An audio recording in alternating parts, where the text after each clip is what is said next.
Chapter 869. Regardless of whether it was the era when the ignorant Federation and the Imperium burst into countless fireworks every time they met in the stars, the era when the military god Li Bufu led the soldiers of the Federation into the left heaven space zone and assassinated the Emperor of the Imperium in the middle of thousands of soldiers, or the era when the flames of war continued incessantly and the young heroes shed blood to change their identities. Compared to the soul-stirring interstellar migration tens of thousands of years ago, it was just a scene in history that could be easily washed away. That was the great era when intelligent life society had a system to march into the universe. It was the great era when humans tried to leave their homeland and fundamentally change the form of life. It was a great era that changed the appearance of the entire universe. Su Lu understood the great teacher's agitated reaction very well. He silently watched as the great teacher kept slapping his bare thighs, but he did not have any intention of stopping his indecent actions.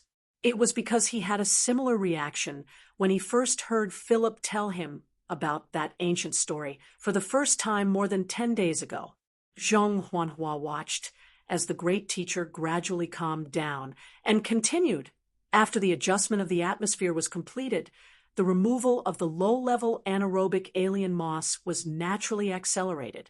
Then, the transplanting of plants, all kinds of trees, and all kinds of flowers. I don't think the scientists at that time even forgot about fungi, bacteria, and the like. Then, of course, there were animals. For example, the bison and white birds you saw in the Federation's wetlands were probably the descendants of the animals that crossed the galaxy before humans and scattered on the 3 experimental planets like seeds. In short, there were a lot of them. This was a full replication of the biological library of the ancestral planet. According to the records of the central database, the method of selection of the previous civilization was similar to letting the animals, plants, and even smaller life forms coexist, compete, compromise, and help each other on the 3 experimental planets. Humans did not exert any influence on them. Under the influence of time, life stubbornly survived. The ecosystem completed a strong self-recovery, and the life system of the entire planet began a new cycle. No one could tell how long this long process took, but humans finally obtained the possibility of interstellar migration. The great teacher, who had been silent for a while, frowned, raised his finger, and suddenly interrupted. This is the way of the Creator. The humans of the previous civilization were not creators. Although their technology was very advanced, they still could not do this. After a moment of silence, Su Lu said, "The real creator is the natural environment and a long period of time. Of course, it also includes life itself." "All right, I agree with you." Master Fan turned to look at Zhong Huiyan and said with emotion, "Every story always needs to ask 3 words. What happened next?" Interstellar migration had already become a reality, but large-scale migration was something that the society at that time could not support. It still needed a period of accumulation. However, at that time, the war that we talked about at the beginning, which is also known as the catastrophe in the Federation's history, arrived on that planet. The planet was reduced to a scorched earth, and mankind was destroyed by the terrible bombs that they developed. At the last moment before the end of the civilization, 5 top scientists who had been involved in the interstellar migration project were lucky enough to activate the last intact spaceship in the base. They broke through the strange lead clouds brought by the war, passed through the dark sky, and successfully arrived at 3 planets without any human beings. They were completely animal paradises. Then it must be a group of 5. The great teacher frowned and asked, "The problem is, since there were no humans on the 3 experimental planets, could it be that these 5 scientists were the ancestors of all the people of the Federation? There was only 1 female in the group of 5, and the books I read mentioned her age." Even if the previous civilization was preserved to a certain extent on that spaceship, I don't think she could have given birth to a child that could carry on the fire of humanity. Lu explained, according to the records of the charter computer, the last spaceship was classified as an extension model in the migration project. This means that there might be an embryo bank, a biological marker bank, or something like that on that spaceship. That's really lucky. Master Fan could not hide his shock. After a while, he had a new question. He stared at Feng Luo and asked, "But even if there is an embryo bank, how do you cultivate it?" Sulu shrugged. "There should be some kind of equipment that can complete this task. Speaking of which, the Bureau of Proclamation of the Federation has always been leading the entire universe in the field of biotechnology, but it is strictly confidential. Other than the production of protein-synthesized meat, it is forbidden to use it in any military aspect. I'm wondering if it has something to do with this.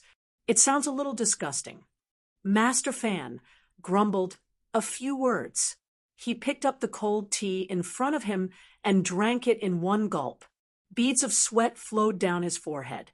He said mockingly, "So, other than being test tube babies, the people of the Federation are also made by machines. Is this important?" Lu asked seriously. "It's fine as long as they are alive." Master Fan thought for a while and answered seriously, "It is indeed not important. Don't ask me where that spaceship is." Lu looked at his eager appearance and stopped him in advance. "That spaceship no longer exists. The main control computer is now the Federation's charter computer. The parts of the spaceship have been dismantled and are now under the Bureau of Proclamation as the core protection layer of the charter computer." Master Fan sighed again. A spaceship computer, in our era, can become the shining existence above the entire Federation and make the entire Empire fear it. That civilization of the previous generation is really unimaginably powerful. After knowing these things, I've been thinking that perhaps it was because the technology of the previous generation was too advanced that led to the catastrophe later. Lu stretched out his hand and gently turned the red mud teacup.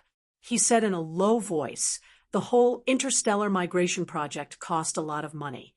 The resources of the entire ancestral planet dried up because of this. The social conflicts intensified and the ideologies clashed.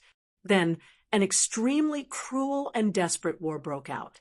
Both sides had technology and weapons that we can't imagine. Once the war started, it was impossible to end it." Master Fan sighed and said, "That is not something we can understand."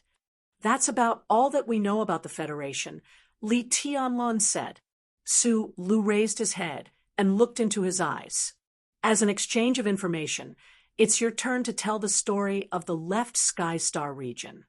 With your story as a blueprint, the story of the left Sky Star region will be much easier to tell." Master Fan looked at the two of them and slowly said, "Ever since our ancestors came to the left Sky Star region, our Master Fan Manor has been studying all kinds of original data for more than 700 years. Now, we can confirm one thing, and that is that the civilization of the left Sky Star region must have originated from the ancestral planet. As you said, the ancestral planet of the previous generation was not a monolithic entity. There must be different factions at odds, or else such a desperate war would not have happened. Since the technological level of both sides is similar, when the faction of the five-man group was planning the interstellar migration, the other faction must also be making the relevant preparations, and they must be hiding it from each other. When the five-man group took the last spaceship to S1, the other faction, which was in a state of destruction, also took a spaceship to the experimental planet they chose, or should I say, the ranch. However, the humans who came to the left Sky Star region were clearly not as prepared as the five-man group. So although they had more people and more spaceships, the process of exploring the universe was much more difficult. The left Sky Star region was like a black hole constantly swallowing those desperate or brave pioneers. In this process, the technology of the previous generation continued to disappear along with the loss of human life, which also led to the current empire's technological level falling behind that of the Federation. Although this is not the decisive factor, the influence is very far-reaching. What is the decisive factor? Zhong Huiyan asked, puzzled. The decisive factor is that your charter computer has been intentionally or unintentionally controlling the development of the Federation's technology. The great teacher looked at the young lady and said calmly, "The Empire does not have such restrictions, so it has been chasing after each other for tens of thousands of years." Fortunately, when the two sides met again, the gap was already very small. Su Lu was silent, thinking about the distant barbaric era, the fleeing humans who took a spaceship to the left sky star region, facing the unfamiliar and dangerous planets, yet stubbornly survived. He could not help but feel a chill, and then he was filled with endless respect. The survivors of the previous generation's civilization could only rely on their numbers and relatively backward navigation to fight against the dangerous universe. It is also because of this reason that the left sky star region's policy of encouraging reproduction has never changed for tens of thousands of years. According to statistics, the current empire has over 90 billion registered citizens, but the actual number of people far exceeds this. The great teacher spread out his hands and said, "Both are interstellar immigrants, but due to the slight differences at the very beginning, it leads to the differences in many aspects of the two human societies. However, at the end of the day, both the Federation and the Empire have taken an extremely similar path. After all, we are all survivors of the same race and origin. It's just that before we met, both sides did not know that there were companions on the other side of the universe." This beautiful man slowly closed his eyes and then slowly opened them again. He looked at the two of them and said solemnly, "Could it be that the destiny of humans is to split up and then be destroyed together? Could it be that the Federation and the Empire are going to repeat the fate of the humans on the ancestor planet from countless tens of thousands of years ago? I am now more and more certain that the Federation and the Empire do not need anything else but peace." Hearing the word peace, Su Lu was silent for a very long time. He did not give any direct response to the great teacher's firm declaration, but asked expressionlessly, "The problem now is that the Hua family is not from the Empire.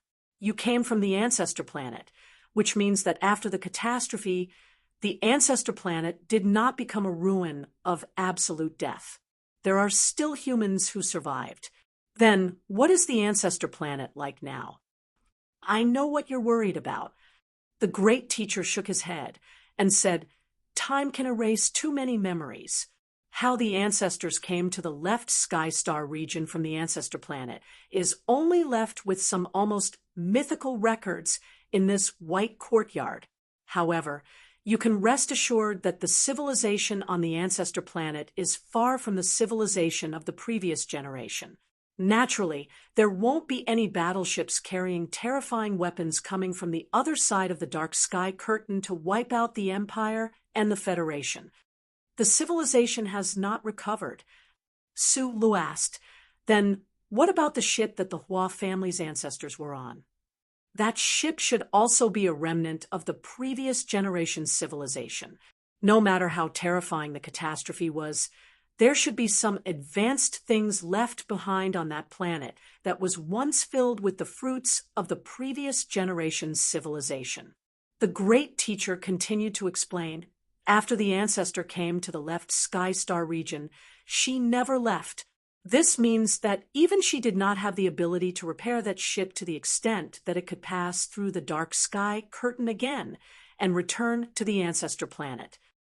A woman from a backward civilization taking the advanced spaceship of the previous generation's civilization and resolutely heading to an unfamiliar star region. This is equivalent to a baby picking up an advanced rifle and pulling the trigger on a mecha without hesitation." Zhong Huiyan's eyes were wide open as she said in shock, "Furthermore, she successfully arrived at the left sky star region and shot through the cockpit of that mecha. This is truly inconceivable.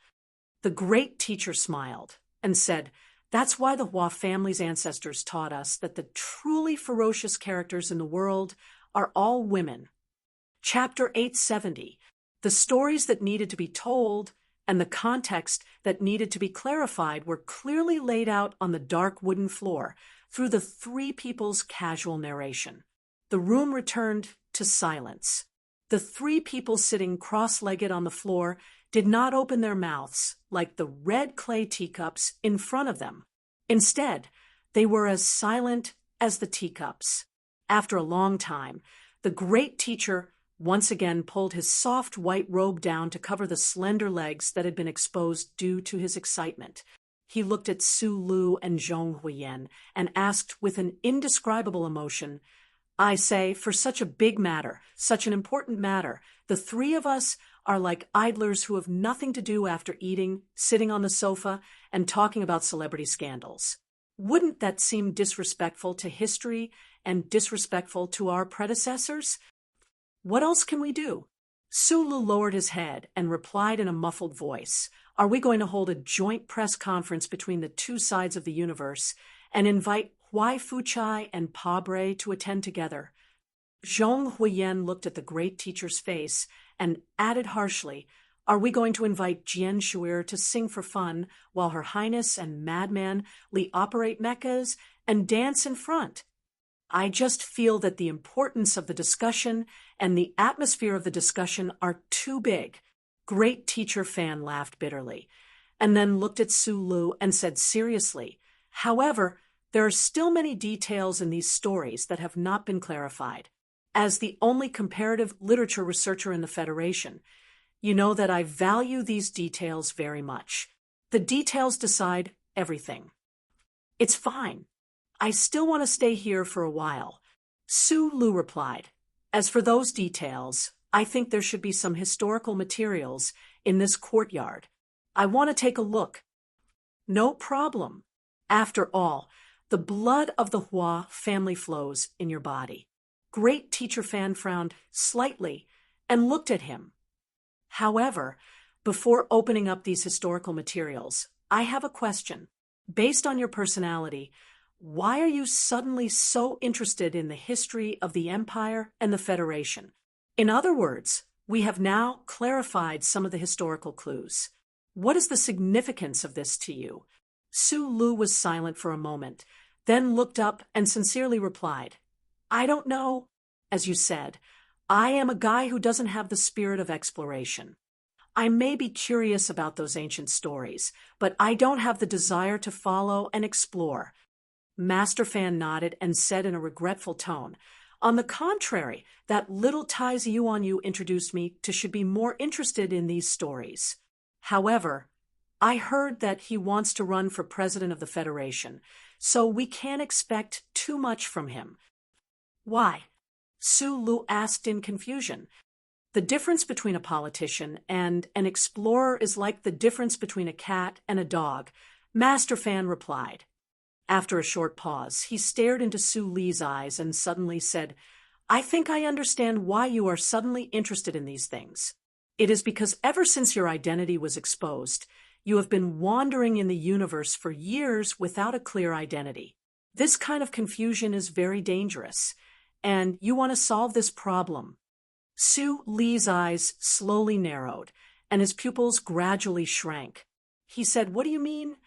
"You want to prove something. You want to prove that since the people of the Empire Federation are all from the ancestral planet, then they are all humans."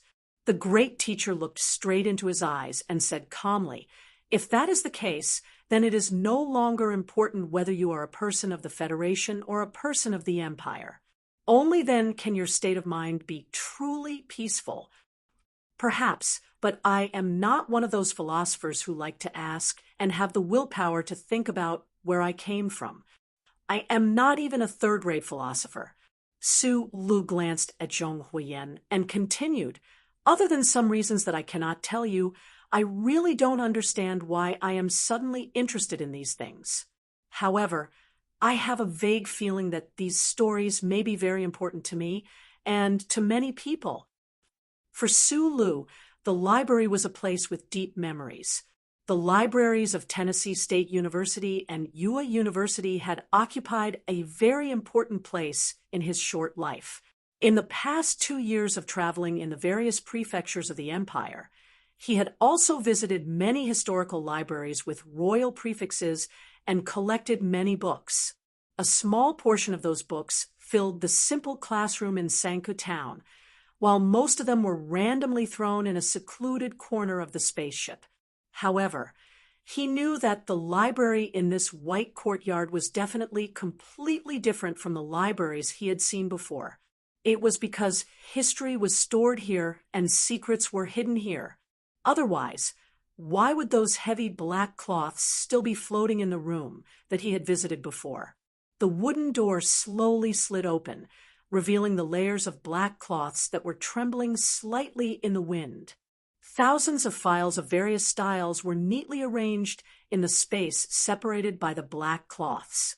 Because no one had read them for many years, the thick books exuded a deathly stillness. This is the family rule set by the ancestor. For some reason, she likes the black cloths very much. Master Fan pointed at the black cloths hanging straight in the spacious room and explained to the two people behind him, although the ancestor has passed away for hundreds of years, no one dares to disobey her rules. Sulu took off his shoes and put on the prepared white footwear. He walked into the quiet room. Zhong Huyen placed his shoes neatly outside the door and then quickened her pace to follow him. Master Fan accompanied them to the second door and refused to go in again. In his words, he had read these lifeless records since he was young, and there were too many bad memories in his mind. He did not want to repeat the torture. However, just before he left, he suddenly looked into Su Li's eyes and said, "I found the answer to the question." Sulu asked, "What?" "Peace." Master Fan's smile was like a flower. "You want peace."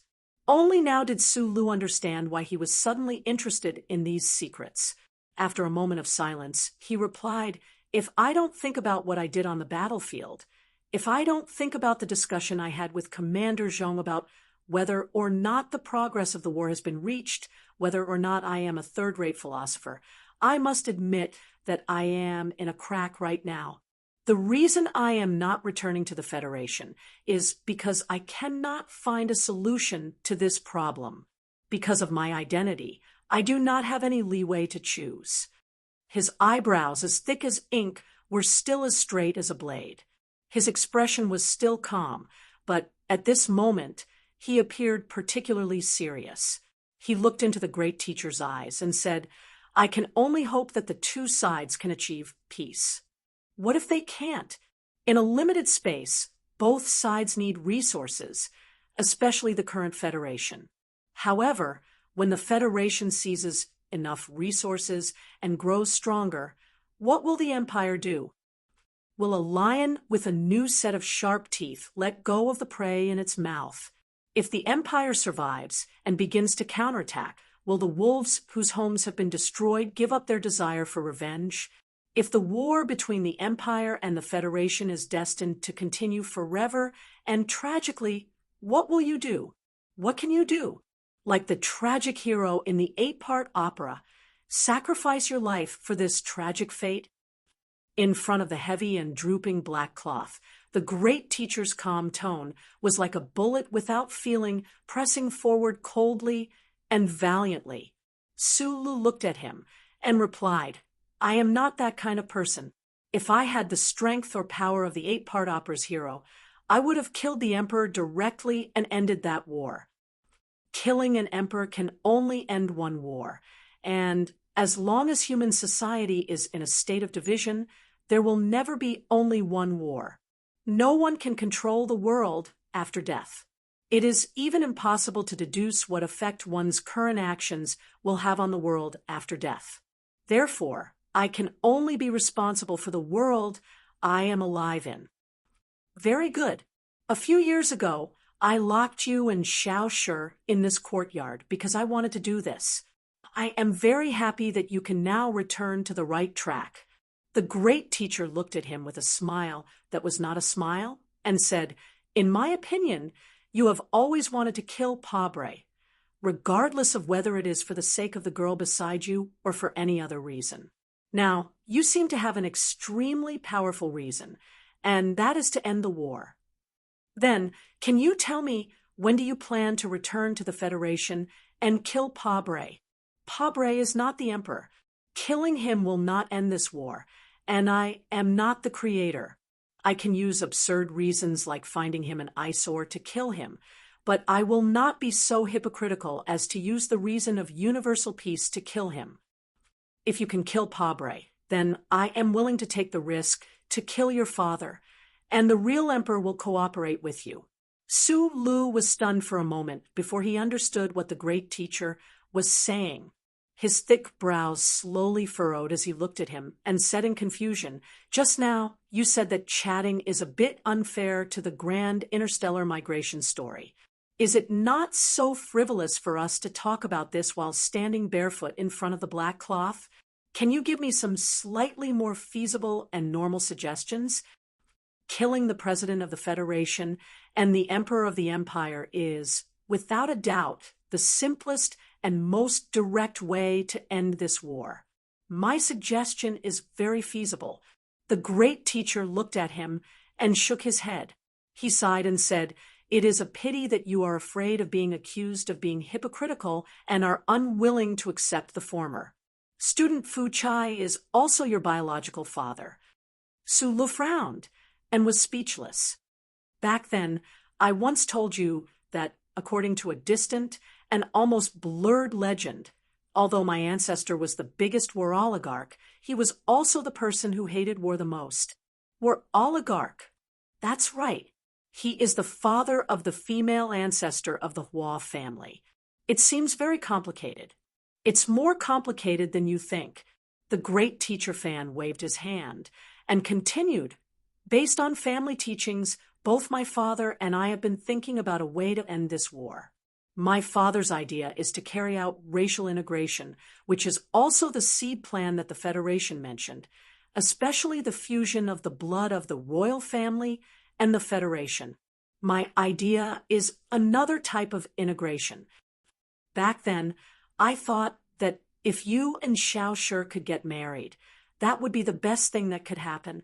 Unfortunately, you are no longer the successor of the Federation's military god. Instead, you have become her biological younger brother." The great teacher fan looked at Su Lu, whose expression was somewhat ugly. He smiled and said, "But I heard that President Pabre has a daughter called Miss Dell. This young girl fanatically worships you. Do you want to try dating her? The Federation president has become the father-in-law of the empire's crown prince. How can this war continue?" Su Lu spread out his hands helplessly and said with a sigh, "Other than the reproductive revolution, can you think of something else?"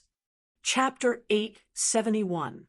Lifting up the black cloth, they walked into the pile of historical papers belonging to the mysterious Hua family. The carefully designed window allowed sunlight to pass through, but not peeking eyes, making this secluded journey particularly warm. However, Su Lu and Zhong Huiyan did not stay in this room for too long. When the sun began to emerge from the window and was about to change its name to sunset, they walked out. Master Fan held the teapot, closed his eyes, and sat peacefully and happily on the bamboo recliner under the big tree. He seemed to have forgotten the humiliating time when Feng Yu threw him naked on the tree. Hearing the sound of footsteps behind him, he opened his eyes and looked sideways. He asked in surprise, "Finished reading so quickly?" Master Fan's family history in the Empire is more than 700 years. Of course, it's impossible to finish reading it so quickly. In fact, I've only read half of that female ancestor's mood diary. But time is up, so I have to leave. Su Lu replied, "Leave? Where are you going?" "The Federation? Master Fan asked with a frown. Su Lu answered, "We're going to the market. We'll come back tomorrow." Master Fan slapped his thigh heavily, leaving an angry palm print on his white and tender skin. He cursed a famous line from Schiller's early comedy script. "Come back tomorrow? What do you think my place is? A public toilet? You think you can come and go as you please?" Sulu had read the script. He smiled and did not explain too much. Holding Zhong Huiyen's hand, they walked out of the white courtyard briskly under Master Fan's scolding. The setting sun cast countless oblique shadows on the shabby streets of the slums. The two of them walked in these shadows. They passed through the alleys under 3 locust trees and arrived at the market. Under the curious gazes of the surrounding stalls, they arrived at Aunt Susan's shop. The steaming dinner, the warm atmosphere, and the quiet night in the small courtyard of the slums seemed so warm. After eating to their heart's content, it was Zhong Yanhua's turn to wash the dishes unwillingly, but still with a sweet smile on her face. After chatting for a while, the 3-person game of the Imperial South Road flower card began fiercely again until late into the night. In the attic, Su Lu quietly assembled the improved HD video player. His fingers, which did not seem to be very nimble, were as stable and precise as a machine. At an unbelievable speed, he turned the scattered components into a good toy that the young masters of the noble families in the capital of the empire could not help but feel sore again. For him, being able to occasionally smell the smell of machinery in such a peaceful day was a very happy thing, just like chatting about cards during dinner. Zhong Huiyen was lying on her stomach on the small bed. She supported her chin with her hands, and her legs were bouncing up and down mischievously. Her beautiful eyes, which were like black gemstones, were quietly focused on Su Lu, who was sitting beside the table. Men are sexiest when they're working hard. It seemed that the women's magazines she read when she was young said so. The young girl thought, "Brother, when you were sleeping under the sun in Master Fan's manor during the day, I carefully read the mood diary. I increasingly feel that the ancestor of the Hua family was an amazing woman." Su Lu carefully placed the soldering iron on the metal blade of the 6-star knife. He turned back to look at the young girl on the bed. After a moment of silence, he replied, "I don't want you to become such an amazing woman." "Why?" Zhong Huiyen rolled up from the bed. She opened her eyes wide and looked back at him very seriously. Su Lu knew how to answer. From the last time he met Huai Chaoshi, Zhong Huiyen yearned for that kind of life, that kind of valiant life, but Su Lu thought for a moment. He looked at her and said gently, "Whether it's the ancestral planet, the Federation, or the Empire, many things may have changed on the surface, but in fact, there are many things that haven't changed. One of the most important things is the relationship between men and women. Why are there so few women, like the ancestor of the Hua family, or Huai Chaoshi? Because it's very hard, and I don't want you to live too hard." The small talk was just an interlude. He didn't know if the young girl had a sleepless night downstairs. In any case, Su Lu slept very soundly. It was as if he had returned to the time when he was seriously injured and fleeing. It was in this attic that he felt a sense of security and relaxation. In the days that followed, this kind of happy life was repeated. When he woke up early in the morning, Su Lu often saw the young girl selling massed flowers behind the Morning Rain alley. Sometimes he would stick his head out of the attic window and shout. Then he would throw out the chestnuts he had eaten last night with banknotes. They would fall at the girl's feet. Then he would put a large bouquet of fragrant white flowers on the stone steps of the door. Every time this happened, Zhong Huiyen would squat by the well in the kitchen and brush her teeth angrily. She didn't know why she was angry. Su Lu wanted to go into the kitchen to help his aunt prepare dinner, but she stubbornly refused to look at him or give way. Her mouth was full of white foam, and her cheeks were very round. It was very cute. After breakfast, Sulu rode an electric tricycle, hitched a ride with Zhong Huiyan and the high-definition video player he had made last night, and went to the market. After rolling up the heavy rolling gate, he took Zhong Huiyan's hand and went to the great teacher to bury himself in the pile of old books again. No matter how the young girl threw at him, he smiled and refused to let go. The great teacher fan mansion was very quiet, and the sun was very good. The great teacher was angry, helpless, and numb. He was too lazy to care about the siblings. So Sulu had a very good environment. He slept soundly under the clear sunshine to make up for the hard work of working overtime last night. As for the pile of old books that might carry many secrets, naturally, the very interested Zhong Huiyan examined them carefully. The sun was setting again, and they returned to the small courtyard. Late at night, Aunt Susan slept soundly with a smile on her face. Sulu was working in the attic. Zhong Huiyan began to talk about the useful information and interesting things that she had seen in the great teacher fan mansion during the day. Most of the interesting things were related to the female ancestor of the Hua family. She copied a poem in the pages of the Imperial Geographical Record. The author was called Li Ji. The note said that the author was also a woman, but the problem is that I used the Great Teacher Fan Mansion search instrument for a long time, but I couldn't find such a person in the history of the imperial literature. I suspect that this female poet named Li Ji should be a character from the ancestral planet. Brother, are you listening? Yes. Listen carefully to this poem. Near to the far east and west, deep to the shallow clear stream, high to the sun and moon, close to family and distant husband and wife. It's really well written. Zhong Huiyan sat on the bed and leaned against the wall. She stared at Su Li's back without blinking and said, close to family and distant husband and wife. You and Sister Shui are only engaged, but you haven't married yet. You can't say that you're close to her. It's been almost 3 years, and she hasn't said anything about looking for you. Su Li didn't turn around. He smiled and said, then are you going to let Shang Qiu or Nen Xiang may be your sister-in-law?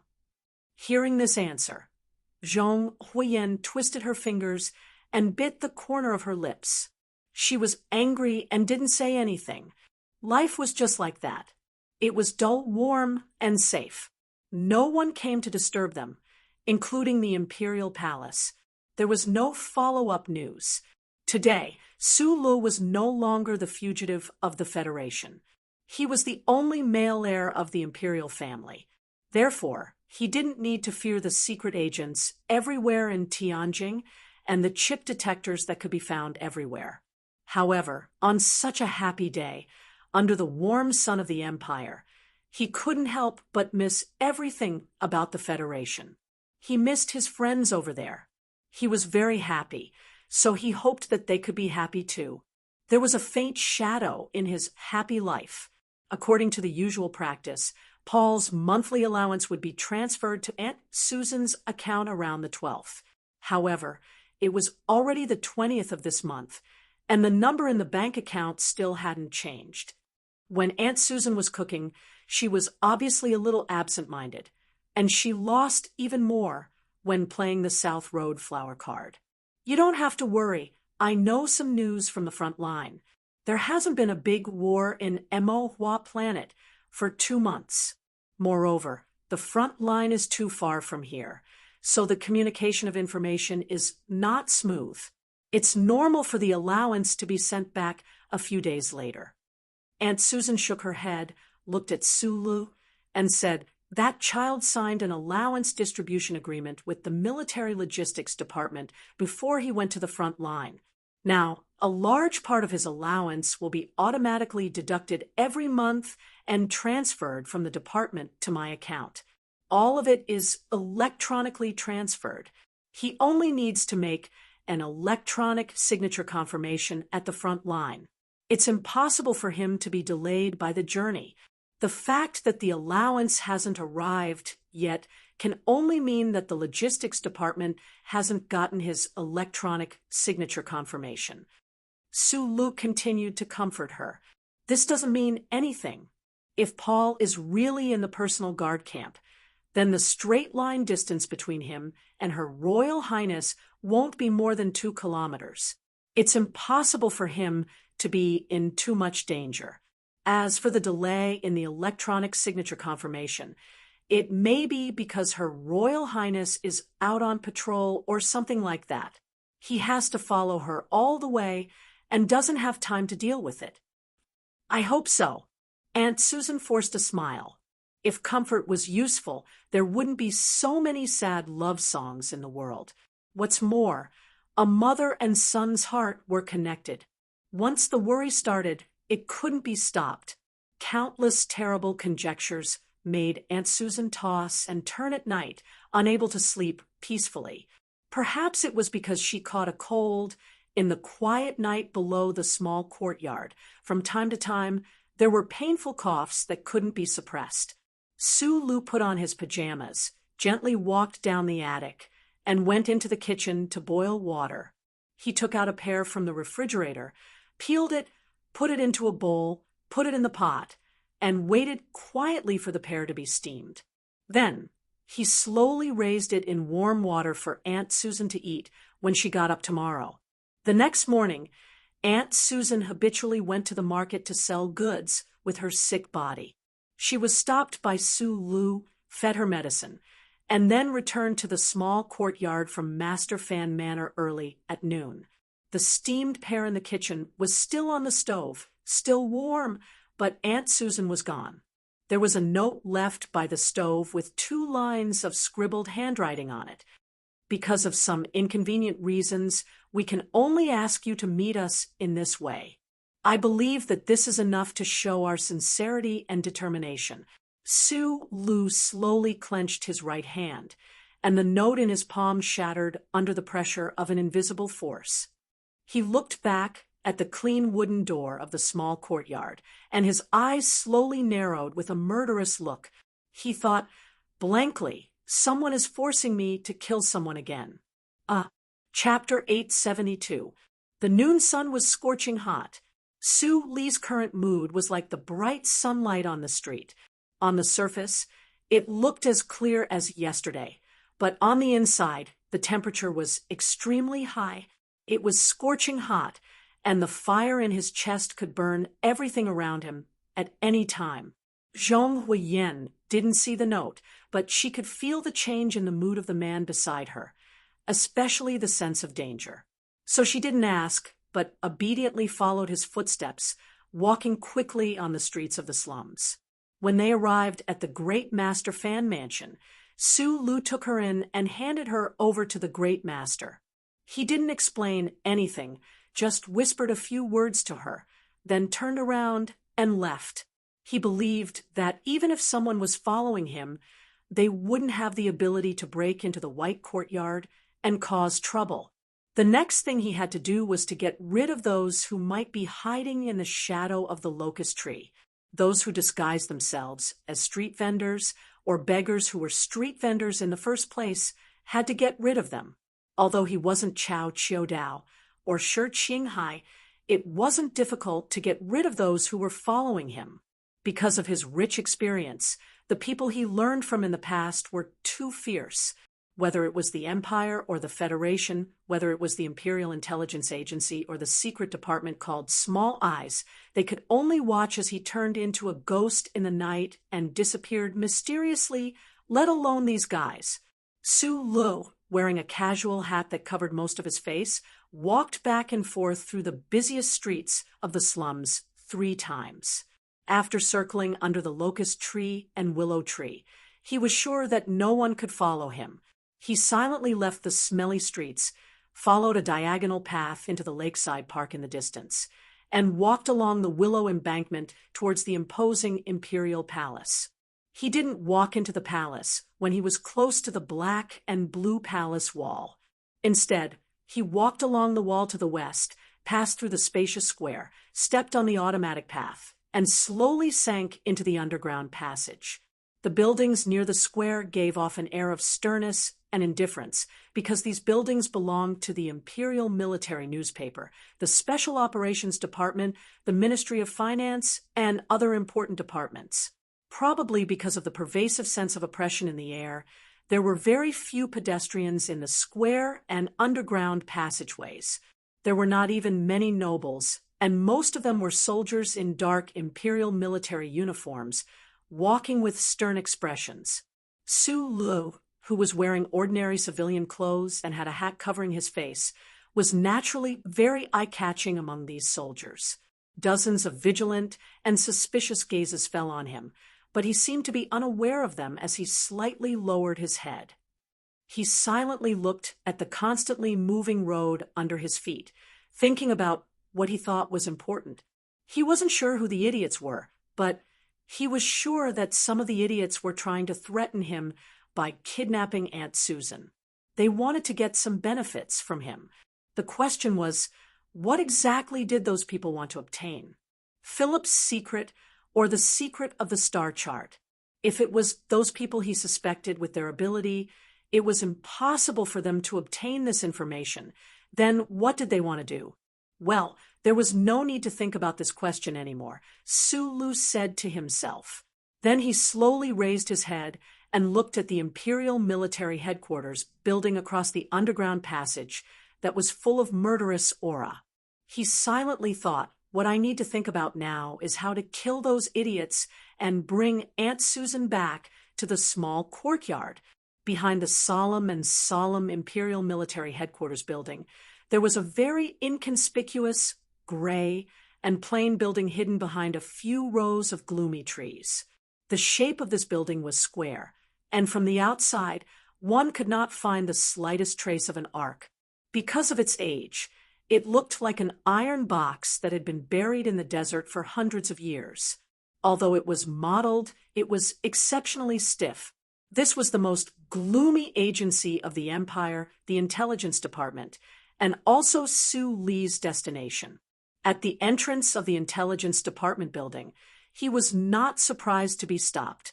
A certain staff member, who was wearing a black uniform and looked like a murderous demon on a rainy night, stared at the guy who looked like a tourist with deathly white eyes and asked gloomily, "What do you want to do?"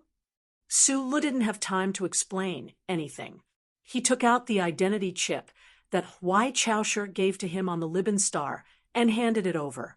The staff member frowned and picked up the scanning stick to scan it. He casually glanced at the display on the light screen, and his face suddenly changed dramatically. Because of the sharp contraction of his pupils, the color of death quickly occupied a larger part of his eyeballs. Sir. The staff member bowed with a trembling voice, guessing the identity of Su Lu, wondering if he should kneel down to show respect. Su Lu didn't have the time or interest to enjoy this kind of pleasure. Expressionlessly, he walked into the gloomy building. The staff member hurriedly dialed the number of his superior, then quickly ran behind him and followed him step by step. His voice was still trembling. Sir, on behalf of all the staff of the Intelligence Department, I warmly welcome your inspection. Director Sisko is rushing down, but I'm very sorry the 3 deputy directors are not in the department today. Deputy Director Bim is assisting His Highness in the battle on Emohua Planet. Deputy Director Kempade is handling the military supply in L9, and Deputy Director Yaki is on the orders of His Majesty to investigate a murder case in the Archdiocese. After confirming the terrifying authority of the other party and guessing that the other party was secretly working in the Intelligence Department, this staff member of the Intelligence Department told him everything he knew. In just a short distance of a dozen meters, he clearly explained the current personnel situation in the department. When they reached the stairs, Colonel Sisko, the director of the Intelligence Department's General Affairs Department, rushed down, sweating profusely. Behind him were 2 directors. When the three directors saw Su Lu, their gazes subconsciously swept past his hair and eyes, revealing a hint of hesitation, but they immediately hid it. With unusual respect, they stood at attention and saluted, saying respectfully, "It's a great honor to have you here to inspect our work." As the highest-ranking officials of the Imperial Intelligence Department, they had the right to access some secret files and could directly receive the orders of His Highness. Therefore, they could vaguely guess the identity of this ordinary-looking young man. However, since it involved the secrets of the royal family, no one dared to mention it. They just tried their best to stand as straight as possible, pressing their palms and thighs together a little tighter, and their attitudes a little more serious. "Keep my arrival a secret." Su Lu looked at these officers of the Intelligence Department and said, "Give me a room with a good workbench. This way, please." Walking into the room, Su Lu extended his finger and adjusted the metal piece in his ear. After a brief pause, he immediately said, "Bring up the data on all the resistance organizations." The workbench made a light beep, and a pleasing stream of data began to flow on the thin screen. Su Lu quietly watched for a few seconds, and after confirming that the computing core was quite fast, he nodded in satisfaction. None of the officers of the Intelligence Department present dared to ignore his request. Director Sisko quickly rushed out of the door, and just as he was about to call for his subordinates to prepare the relevant data, he suddenly thought of something and turned to Su Lu. Wiping the cold sweat on his forehead, he said in a trembling voice, "Milord, in the past 10 years, a total of 3,412 rebel organizations have appeared in the Empire. Although the data index is complete, the database is simply too large. Which star field would you like to see the data from first?" Su Lu was stunned. Although he had wandered the star field of the Empire for more than 2 years and had seen many bitter struggles, he still did not expect that the class conflict in the Empire had intensified to such an extent that so many rebel organizations had appeared in just 10 years. The biggest one.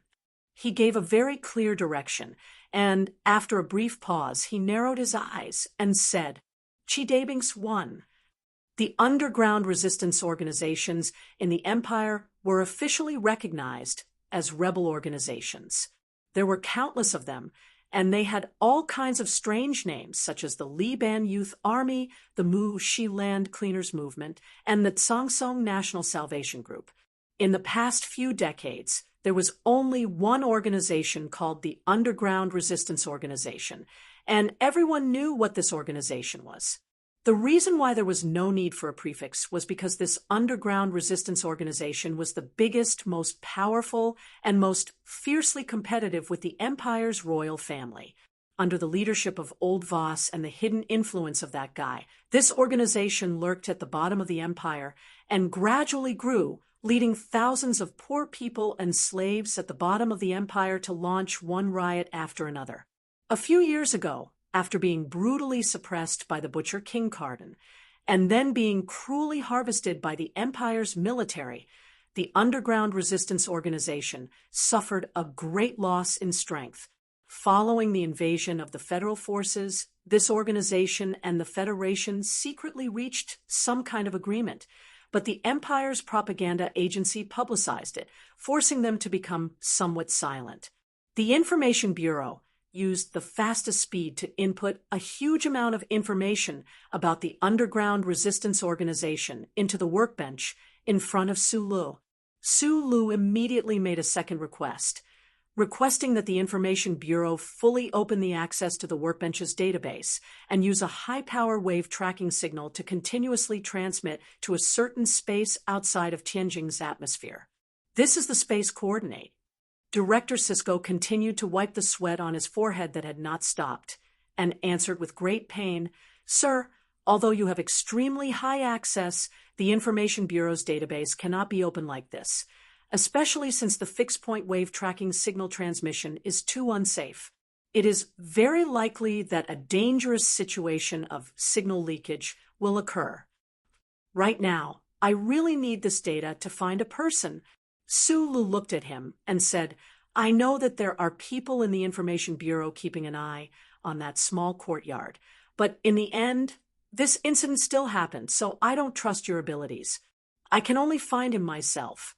The mistrust of an officer was the greatest humiliation to a subordinate, especially as the most professional officers in the Information Bureau. Hearing Su Li's words, the three directors started to wipe their sweat at the same time, but still, no one dared to do as he requested. Opening access to the Information Bureau's database was too dangerous. Su Lu was silent for a moment, then said, "Ask the palace. Just say that I owe him one." 20 minutes later, Su Lu silently left the gray building of the Information Bureau. Having made all the preparations, he came to the agreed location on the piece of paper. Narrowing his eyes, he looked at the dilapidated garage that was filled with the smell of engine oil. It was as if he had returned to the garage of the past, except that Mu En was no longer here, and the seriously ill leader Voss had long left. Chapter 873. Squinting his eyes at the graffiti-covered iron gate, Su Lu raised his left hand and touched his ear. This small action did not have any symbolic meaning, but it was a little itchy from the sound in his ear. In the noisy street, in the relatively quiet and deep auto repair factory, Philip's calm voice kept coming from the ultra-thin metal piece in his ear. The tri-winged spaceship was tens of thousands of kilometers away, but the sound was enough to be heard clearly. After obtaining the data of the Imperial Intelligence Agency, Philip began to search for the possible strongholds of the underground resistance, looking for the follow-up of the kidnappers of Aunt Susan from the surveillance video. But until now, there were no concrete findings. Su Lu had no choice but to keep the appointment. Philip, on the other hand, activated another part of the computing core. Using the authority he had just obtained, he directly remotely controlled several high-sensitivity military satellites outside of Tianjin planet's atmosphere and stared at this street. After leaving the Federation, Su Lu removed the chip from his neck and did not install it again.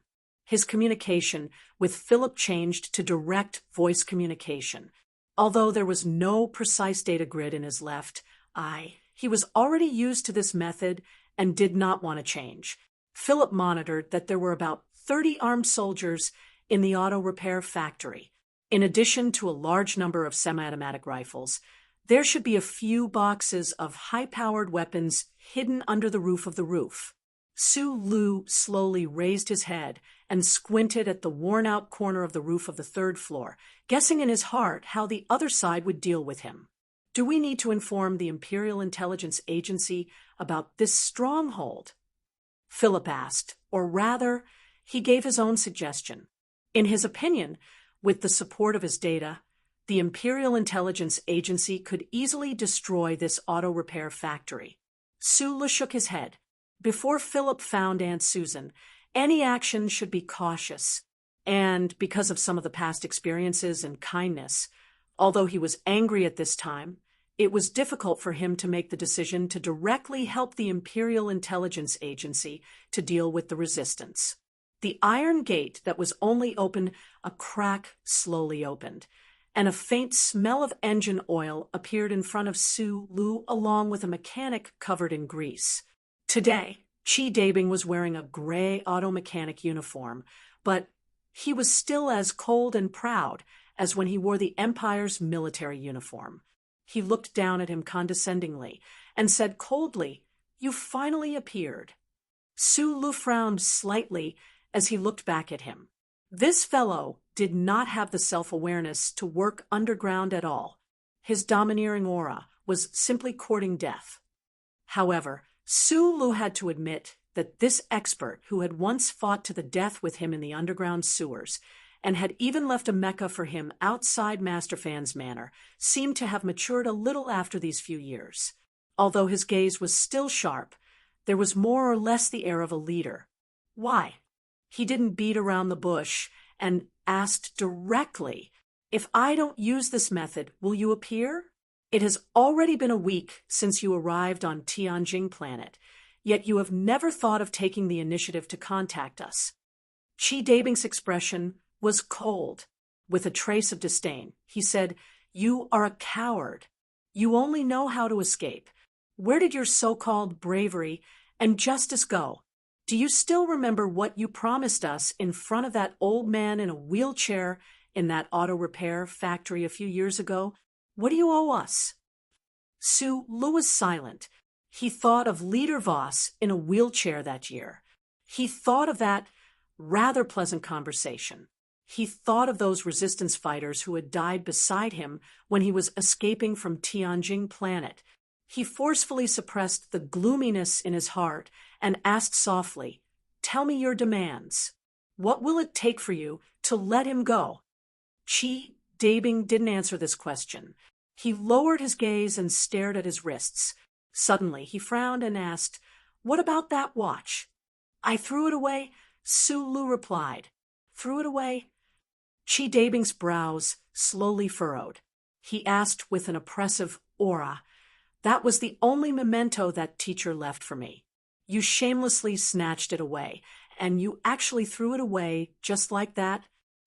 Su Lu extended an index finger, looked at him, and replied, "You have to understand one thing. That is my watch. I can do whatever I want with it." Chi Dabing was silent for a moment and didn't say anything else. He raised his right arm and gestured for him to enter. He said coldly, "Someone will answer your questions later." Su Lu saw the cold, killing intent in his eyes. He was naturally not afraid, but he was a little cold that the other party didn't hide it at all. It was just like the contempt and ridicule from before. "I thought you were already the leader of the organization. It seems like you haven't been doing well these few years." Since the other party didn't hide his hostility or even his killing intent, Su Lu naturally didn't mind reviving the harshness of his youth and using words to make the other party unhappy. Walking from the auto repair factory into the building, Su Lu saw a lot of young and old repair workers along the way. He didn't know if they were wearing bulletproof vests under their oily overalls. He didn't know if they had calluses on their hands from repairing cars or pulling triggers. These resistance fighters still retained their former special colors. Regardless of age, they all looked extremely strong. Their stiff faces and calm eyes revealed different emotions. They watched Su Lu walk in front of them. Some showed vigilance, some spat to show disdain, and some smiled and even waved to him, although his heart was filled with worry for Aunt Susan and some kind of anger that was about to erupt from the volcano. Su Li's mood gradually calmed down when he saw the resistance fighters smiling and greeting him. He nodded and greeted these old friends who had fought side by side with him in the rain. "Welcome." In the innermost room on the second floor, there were 5 people sitting, after Chi Dabing brought Su Lu through the door.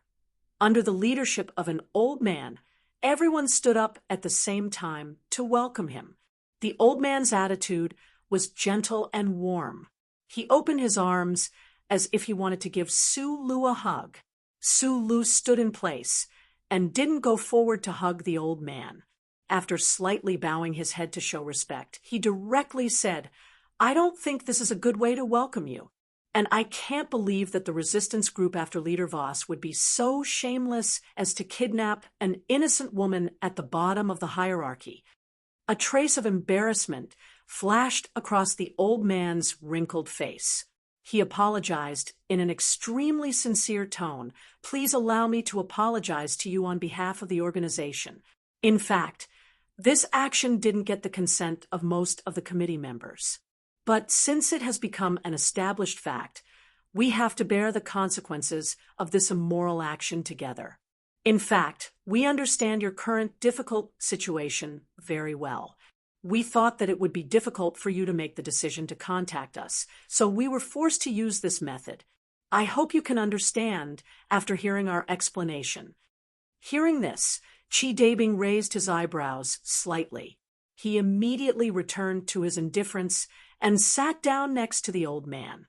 Su Lu roughly confirmed some things. After a moment of silent consideration, he sat down under the old man's warm invitation. His hand didn't hold the cup of hot tea in front of him. Instead, it was slightly hanging by his side, ready to attack at any time. He said, "When will you release her?" "Immediately." The old man looked at him with a smile and said, "Please don't worry. That Madame Susan is very safe now. Her health is guaranteed." Su Lu raised his head, stared into the old man's eyes, and said, "An ordinary woman who sells pirated music players in the market was kidnapped by a powerful underground resistance group when she was sick. She didn't know where she was or if she would die. She would be scared and fearful. Do you think this is the so-called safety? Or do you think that having a bowl of rice and not being tortured is healthy?" The expressions of the people in the room were a little awkward. Only Chi Dabing was still indifferent and calm, as if he didn't feel Su Li's sharp gaze that was like nails hammering into his face. "Before we talk, I want to introduce the current situation of the group to you. Leader Voss passed away, and the resistance movement in various areas has suffered an unprecedented blow. Now, the Committee of Seven is temporarily in charge of the work arrangements of the entire group," the old man said with a pained expression. "But as you can see, there are only 6 people in this room now, because Mu En betrayed us 3 years ago." Su Lu frowned slightly. The highest level of the underground resistance group, the Committee of Seven? If that was the case, Chi Dabing really didn't become the second leader Voss. But why would these big shots of the resistance group take such a great risk to gather in one place and use such a method to force him to meet? What was even more strange was why this old man wanted to report the situation of the upper echelons of the resistance group to him. Just like most of the time in the past few years, he didn't have the time, energy, and interest to guess the other party's thoughts. He asked directly, "Why do you want to see me? What do you want?" "We want to continue the agreement we made years ago with you." The old man looked at him and said calmly. Su Lu frowned slightly and thought of the agreement he made with the wheelchair-bound Leader Voss back then. He smiled bitterly and replied, "You should know very well that I'm no longer some Federation hero, and I'm also not the successor of war god Li Pifu. I don't want to interfere in the cooperation between you and the Federation, and I can't interfere. Of course we know this very well.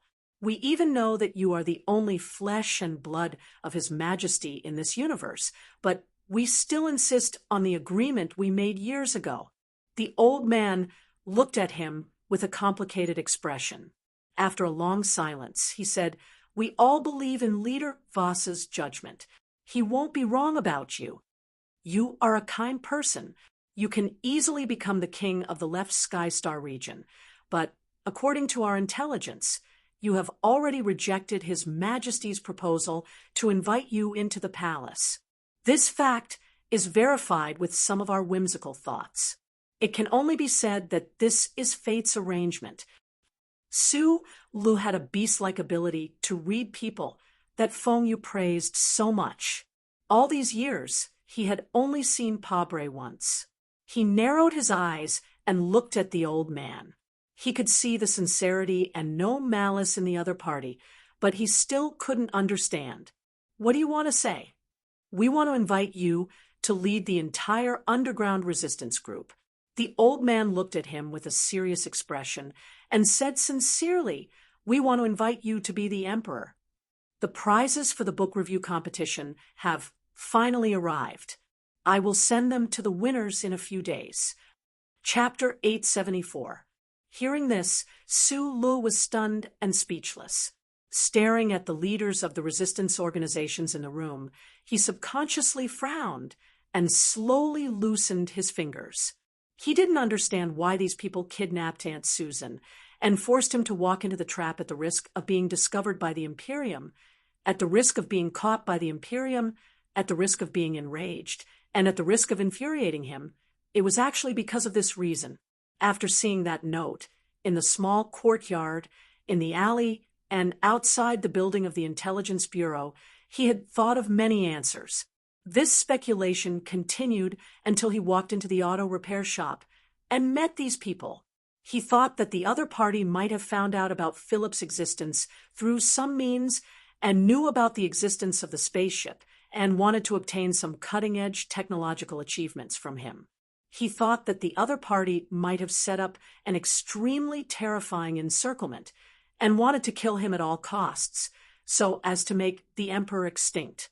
He even thought that the other party might use Aunt Susan's life to threaten him into entering the palace to assassinate the Emperor, but he never thought they wanted him to be the Emperor of the Empire. Su Lu said that he needed to calm down for a while to digest this shock. The old man smiled and waved his hand to signal the other committee members in the room to leave, but he stayed behind. He politely and even somewhat humbly replaced the undrunk tea in Su Li's cup with a hot one. Almost at the same time, Su Lu heard Philip's voice in his ears. The resistance fighters who had been lying in ambush in the corridor had quietly retreated. He frowned and slowly raised his head, looking at the old man, who was moving slowly.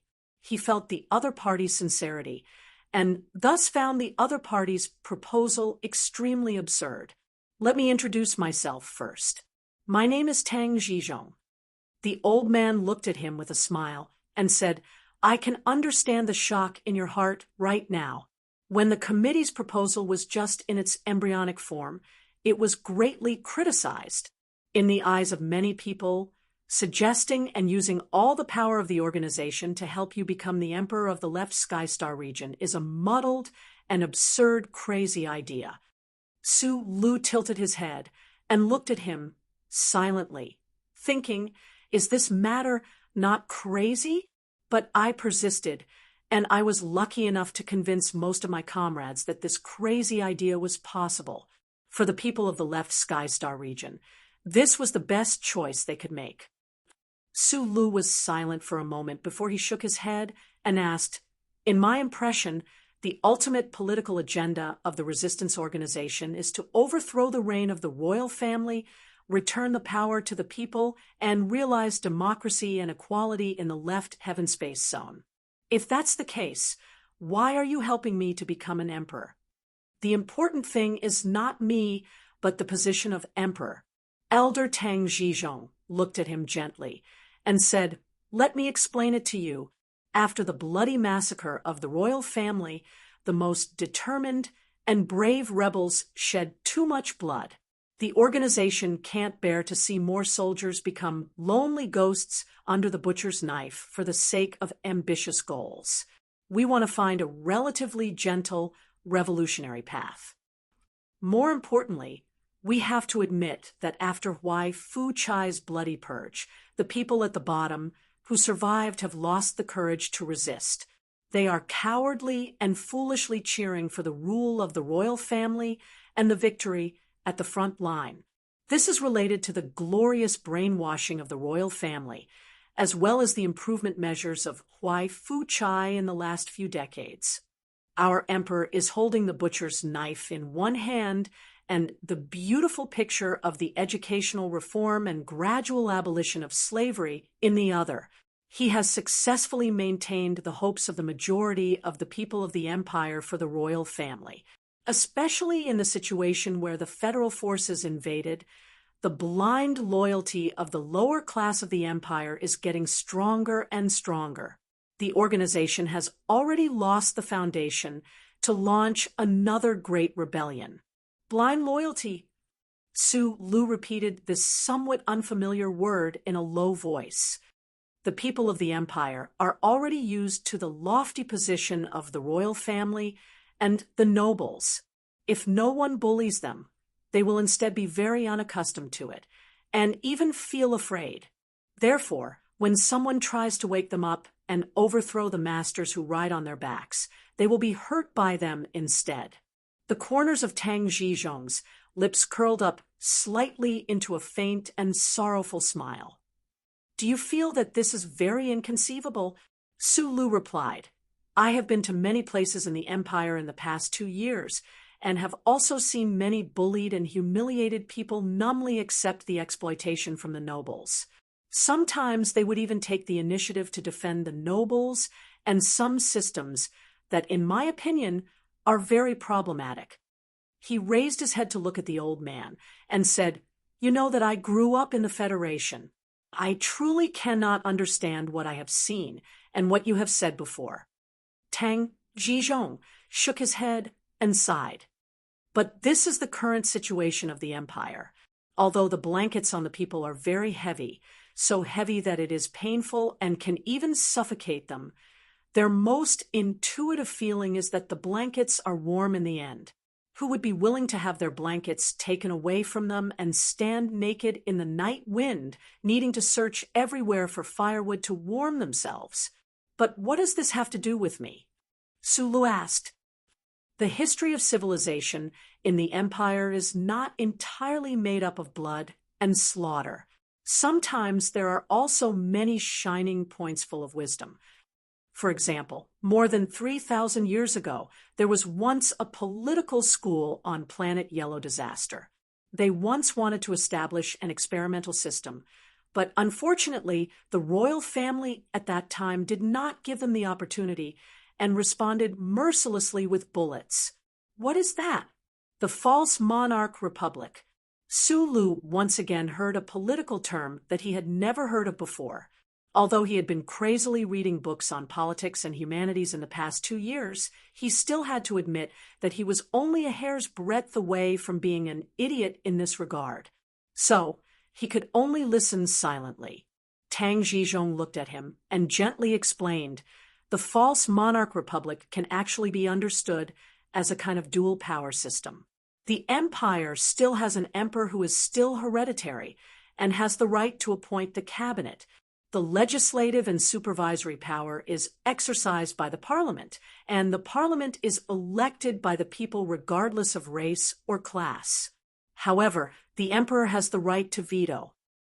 After giving a very brief explanation, the old man took out an electronic document from the drawer and slowly pushed it across the table to Sulu. He said, "This experimental political design of the predecessors and many key points of checks and balances are basically recorded here. When you have time, you can take a look." Su Li's fingertips lightly slid across the electronic document. Looking at the complicated clauses, he frowned slightly and directly asked the most important question: "Whose orders does the military obey?" "The military is strictly prohibited from interfering in internal affairs. The right to declare war is given to His Majesty by the Parliament." "Who are the powerful organizations in the empire accountable to? For example, the police." Sulu looked up at the old man and asked, "If the cabinet is appointed by the emperor, then he naturally has the most powerful armed forces in the empire. How does the parliament keep him in check?" "There is relevant content in this document," Tang Zhizhong said. "While you are reading, I would like to explain to you why I insist that the false monarch republic is very suitable for the current empire. Keeping the monarchy, keeping the dignity and glory of the emperor will make it easier for the nobles and the people who are loyal to the royal family to accept it. It will unite the people to the greatest extent so that the empire will not fall apart because of the turmoil of the regime change and become a dish for the people of the Federation. As for the parliament that has the legislative power, whether or not it will be full of noble slave merchants who bribed people or the most shameless political opportunists in the first few decades, as long as these people have power and are used to the wonderful taste of confrontation with the emperor, it will be difficult for them to get rid of it. They will do everything they can to protect the system, even if it is at the cost of their reputation and lives. After developing in this way for several decades, a whole generation of young, intelligent, and courageous people who are good at fighting for political rights will appear in the empire's society. With the injection of this new blood, the false monarch republic will gradually become a reality until true democracy is finally realized. Su Lu listened to the old man's overly simple and fairy tale-like deduction. She quickly flipped through the information in her hands. Her brows furrowed tighter and tighter. She said, "According to the design in the information, the emperor of the empire will simply become a sacred symbol without any actual power." Tang Zhizhong smiled and said, "Keeping the emperor's throne is based on respect for history and the feelings of the people of the empire over the countless years. Since the symbol is sacred, it will also receive the respect of the people." Su Lu shook his head and said, "No emperor will be willing to give up his power. Although this set of political design is beautiful, there is no practical meaning. In the end, it will still depend on war and bloodshed. There is an emperor who will be willing." Tang Zhizhong looked at him quietly and said slowly, "Let's go back to what we were talking about earlier. If you were to become the emperor, would you order the Iron Blood Army to return to Tianjing Planet and massacre the parliament because of your greed for the power in your hands?" Su Lu remained silent and did not reply. "You are the first person in history who has not received any education in the empire and is naturally resistant to exploiting and suppressing the people at the lower levels. Compared to the dark and decadent Baijin Hui clan, you are a blank piece of paper. You can draw the most beautiful picture for the empire as you wish." The wrinkles on Tang Zhizhong's face gradually smoothed out, but his voice became more and more impassioned.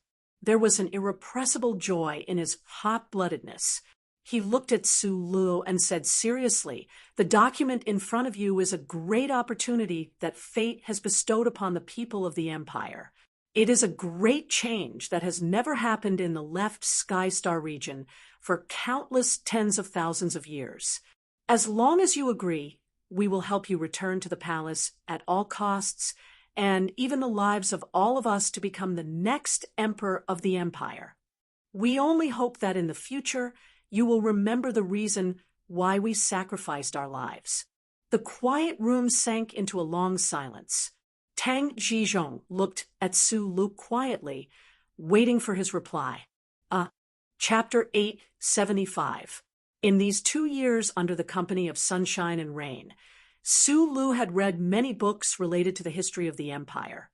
He was often stimulated by the smell of blood and conspiracy behind those simple sentences. In the long years of the left sky galaxy, who knew how many families and geniuses had sacrificed their lives to the abyss for the title of emperor. However, only a few lucky people could achieve what they wanted. The path to the dragon throne was brilliant and full of thorns that pierced through iron shoes and luxurious clothes, leaving mottled bloodstains. Without a doubt, it was the most difficult path to walk in the world.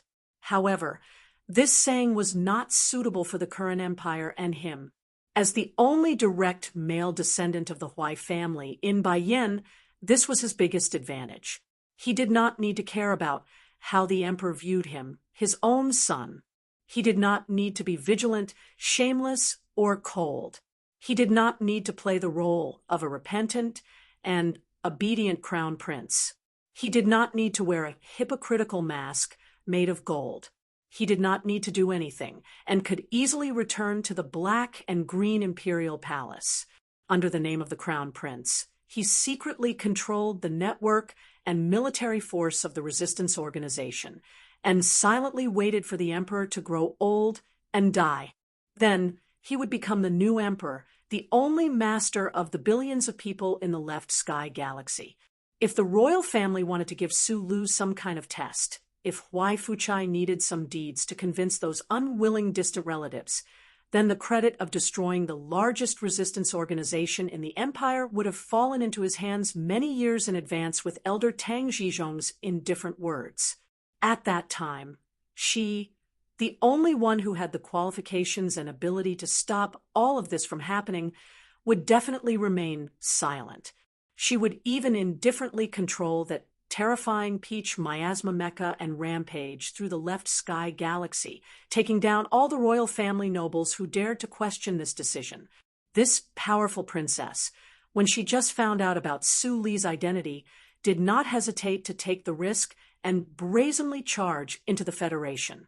In front of the blood relationship between siblings, the position of emperor was not worth mentioning. As for the White Courtyard, which was hidden behind by Yan's Huai's dynasty and appeared to be even more mysterious and powerful than the 7 great families of the Federation, it would probably be very happy to see Su Lu become the ruler of this star region. Apart from their relationship, it was also related to Master Fan's passion for love and peace. Su Lu sat at the table in silence. His hands, which were hanging by his sides, had already been placed on the table in advance. He subconsciously held the teacup. His brows furrowed tighter and tighter, and his eyes narrowed more and more perplexed. In a very short time, he used the mechanical logic of an engineer to deduce the other party's proposal and came to this conclusion. Just as Elder Tang Zhizhong had said, as long as he agreed to their request and fulfilled today's agreement in the future, he would become the most famous monarch in history books. The Left Heaven Starfield was like a class society that had been frozen for tens of thousands of years, ushering in a brand new era. This drama that no one could predict was about to unfold. However, a new era only meant change. No one knew if it was the best or the worst era. Furthermore, this change was so intense and had such far-reaching effects. Su Lu couldn't help but sink into anxious and muddle-headed contemplation. He didn't know how to answer or how to choose, so he could only remain silent. Elder Tang Zhizhong could feel his intense mental struggle, so he just waited quietly. He believed that the dead Voss and himself wouldn't misjudge the young man across the table. He believed that no matter how long he waited, there would eventually be a result, and it would be a very good one. The confrontation between the silence and waiting was forcefully interrupted by a sudden noise. As the wall creaked, the tightly locked door was violently pushed open. Qi Dabing walked to Su Li's side with an ashen face. He looked at Elder Tang Zhizhong across the table and said in a deep voice, "We are all willing to sacrifice for our great ideals, but have you ever thought about why this person deserves our trust?" Tang Zhizhong furrowed his brows and said, "Trust is something that can't be proven. I believe in your teacher, Voss, and my own judgment. Just because of this inexplicable trust, you want the entire organization, hundreds of thousands of brave warriors, to risk their lives for this person? Don't forget, he is the son of that tyrant, Huai Fuchai. Although he grew up in the Federation, the filthy blood of the Huai family still flows in his veins." The veins on Qi Dabing's neck popped out. He waved his arms and asked angrily, "Even if he is worthy of our trust now, what will happen after we push him onto the throne? 3 years ago, you told all the comrades that position can change people and unrestricted power can corrupt the noblest sentiments of humans. Therefore, you objected to me taking over the position of the leader of the organization and instead created this so-called Committee of 7. Fine. I believed that you were doing it for the sake of justice, so I accepted the decision of the organization. Then what about now? Why do you believe that the position won't change this guy after he becomes the emperor of the empire? Why do you believe that the unrestricted power of the emperor won't corrupt him? There are many comrades like me who are willing to sacrifice, but we are not willing to make such meaningless sacrifices." Qi Dabing took a deep breath and said in a deep voice, "If he becomes the emperor of the empire, but is not willing to carry out today's agreement and hand over the power in his hands, then what will the organization, which has already lost its power, use to pursue the matter? Or is it that we can only scold him a little?" Elder Tang Zhizhong's mood turned gloomy. He looked coldly at Qi Dabing and said, "This is the decision that the majority of the committee members agreed to, and I insist on it." "No." Qi Dabing raised his chin slightly and said firmly, "Unless he does something to prove that he is not the same as those detestable members of the royal family." He lowered his head to look at Su Lu and said coldly, "Because Mu En has always been closely protected by the intelligence agency of the Empire. We have never been able to kill him. If you want us to believe you, you have to bring his head to me within a month. With your current identity, it shouldn't be difficult for you to accomplish this." Su Lu raised his head and looked at Qi Dabing's slightly twisted face. His mind, which was originally in a confused and anxious state, suddenly calmed down. After a moment of silence, he said, "As far as I know, although Mu Un left the resistance organization, he didn't do anything for the intelligence agency except for the visit to the Federation 3 years ago. He didn't betray any of you." After a slight pause, he continued, "Putting aside the standpoint, Mu Un can be considered my friend. He saved me back then, so I can't do this request of yours." Qi Dabing didn't seem to be surprised by his answer. He looked at him and said in a deep voice, "I don't care about your words of defending that shameful traitor. Since you don't want to kill him, then I suggest you the second way to prove yourself, to kill Huai Chaoshi." Su Lu frowned and looked at him for a long time. He asked, "Is there something wrong with your brain?" "I know she is your sister," Qi Dabing said angrily. "But don't forget that the blood of countless of our comrades is flowing in the hands of this princess. In the face of justice, things like family and bloodline must be forgotten and abandoned, not to mention that this is a sinful, dirty, rotten, and backward family bloodline." Su Li's thick eyebrows furrowed even more sharply. He looked at him in silence. "If you don't understand this point, it proves that you don't have a firm revolutionary ideology at all. I can't just watch you take control of the organization. I will do everything in my power to stop you." Hearing these strange and oppressive declarations, Su Li's tightly furrowed brows gradually relaxed. It wasn't because he understood something, but because he remembered something.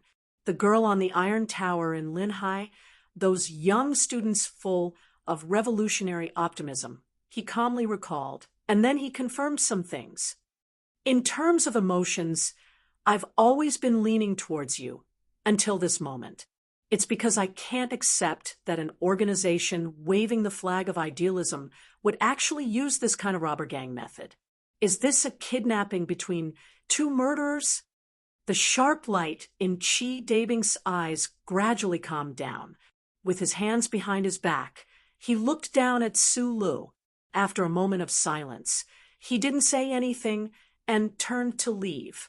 "I'm sorry, if thinking is something that can be easily changed, then you don't need to think for so long before.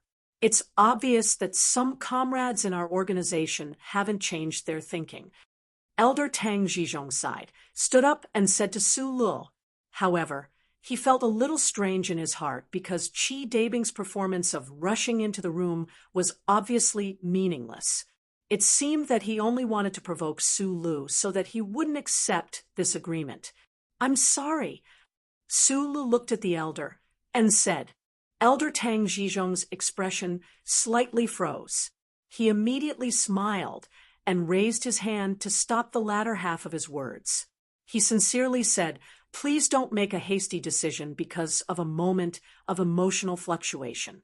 I think you need to sit alone and think about it." After saying this, the elder slowly walked out of the room with a hunched body.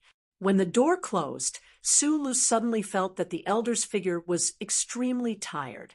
It was very similar to some of the figures he had seen in his life, such as the leader in a wheelchair, or the director of the department of Zhou who stayed up all night to work, or the old man in the hospital bed by Lake Feiqing.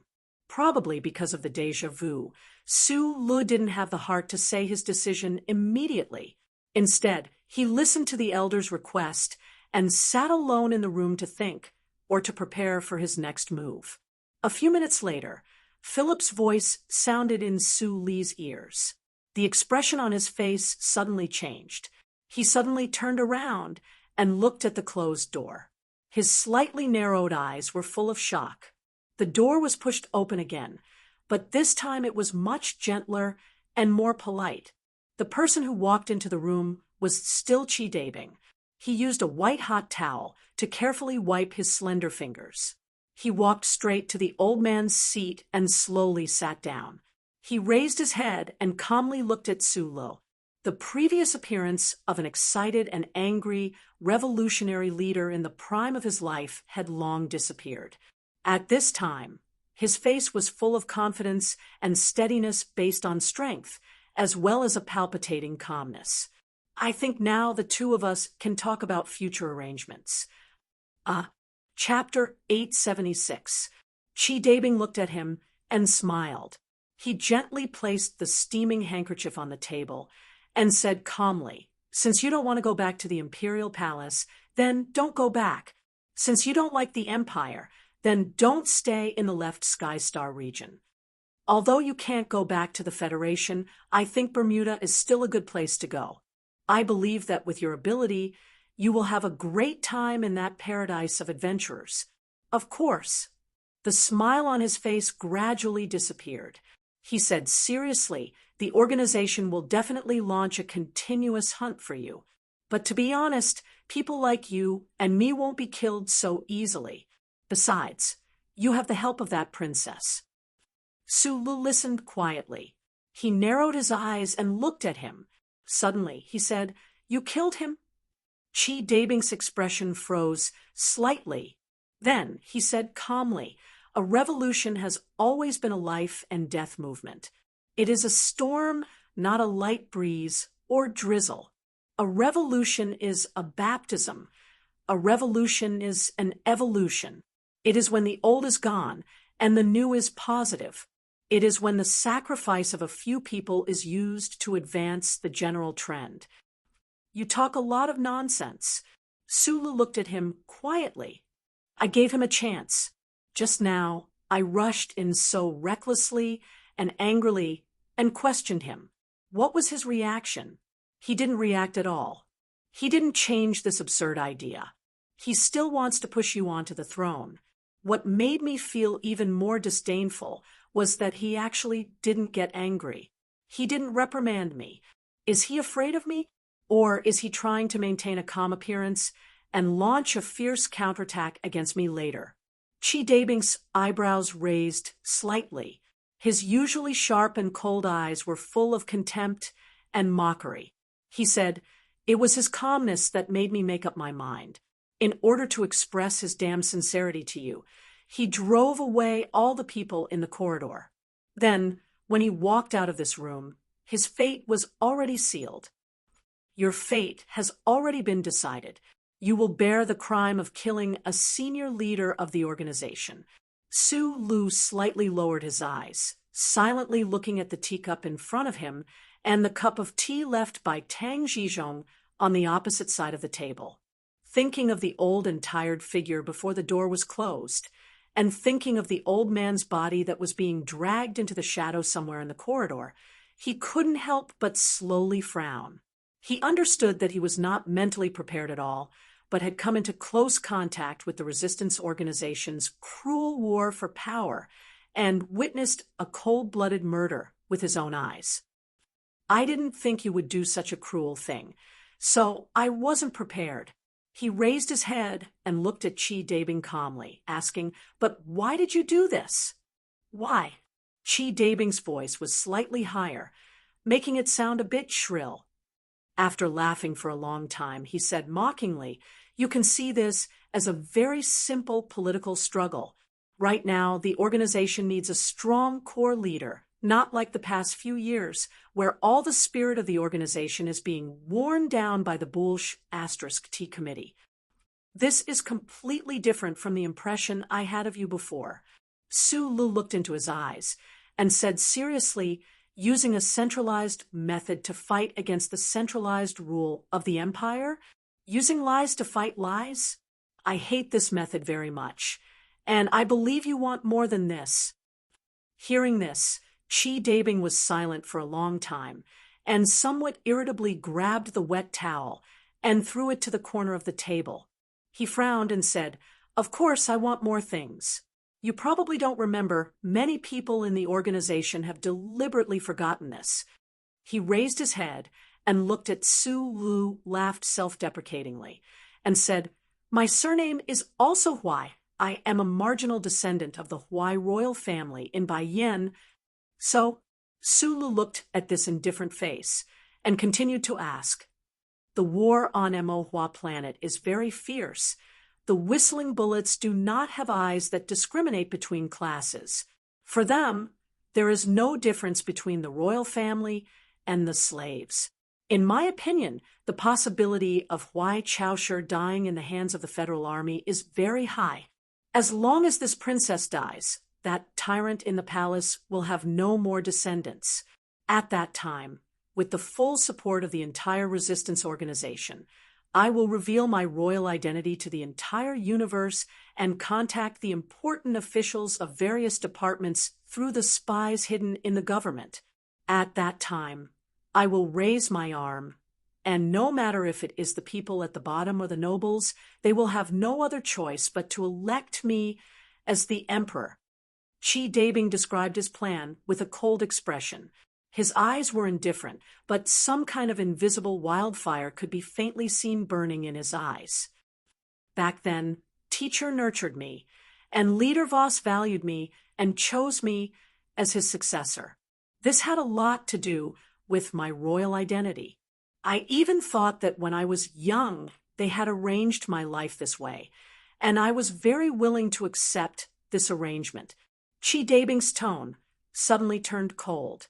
He stared at Su Li's face and said gloomily, "However, back then, when you first appeared on Tianjing planet as a fugitive from the Federation and were imprisoned in Master Fan's manor, teacher, who rarely contacted me, actually did not hesitate to expose my identity to save you. Voss, that old fool, even placed the entire resistance organization's future on you. He did not hesitate to bear the crime of betraying the country just to cooperate with the Federation. Until now, you have actually become the Empire's only successor. Everything changed overnight. That dead old man and the stubborn political speculators in the committee all felt that their chance had come, and they chose you. Why? You asked me why, and I also want to ask you why. Why did you appear in front of me? If fate had chosen you, then what about me?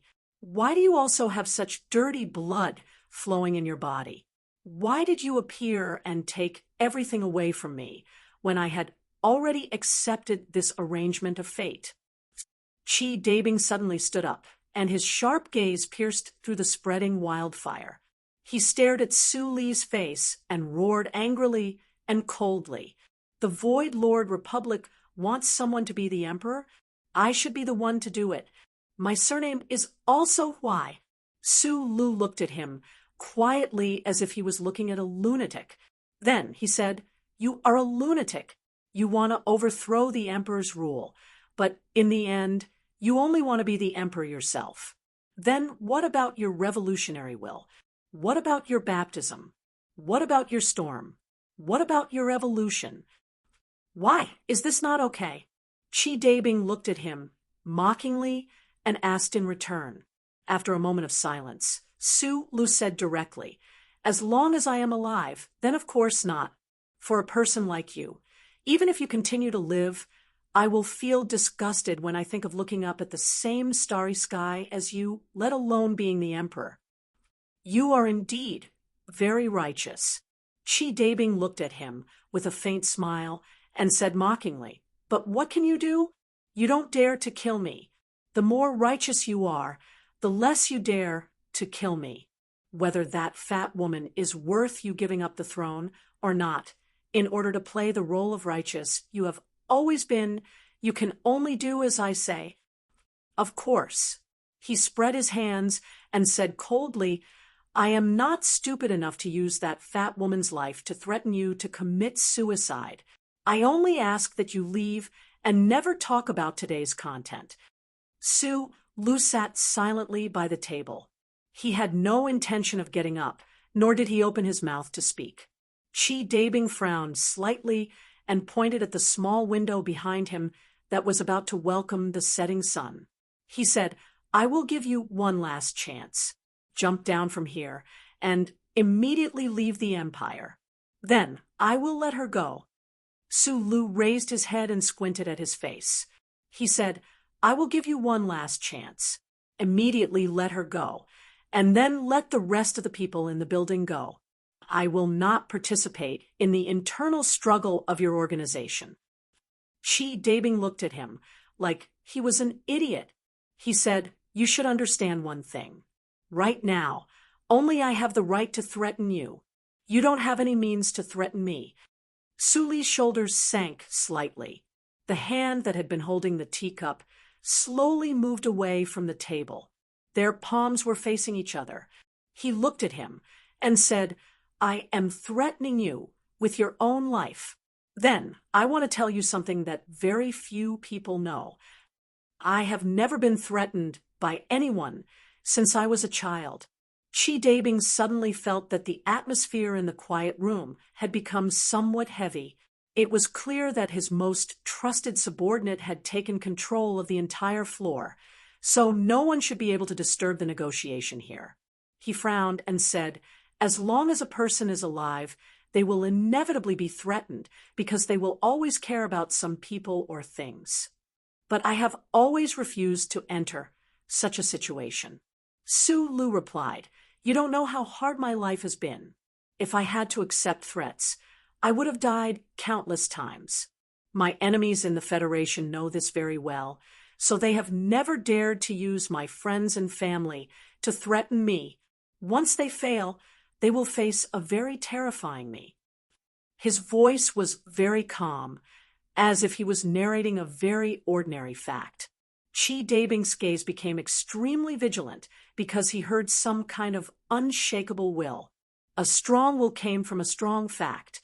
Back in the Federation, Madame Macho in the back of the mountain had tried to use Su Lu to threaten Su Lu. Su Lu had stepped on the snow in Charter Square for a night and used Madame Zhong to resolve this situation. Then he had infiltrated S2 to kill Macklin, destroying the plan that Madame Tai had planned for a long time. During this process, he had never thought of accepting threats. After being threatened by those big shots, once his family, friends, and lovers would constantly be in danger because of him. Su Lu absolutely could not accept this situation, so he used this method to express his attitude. Since then, all of his enemies, including President Pabre, had to think for a long time before making a move against people related to him, and they had to endure great psychological pressure. What you are doing today is actually something that Huai Chaosher has done before. Back then, when she and I were imprisoned in Master Fan's manor, she tried to use Aunt Susan to threaten me to surrender, but I did not agree, and she did not dare to make any further attempts. Do you know why? Because I said something to her. Because I hate being forced to do certain things. If you force me into a corner, I will become a dog. A mad dog. Su Lu stood up from the table, looked at Chi Dabing expressionlessly, and said, today, I will repeat to you one more time. If you dare to harm Aunt Susan, I will become a dog that salivates fiercely, stares at your calf, and will do anything to take a few bites. I will bite you until you are full of wounds, oozing pus, and your whole body rots to death. Chapter 877. Su Lu stood up and continued to provoke Chi Dabing, who was sitting across the table, with his deliberately cold expression and crazy words. His calm gaze was like the surface of a lake that had not been blown by the wind, but it also showed signs that it could move at any time. When his gaze landed on Chi Dabing's coat, it was as if he could see the gun inside. The man across the table was very strong.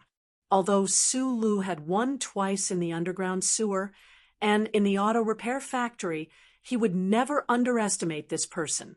The royal blood in Chi Dabing's body was somewhat thin, but it was still enough to support him to cultivate 8 rice shinshi. What made Su Lu even more vigilant was that he was another student of Fengyu. If measured by data, this man should be the strongest man in the younger generation after the 3. How could he knock him down without alerting his subordinates outside the room? Su Lu repeated Mad Dog's declaration in a cold tone, but his mind was doing fast calculations. He knew that he had to be fast. After calming down his opponent's mind, he would succeed in one strike. He was like a stray dog wandering by the side of a mine.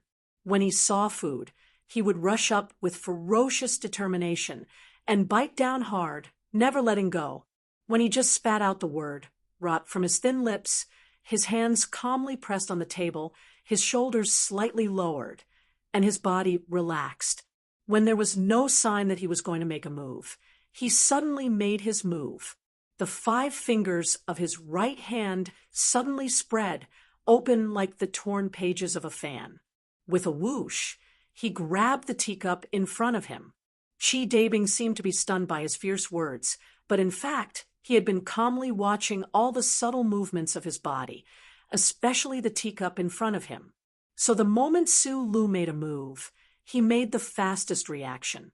He didn't call for his subordinates outside the room in vain. Instead, he used his right hand as fast as lightning to pull out a pistol and aimed the black muzzle between Su Li's eyebrows.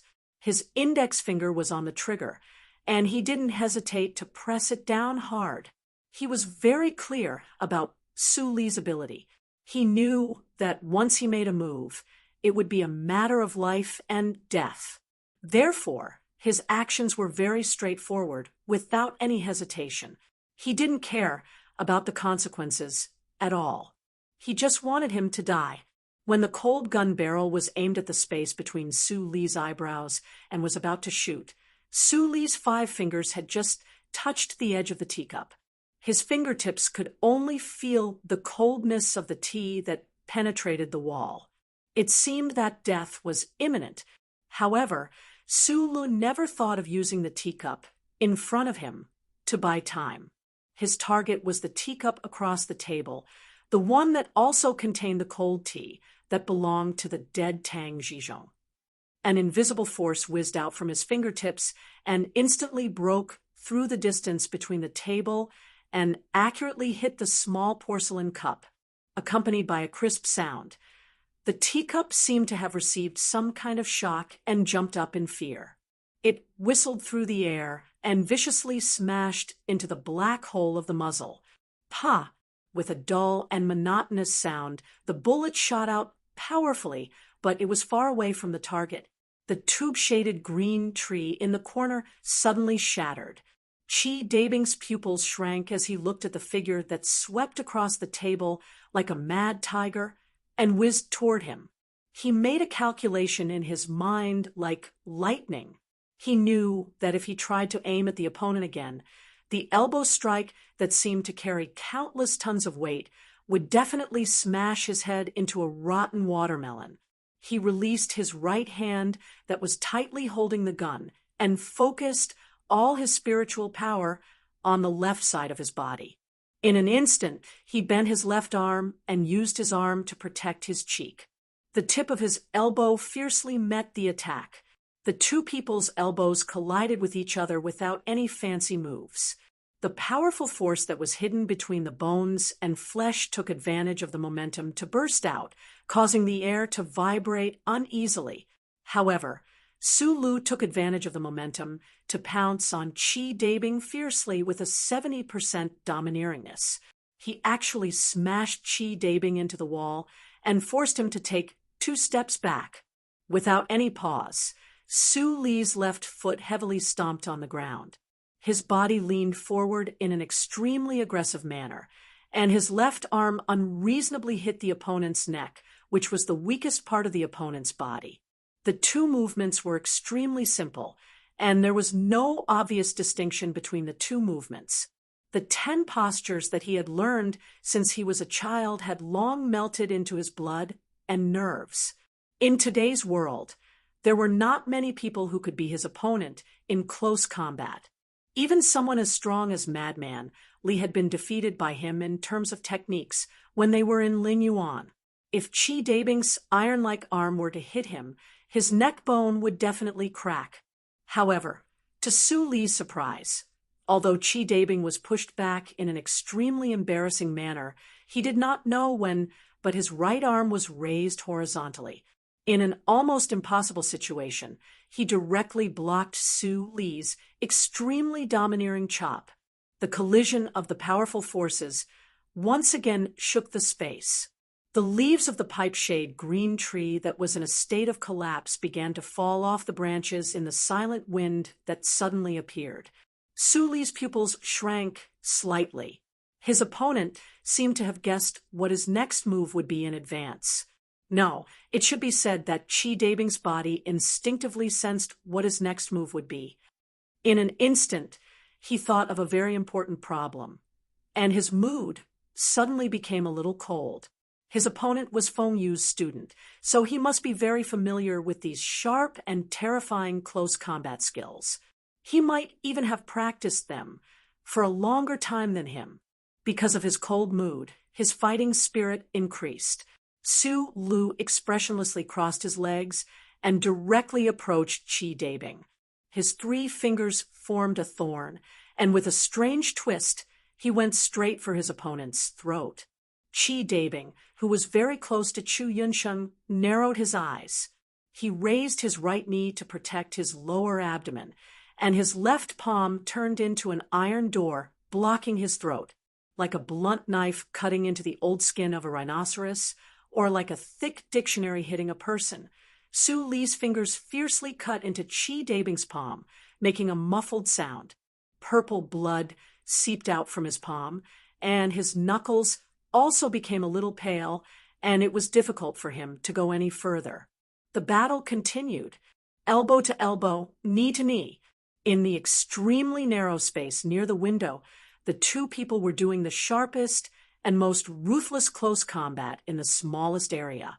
The air was torn, rolled, and then torn again. Every part of their body became a terrifying weapon.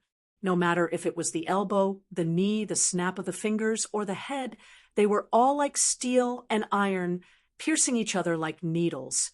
All of them had the blood of the empire's royal family flowing in their veins.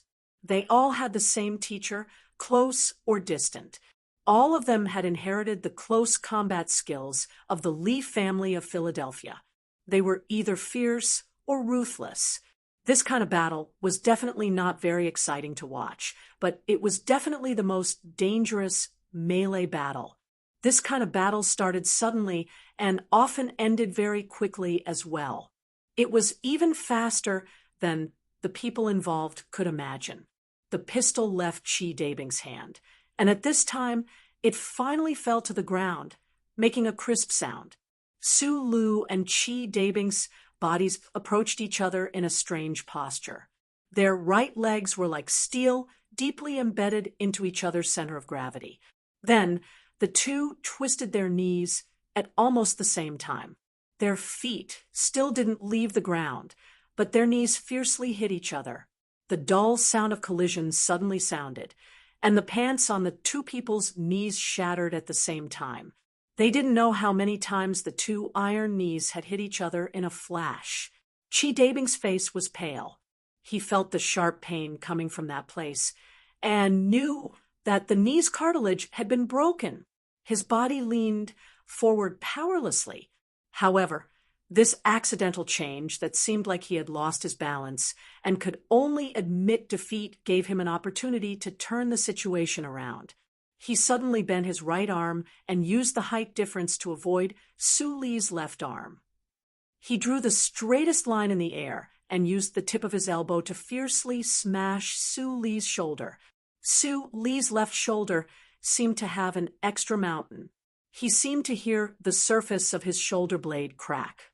His waist and abdomen couldn't withstand such a huge force. His left leg suddenly went soft, and he squatted down.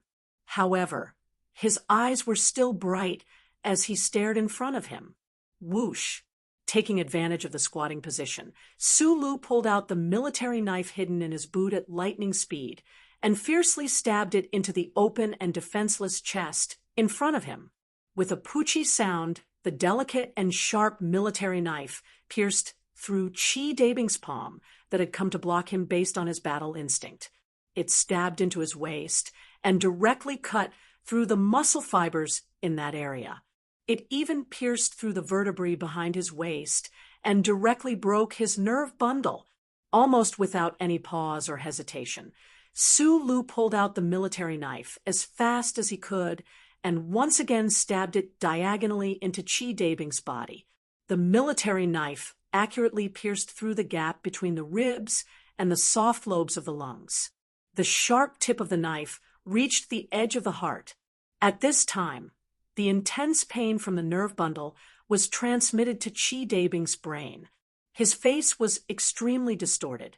He instinctively wanted to scream, but it was blocked by a thick and strong palm. "Don't scream." Su Lu half squatted on the ground and looked at Chi Dabing, who was leaning against the wall and slowly sliding down. His left hand covered Chi Dabing's mouth, so hard that his veins were exposed. With a poochie sound, Chi Dabing spat out the blood that he had been holding in his chest. He quickly took a few deep breaths, and his pale face slightly recovered. The sharp military knife in his right hand was still deeply stabbed into Chi Dabing's body. The scene looked a bit bloody and strange. Chi Dabing's face was ashen as he leaned against the wall. He looked at the military knife under his ribs with the corner of his eyes. He imagined that the sharp tip of the knife could pierce through his heart at any time. He was terrified and started to cough. Blood spurted out of his mouth from his lungs to his trachea like fireworks. He forcefully swallowed a mouthful of sweet saliva and looked at Su Lu, who was squatting in front of him. He said with a trembling voice, "You can't kill me. No one knows where she is. If you kill me, you will regret it for the rest of your life. Tell me where she is." Su Li's hand that was holding the military knife was very stable. Even if Chi Dabing coughed violently, he did not let the tip of the knife pierce through his heart. He said, "If you don't tell me, I will kill you. If I tell you, you will still kill me." Chi Dabing smiled bitterly. "For the same reason, even if I agree to your conditions, you will still kill Auntie." Su Lu said, "If that's the case, I might as well kill you first, and then go find her." Chi Dabing fell into a great panic. He had never thought that there would be a person in the world who would not be threatened like Su Lu.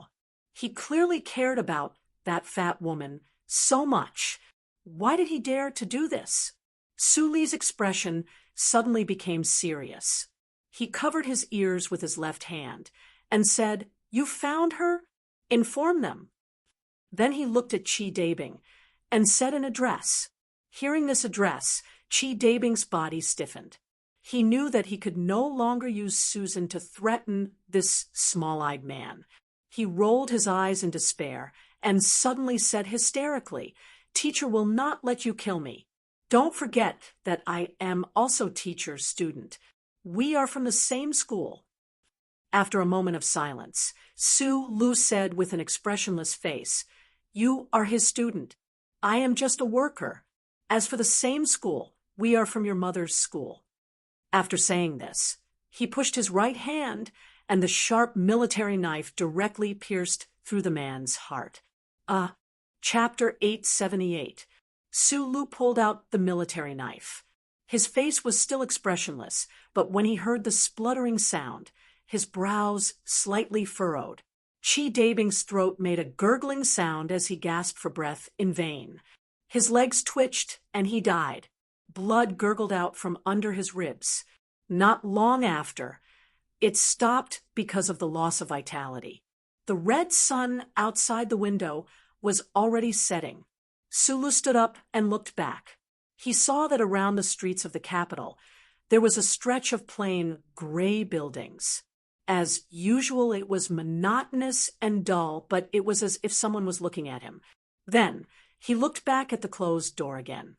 Outside the corridor, there were Chi Dabing's loyal subordinates, Tang Zhizhong's body that was gradually turning cold, and the resistance members in their respective rooms who still didn't know what had happened.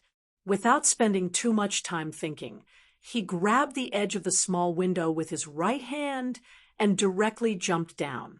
Falling through the air, the light red light of twilight flashed quickly over his body. Su Lu silently thought about how Chi Dabing had asked him to jump out of the window to escape. He killed him, and now he still wanted to jump out of the window to escape. The difference between the two was probably that the former was forced to leave, but now it was his own decision. Whether there was any annoying resistance or pressure had always been an important basis for him to decide the direction he wanted to go. His feet landed on the ground with a muffled thud. Su Lu silently climbed over the wall. Before he turned the corner, he subconsciously looked back at the auto repair factory building. He could vaguely see many figures shuttling between the buildings in panic. If he left quietly like this, the resistance would probably think that he killed Tang Zhizhong and Chi Dabing. Moreover, there would definitely be an intense power struggle within the organization. However, this was ultimately something he didn't have the ability and qualifications to deal with. Imperial's Second Royal Hospital, Back Mountain Intensive Care Unit. Su Lu hurriedly arrived by helicopter. He pushed open the blue door and quickly walked to the side of the bed. He reached out and held the hand of the woman on the bed. His mood finally calmed down. In the instant before he killed Chi Dabing, Philip searched the database of the Imperial Intelligence Agency and used 3 near-Earth military satellites to conduct a high-density scan of suspicious locations around the capital. He finally succeeded in finding the place where Aunt Susan was imprisoned, a remote ranch in the suburbs. Su Lu had Philip notify the Imperial Intelligence Agency. The agency's special operations forces were already on standby. Now that they had the specific location and the enemy's layout, they parachuted into the ranch like tigers and wolves. It didn't take much time to rescue the ant, and no one died in the entire operation. It was just that Aunt Susan had caught a cold the night before and was greatly frightened today. Her body was very weak. After she was rescued, she was directly sent to this luxurious royal hospital, and she was injected with sedatives. And at this time, she was in and she was slowly receiving a high-energy nutrient fluid. Su Lu looked at the ant's white hair that was messy on the pillow and reached out to gently tidy it for her. He noticed that the ant's brows were still tightly furrowed in her sleep. Her dry lips trembled from time to time, and she used some kind of dialect to lightly mutter words that were difficult to understand. He couldn't help but frown. At this time, the door of the ward was pushed open. A middle-aged man in a black official's uniform walked in with a cold expression. He had a luxurious staff under his arm. Behind him followed 6 or 7 stern-looking subordinates. The officials in charge of the ward's security all bowed to the side and didn't dare to stop them. It seemed that he was a big shot. Su Lu slowly stood up. Looking at the man who was getting closer and closer, he suddenly said, "I have a patient here. Whatever you want to say, go out first." Obviously, this big shot who called himself Commandery Prince Jinzhong didn't have the leisure and time to sympathize with the patient. Thinking about it from another perspective, as the Commandery Prince, who was personally appointed by His Majesty to temporarily lead the affairs of the Intelligence Bureau, while Huai Chaosher was in charge of the front-line battle, he had been blinded by the anger of being neglected. He didn't consider why there was such a sudden action today that he didn't know about. "What's your position in the Bureau? Who approved this action?" The Commandery Prince looked down at Su Lu with 1% of his eyes. He didn't do it deliberately. He naturally looked at Su Li's face and scolded in a deep voice, "I will naturally punish you after the matter. What I want to know now is, where is the base of the rebel organization? Why were you able to escape from there alone? Tell me everything you know, right now." Su Lu frowned and quietly looked at this member of the imperial family. He roughly guessed that the high-ranking officials in the Intelligence Bureau had used some unknown method to hide their identities. Their intention was none other than to let the Commandery Prince meet with him.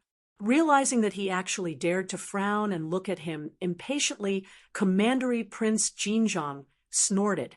His eyes were extremely round. He was probably going to kill someone in the next moment.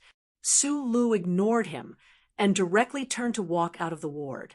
After everyone left the ward, he suddenly turned to look at the Commandery Prince and said, "I don't want to talk too much with you. I'm just doing my business." However, to avoid trouble, I can tell you that in my eyes, there has never been anything like a Commandery Prince or Prince. If you have the same idea as me and don't want to cause too much trouble, I suggest you ask the people around you or the staff in the Intelligence Bureau about the specific situation. In reality, these words were long-winded enough. However, because Su Lu was unwilling to have too much contact with the imperial officials and was even more unwilling to reveal his identity and shout about the glory of his family like a noble young master in a confrontation on the street, he would rather remind the Commandery Prince and let him investigate on his own. Ever since he was a teenager, he had not liked to play this game of relying on his father. Back then, he had been an orphan in a mining family and did not have the right to rely on his father. Now that he had the most powerful father in the entire universe, he did not want to acknowledge him. Commandery Prince Jinzhong narrowed his eyes slightly. The expression on his face changed continuously because of this person's calmness. He stared at Su Li's face. Suddenly, he took a phone from a subordinate and asked a few questions. After hanging up the phone, the Commandery Prince no longer had his initial arrogance. His eyes were filled with an extremely complicated expression. He looked at Su Lu silently for a long time, and then said, "The Emperor summons you to the palace." Su Lu paused, and then said, "Not now. I will go when I have time." Because he owed a favor to the imperial royal family for this matter, his answer at this moment was already as gentle as possible. However, when it fell into the ears of everyone in the corridor, it was still like rolling thunder. He dared to directly refuse the great emperor's summons and say that he would go when he had time. Commandery Prince Jinzhong looked at him like a monster. He had wanted to use this opportunity to scold him as an elder. Suddenly, he thought of this person's past glorious deeds. He thought of how the most hard-working prince of the empire, the most bloodthirsty Commandery Prince, had been unreasonably killed by this small-eyed man in front of him. He immediately gave up on his previous thoughts. At night, Aunt Susan woke up. Su Lu stayed by her side and comforted her with a few words. Looking at Aunt Susan's haggard and sunken eyes, he did not explain too much and quietly urged her to go back to sleep. After Aunt Susan relaxed and fell into a deep sleep, Su Lu walked out of the ward and came to the verdant garden at the edge of the building. He looked up at the strange moon in the sky and lit a cigarette. He sank into a complicated and confused mood and was silent for a long time. The royal hospital was near the mountains and rivers. The scenery was excellent, especially in this special protective area behind the mountains, where only those with noble titles could live. It was built in the valley and welcomed the rising moon and sunset through the plum trees. It was so beautiful that it was like a dream that he did not want to wake up from. He thought of everything he had experienced during the day and guessed what was happening in the car repair factory. He thought of how he was now far away from that place, as if nothing had happened. He saved Aunt Susan and strolled in the beautiful plum forest. He felt that it was really like a dream. Elder Tang Zhizhong's words kept echoing in his mind. The longer they echoed, the more the scenes and suggestions were like poems in a dream. They gradually faded and faded. Although he did not forget them, they became more and more vague. Become the king of the left sky star region, Su Lu narrowed his eyes and looked at the bright moon hanging high in the dark blue night sky. He admitted that he was tempted at that time in the room. Otherwise, he would not have been silent for so long. Just like what Li Pifu said on his sickbed, Feng Yu went to Donglin in the past partly because he wanted to witness the tragic beauty of the decline of a society and civilization. To be able to witness some kind of big change in history was an irresistible temptation. Who did not want to go back to the beginning of time and see Schiller write wonderful works? Who did not want to go back to the beginning of history and see the Tide dynasty peacefully give up power and the scene of thousands of people celebrating at the beginning of the Republic, becoming the emperor of the empire, witnessing a big change in the left sky star region that had not happened for tens of thousands of years, and even personally participating in it? This temptation was too great. It was so great that even he, a rock in Donglin, found it hard to suppress his desire. However, the sudden change in the situation and the cold situation caused by Qi Dabing made him quickly realize that the plan of the resistance organization could not change the world of the left sky star region. This kind of reform path from the top to the bottom would eventually lead to the old path of war and slaughter. No one would be willing to give up the rights and interests they already had, let alone the entire class of the imperial family. That Prince Jinzhong he saw earlier might be afraid of him because of his bloodline, and did not even have the courage to oppose him inheriting the throne of the empire. However, if he carried out the agreement with Tang Zhizhong, this prince would definitely resist at all costs. Su Luk could not even imagine what kind of attitude Huai Chaosher would have when the time came.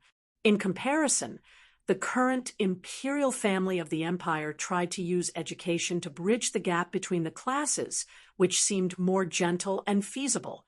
However, how could this kind of scratching through the shoe stop the pain of hundreds of millions of years?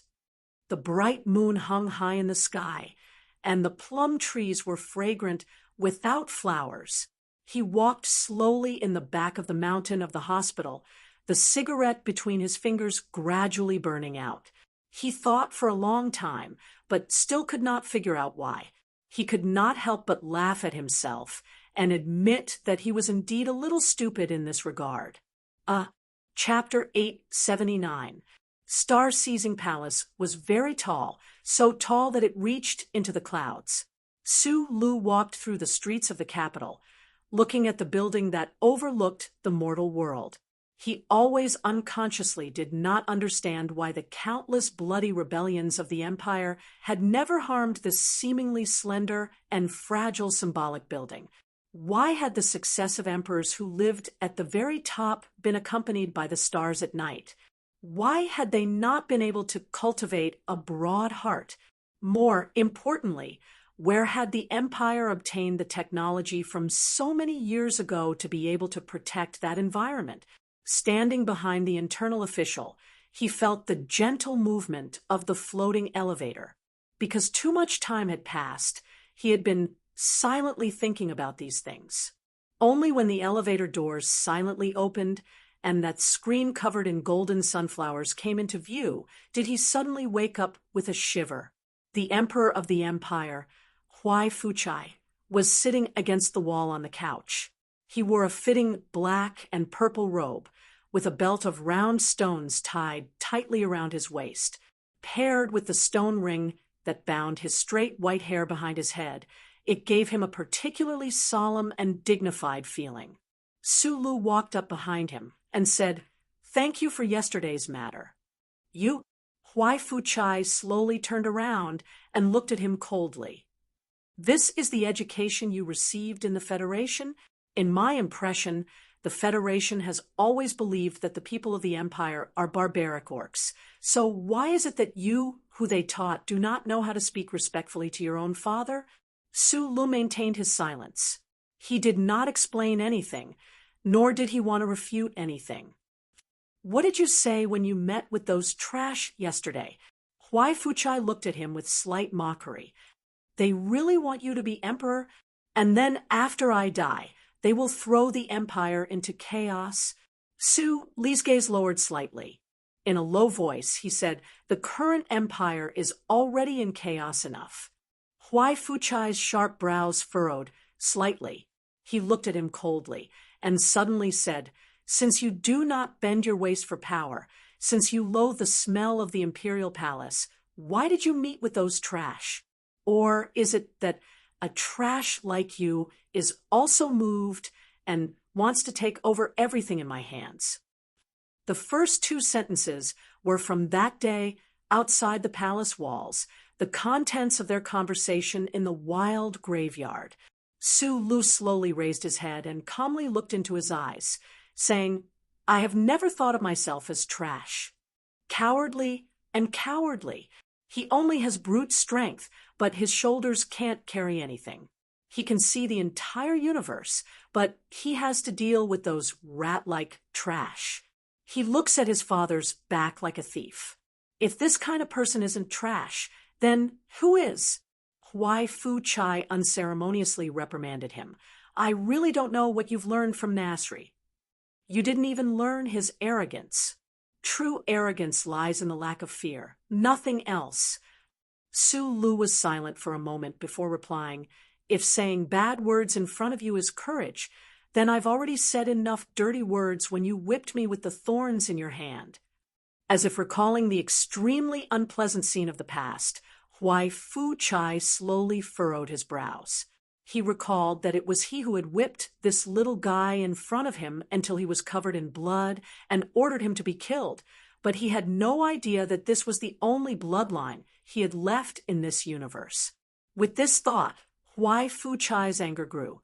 Perhaps even he himself could not tell where this anger came from being deceived, coming from a loss of face. In short, he slowly straightened his body. With the cold demeanor of a sovereign, he narrowed his eyes at Su Lu and said, "You are already old. You are already old. I don't want to educate you anymore, and I don't want to talk about responsibility with a piece of trash like you.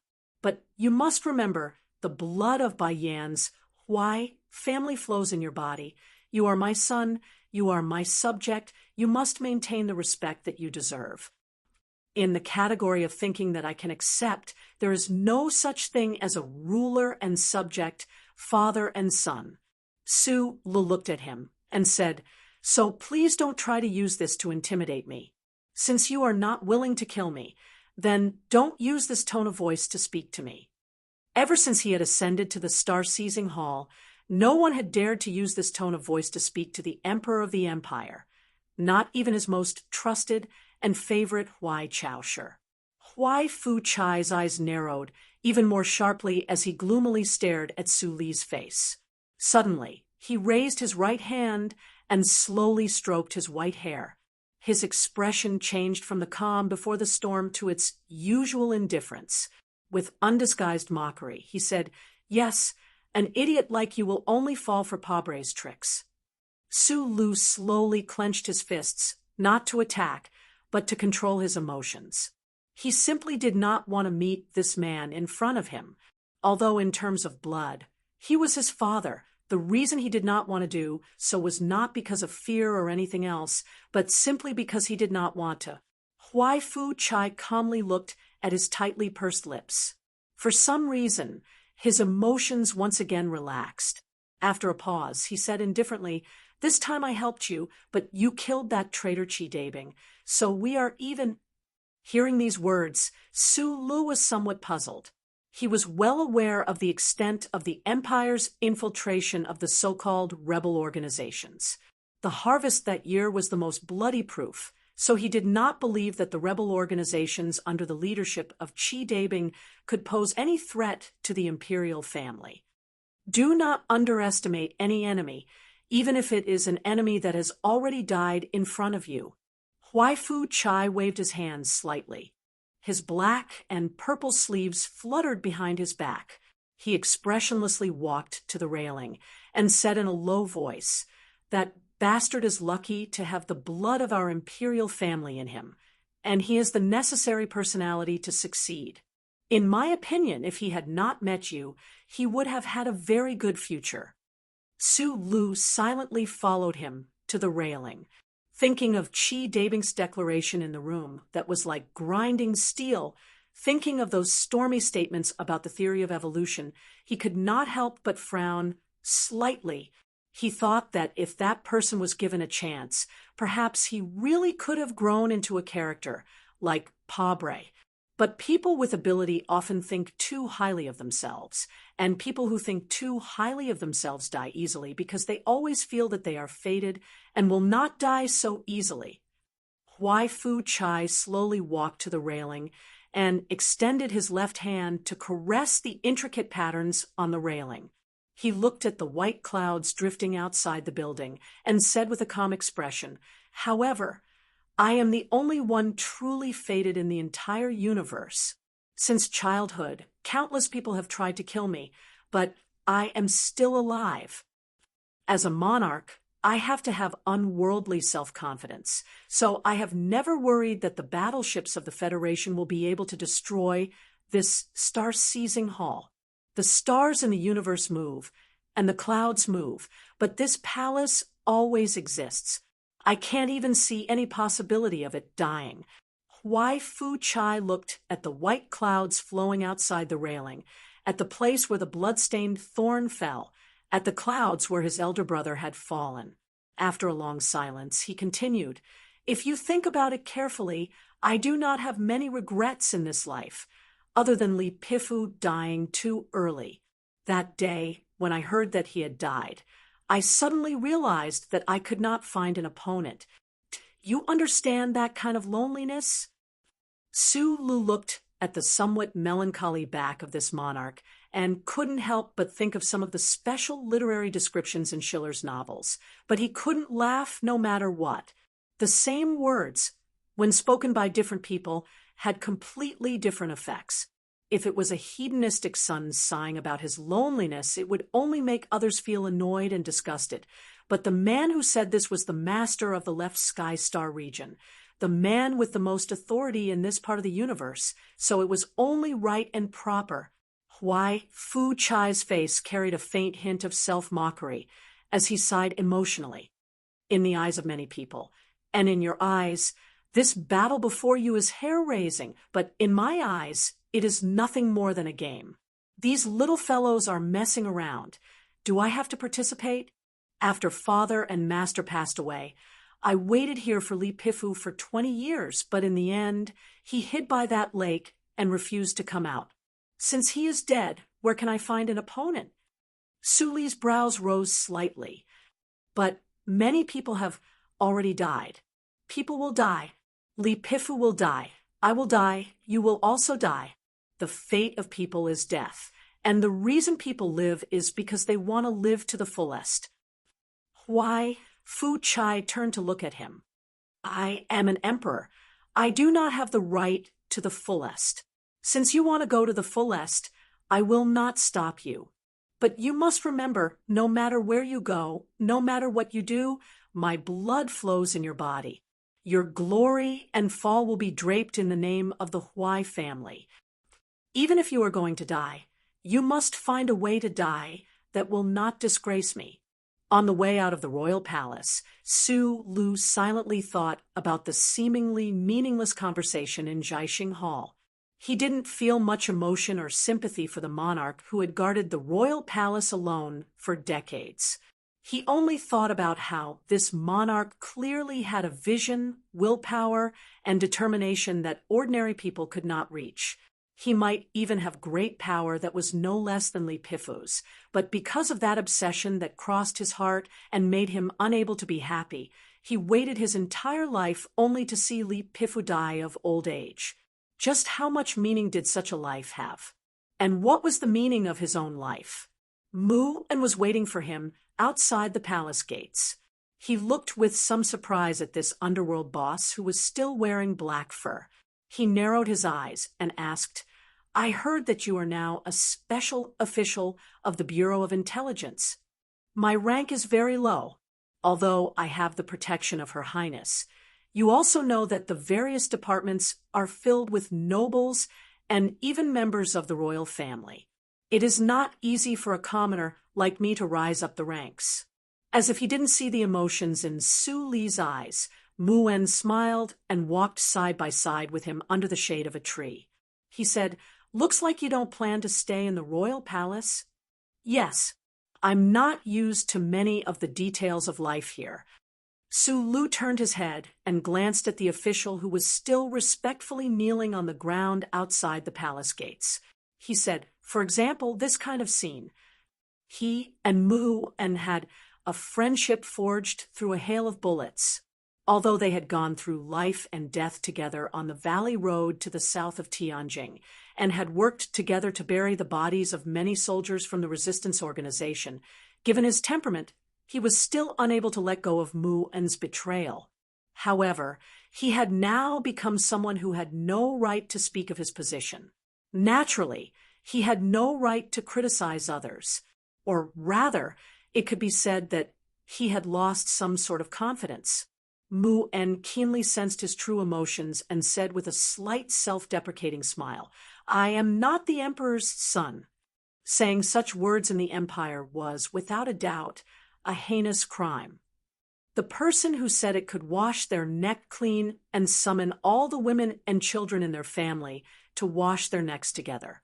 However, Mu En said it so indifferently. Sulu also understood. He paused in his steps, shook his head, and patted his shoulder with a smile. Chapter 880. This had nothing to do with the theory of bloodlines, but it was related to the innate inequality of human society. Sulu recalled what Huai Chaosher said back then, and couldn't help but laugh at himself. Humans hated betrayal because it brought about extreme insecurity. It was always the hardest to defend against a sneak attack from one's companions. Therefore, no matter whether it was the Federation or the Empire, the punishment for traitors was always the heaviest in all the moral codes. For example, Mu En right now, but it did not include himself. The noble blood of the Baijin Huai family flowed in his body. When he turned from a hero of the Federation to a crown prince of the Empire, even many people in the Federation did not think that it was a betrayal.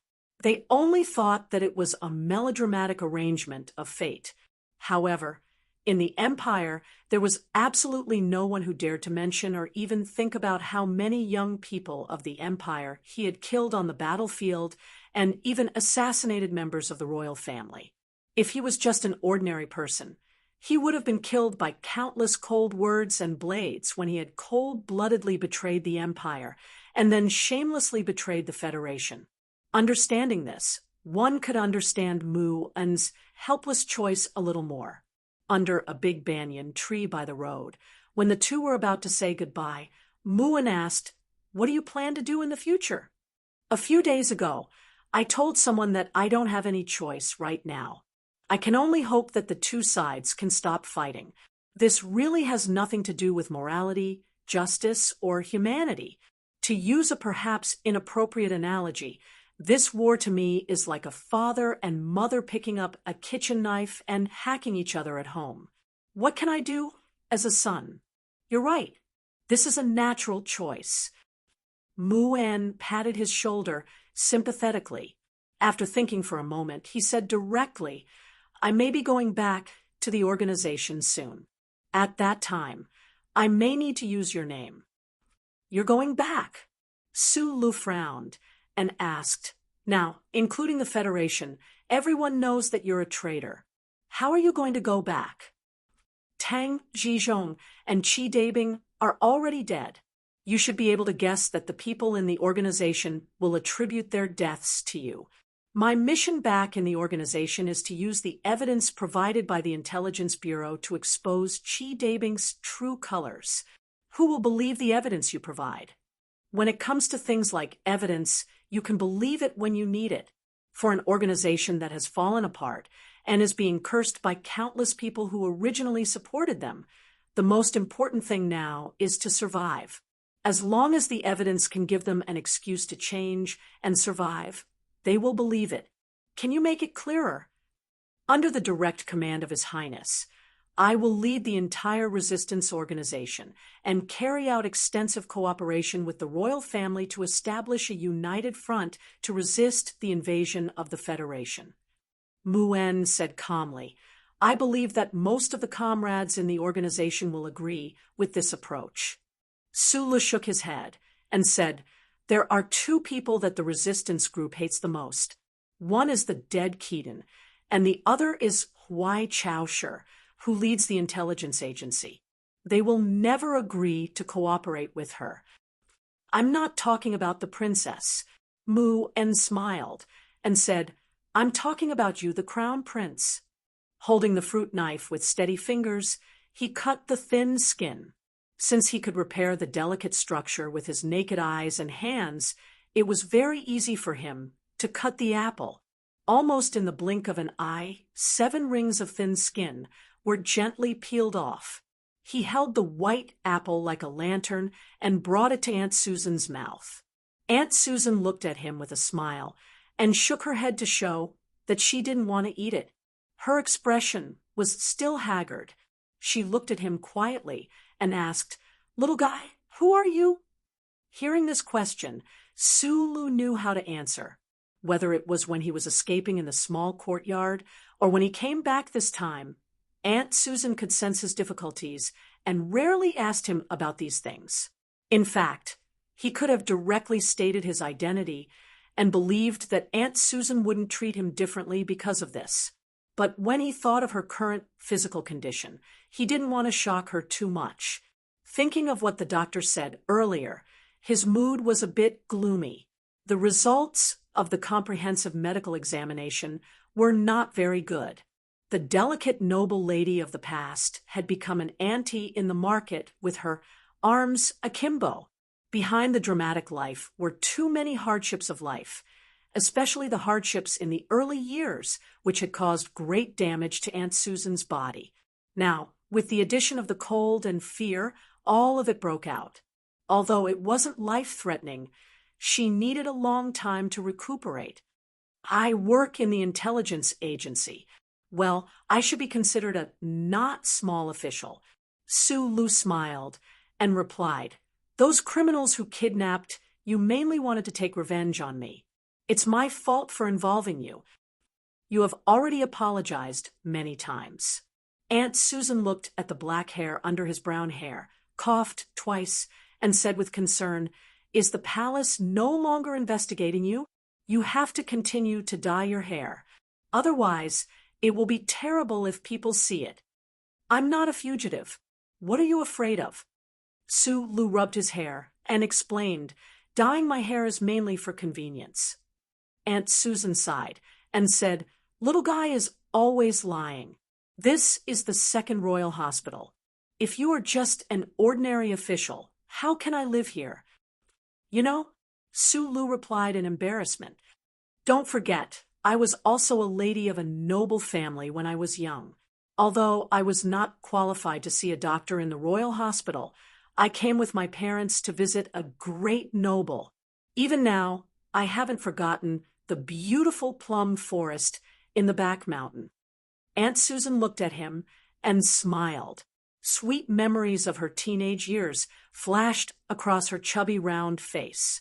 I said that I have a good relationship with the princess, Sulu said with a smile. Aunt Susan's expression suddenly dimmed. She gently grabbed his hand and said, There is still no news from Paul. Can you help me ask? Sulu was slightly stunned. He remembered what he heard that day and nodded.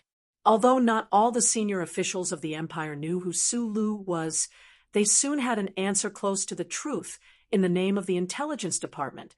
But the answer was not a good one. The reason why Paul's allowance had not been transferred to Aunt Susan's account was indeed because there was no electronic signature of him. The reason why Paul did not sign was not because he had no time to care about this matter when he was patrolling the front line with His Highness, but because he was missing on the front line. Sulu frowned as he looked at the latest missing person list sent by the military. Looking at the eye-catching name at the bottom of the page, the smiling face of the Empire youth in the small courtyard that year appeared in his mind. He had served in the federal military for many years.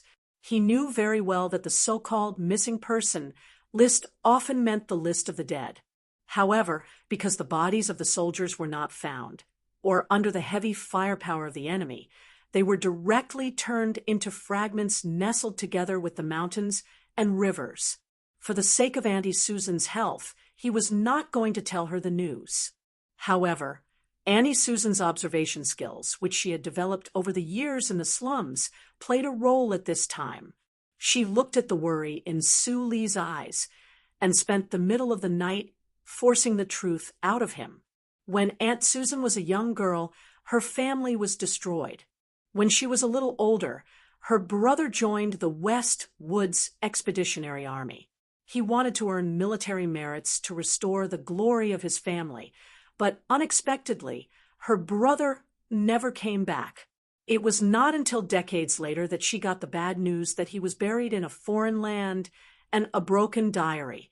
After getting married, she could have lived a simple life, but her husband who loved her was taken away by illness. Her life always fell into despair when she saw the most hope. Life was unfair to her, but she was strong. She stubbornly survived with her young son in the most dilapidated slums of the empire until she heard the news that her son was missing on the front line.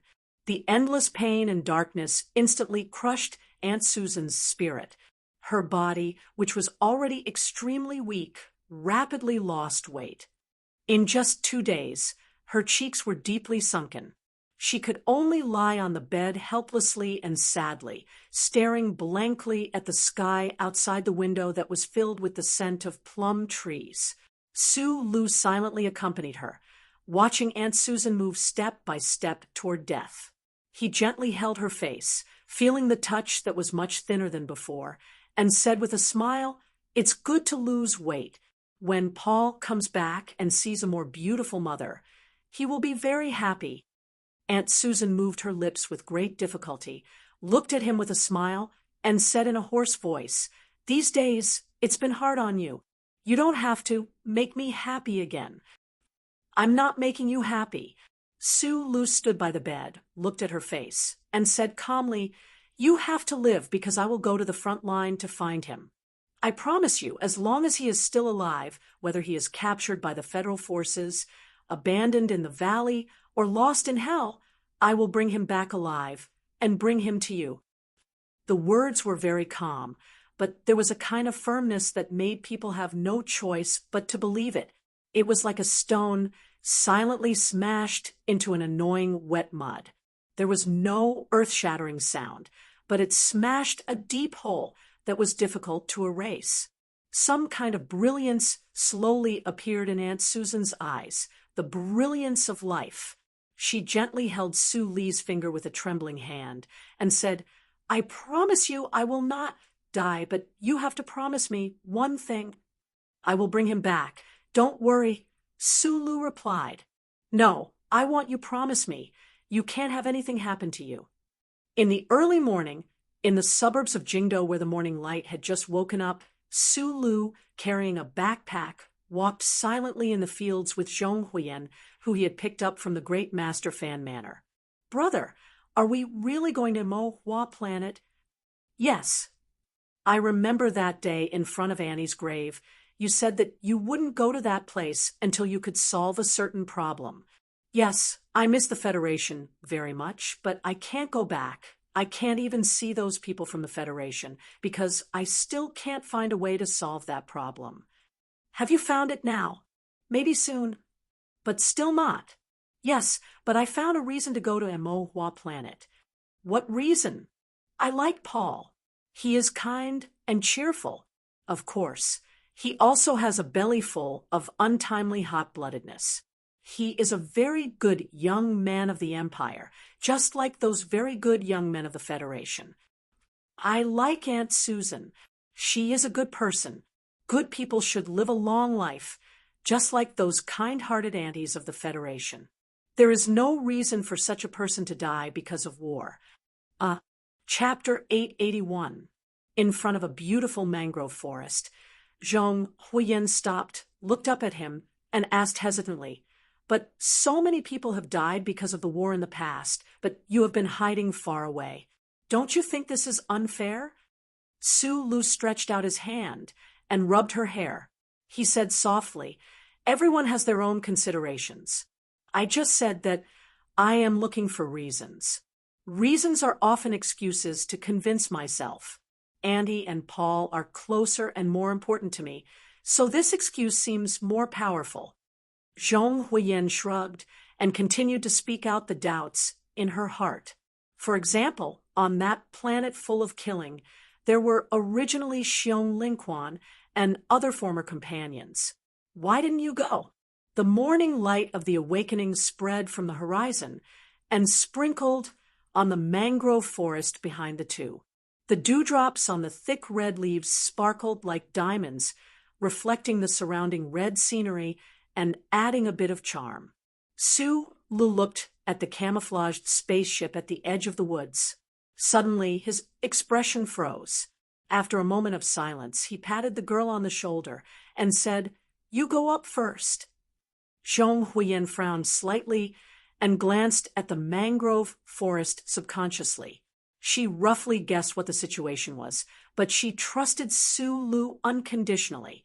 She would never be a burden like those noble ladies who only knew how to scream and tremble, so she didn't say much and walked over calmly.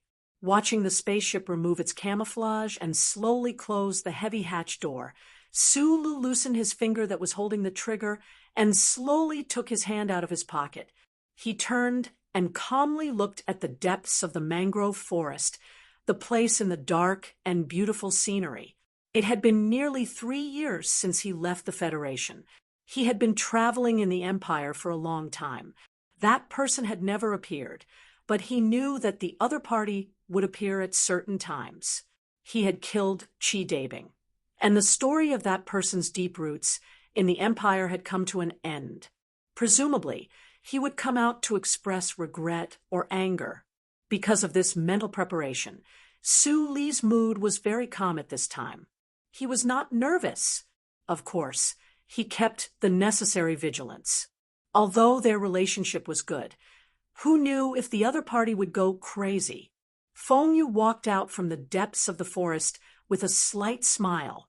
His weathered face appeared a little gentler under the light of the red leaves. Only his mouth full of yellow and black rotten teeth were exposed frivolously. Facing the gradually brightening morning light, it showed the ugly details. Can a cold-blooded animal like you really live for 1,000 years? Su Lu fished out a box of cigarettes from his jacket pocket, took out a windproof lighter, and lit it up. Then he threw the cigarette and lighter over. At this time, there was still a distance of about 10 meters between them. Feng Yu lit the cigarette and took a deep breath. The white smoke with a hint of light blue blew out from his nostrils. Then it strangely rolled around his face and refused to disperse, blurring his eyes. Feng Yu's eyebrows slightly raised. He looked at the rising red sun and said, "I taught you. You were clearly a citizen of the Empire, but you always thought of the good of the Federation. You watched your former subordinates go through fire and water, but you hid thousands of light years away. When it comes to cold-bloodedness, you have long surpassed me. As for hypocrisy, you are somewhat similar to that old man who already died." Su Lu knew that the old man he was talking about was the military god Li Pifu. He shrugged indifferently and said, "Uncle, I've read a lot of books in the past few years. Even if I can't fully understand some of them, I still memorize them in a clumsy way. However, there's a passage that I didn't read recently. When I was young, you had me go to the library of Heshi State University to read, and I copied it down." Without waiting for Feng Yu to ask or mock, Su Lu continued, "The backwardness of a society is first and foremost the backwardness of the elites, and the most obvious sign of the backwardness of the elites is that they often criticize the backwardness of the people.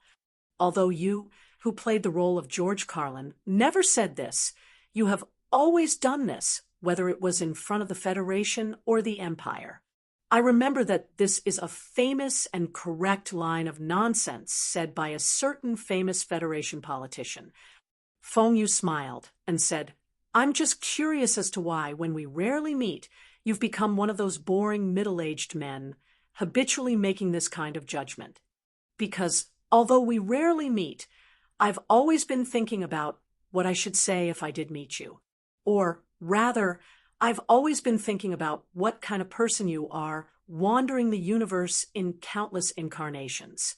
The Emperor of the Empire has his goals, although that goal no longer exists. The great teacher has his own goals, although they are somewhat literary and somewhat sour. The military god also has his own goals, although they are somewhat unyielding. Even the aunties who sell children's clothes in the market have their own goals, although they are specific and subtle.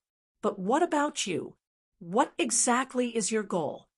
After a moment of silence, Su Lu slowly spread out his hands, feeling the slightly cold morning breeze. He did not hide the part of his heart that had cooled down. Looking at Feng Yu, who was not far away, he sighed and said, "I've thought about it and realized that your goal is only playing. You have the ability to resist the charter.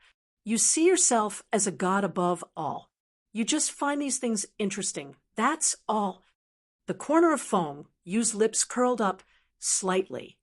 Looking at him, he said mockingly, "Does this count as a concrete manifestation of a child's patricide complex in psychology? Your disappointment in me is only because you need to use a certain method to prove that you have already surpassed me, that you can easily defeat me. Only in this way can you complete this process." "No, I don't want to defeat you or surpass you. I'm not Chi-Dabing. I've never believed in the theory of evolution. I just want to tell you one thing."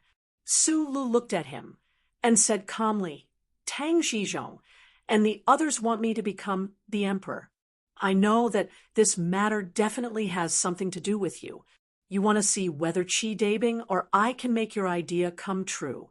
In order to know this, you can even coldly watch us kill each other in the room. I don't like this. Also, don't expect to play me like you played the people of the Federation or like you played Chi-Dabing." The morning light shone on Feng Yu's face. After a moment of silence, he said with a smile, "I know very well that he is no match for you. However, I only have 2 students in my life. You really shouldn't kill him. I'll repeat myself. I'm just an employee." Looking at the smile on his face, Su Lu raised his eyebrows slightly and said, "He wants to kill me. Why shouldn't I kill him? I can't be bothered to care about that guy's existence. What meaning does it have to you? Over the years, many people have told me that there is no reason in the universe. Since you old guys have forced me into a corner, my fist is reason." Feng Yu bent his fingers slightly and flicked the cigarette far into the red sun. He said calmly, "Since we're about to leave, let's get to the point. Don't bother me in the future." Su Lu said, "If you're tired of playing and don't want to go through all this trouble anymore and want to go back to the Donglin Sanatorium to find a girl, I'm willing to go with you. I'm very good at paying for prostitutes. However, if you still want to play with me, please forgive me for not being a toy. When the time comes, I don't know what I'll do." At this point in the conversation, Feng Yu slowly furrowed his brows for the first time. Under the reflection of the morning light, one could clearly see that there were traces of silver in his brows. As he furrowed his brows, his seemingly unchanging middle-aged face finally gave off a sense of age. "Little guy, are you threatening me? Perhaps you're doing this for my own good, but the problem is that I don't even know if you're doing this for my own good. You're hard to trust, probably because we're 2 different kinds of people." Su Lu threw the cigarette but to the ground and slowly extinguished it. He then raised his head and looked into Feng Yu's eyes. He continued, 3 years ago in the Federation, your biggest question was how I got in touch with the charter computer. In fact, the reason is very simple. It's because of the biggest difference between us.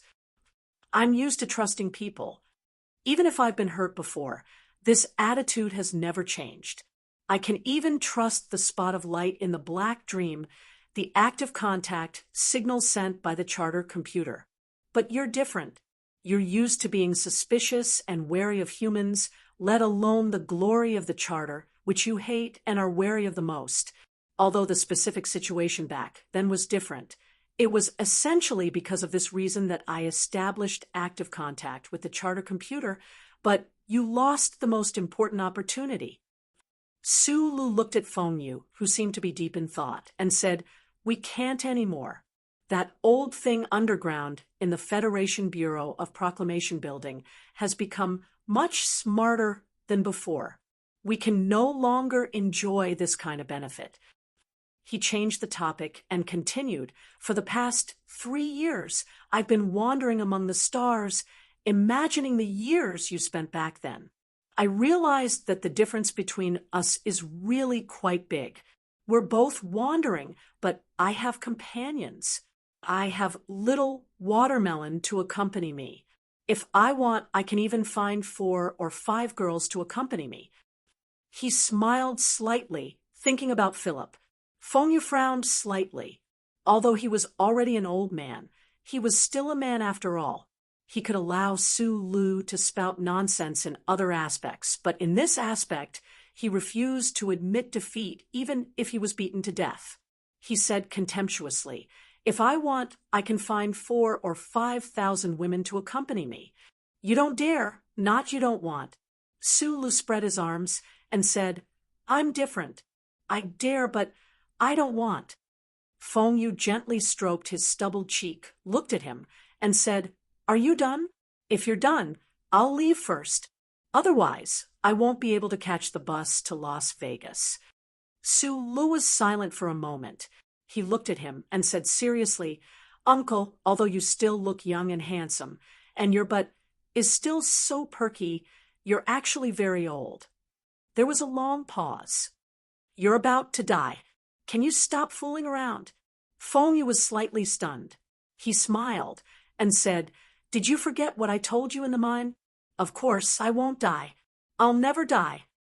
After saying this, the teacher and student, the boss and the employee who had a strange relationship, went their separate ways in silence. Su Lu stood on the slightly wet mud, looking at the back of the figure that disappeared into the depths of the mangrove forest. He was silent for a long time, thinking about something. Then he heard the sound of a farewell wind chime. He knew that it was the string of 6-star knives hanging behind the uncles, but that was beating rhythmically. After this farewell, he didn't know when they would meet again. Chapter 882. In the late autumn of the 75th year of the constitutional calendar, a cold wind began to blow in the capital. Although the first snow had not yet arrived, the low temperature outside had begun to paint the glass windows of the building with frost. A very slight electric current starting sound was heard, and the automatic heating equipment below began to operate. It only took a few seconds for the glass window, like a woman with a face mask, to become clear. The flat evergreen grass and the withered leaves rolling in the autumn wind created a feeling of a mixture of tenacity and decay. Through the dark and steady face on the glass, it slowly seeped into the official residence. President Pabre silently looked at the scenery outside the window and suddenly said, "Where is the parade?" "We just entered the territory of Nank." Mr. Breen, the director of the office of the president's residence, glanced at the electronic notebook in his hand and calmly replied, "The officials sent to the headquarters of the 3 industrial unions of S2 have been working for nearly a week. According to their judgment, nearly 60% of the ordinary workers still firmly support you, but most of the leaders of the 3 industrial unions have already been bribed by Macho. This is the personal action of Mr. Tai Ziyuan. Don't associate it with Macho." President Pabre slowly turned around. His body was extremely relaxed as he leaned on the windowsill and calmly said, "Refusing to inherit the crystal mining consortium is naturally the biggest bribe in the history of the Federation. But what will that lady think? The foundation of the Qianshi Tai family disappeared just like that. Even if Macho is the president for 10 consecutive terms, I'm afraid it will not be able to recover the loss." Director Breen slightly smiled, respectfully stood behind the president, and handed over the electronic notebook in his hand. What will Lady Tai think? Those who were qualified to discuss in the Oval Office of the official residence had already received the news through the most reliable channel that Madam Yi smashed the entire kitchen in a rage several months ago. To be able to make this lady who was accustomed to the picturesque scene lose her composure, one could imagine what kind of heavy blow Tai Ziyuan's decision had caused to her. The ambush in the Straits of Mo Hua Planet achieved the greatest victory. Even if Shaoqing was not at the front line, the gift he left for the princess still played a role. He is indeed a rare talent. A steady voice rang out from the corner of the Oval Office. It turned out that General Li Jiedu had been sitting silently in the shadows and had not spoken. When will Shaoqing come back? President Pabre picked up the coffee on the table and looked at his old friend. The fleet has completed the space jump.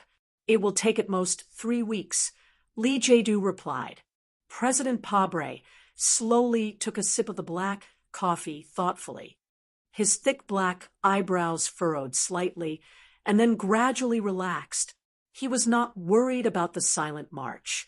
He had enough experience and countermeasures for the civil rights movement. In the parliamentary election 2 years ago, the candidates of Pabre's faction won many seats. Now, the various bills were being passed one by one according to the design of that year. And as long as Du Shaoqing returned to the capital ring with his military might, those bills and regulations would be passed even faster. More importantly, it would bring him more glory and prestige. The noose around the necks of the 7 families was getting tighter and tighter. All the movements in the back of the mountain were in sight, and all the situations were under control. President Pabre turned to look at the cold autumn outside the window. A faint smile appeared on his dark face. He knew that he only needed to wait for the right time to pass the wartime presidential re-election bill and be the president for another 5 years. Then, he would be able to push forward the business of the tavern to the end. But why did he always feel that there was some shadow in his heart that could not be dispelled? President Pabre frowned slightly. He put down the coffee cup without knowing what to feel. Then, he heard a light beep from the table. He picked up the electronic notepad and looked at the latest news report. The expression on his face became more and more serious. His dark skin gradually became gloomy until it turned into a dripping lead cloud, making people not dare to look directly at him. With a bang, Pabre slammed the table heavily. He stared at Director Breen and said angrily, "Did you read today's Capital Daily News?" The Capital Daily News, which had a very high status in the hearts of the Federation people, temporarily stopped publication 3 years ago because of a fire. After it resumed publication, the newspaper seemed to have lost its keen observation and the most scarce objective point of view of journalists. It was almost the same as the media that were busy reporting on the front lines all day long, but were unwilling to mention the internal affairs of the Federation. Until one day in the late autumn of the 75th year of the constitutional calendar, the Capital Daily News used a special issue to announce to the entire Federation that it had truly resumed publication. And Chief Editor Bob and Reporter Wood, who had won 2 Nebula Awards, once again stood in front of the public and pulled back a corner of the dark curtain without fear. The title of this special issue was extremely sensational: The Gravedigger of the Federation. Who was the gravedigger of the Federation? The 7 notorious families that had been hidden in the dark history for thousands of years, the imperial people who were as ferocious as beasts in the Gary Corridor and vowed to destroy the Federation, or the germ-carrying rats that the HTD Bureau of the Federation couldn't completely eliminate no matter how they cleaned up. No. The answer provided by the Capital Daily News to the entire Federation was beyond everyone's expectations and shook everyone's nerves. because they believed that the gravedigger of the Federation was President Pabre, who still enjoyed a very high reputation, and the Federation government under his leadership. This special issue used a full 4 pages to help the Federation people look back to the time and space of a few years ago. They recalled the big explosion that had gradually been forgotten by people, the Westwood's military region commander-in-chief Zhong Suohu and his wife who died in the explosion, and thousands of Federation soldiers. As the writer, reporter Wood gave up the sharp and ruthless style he was best at this time.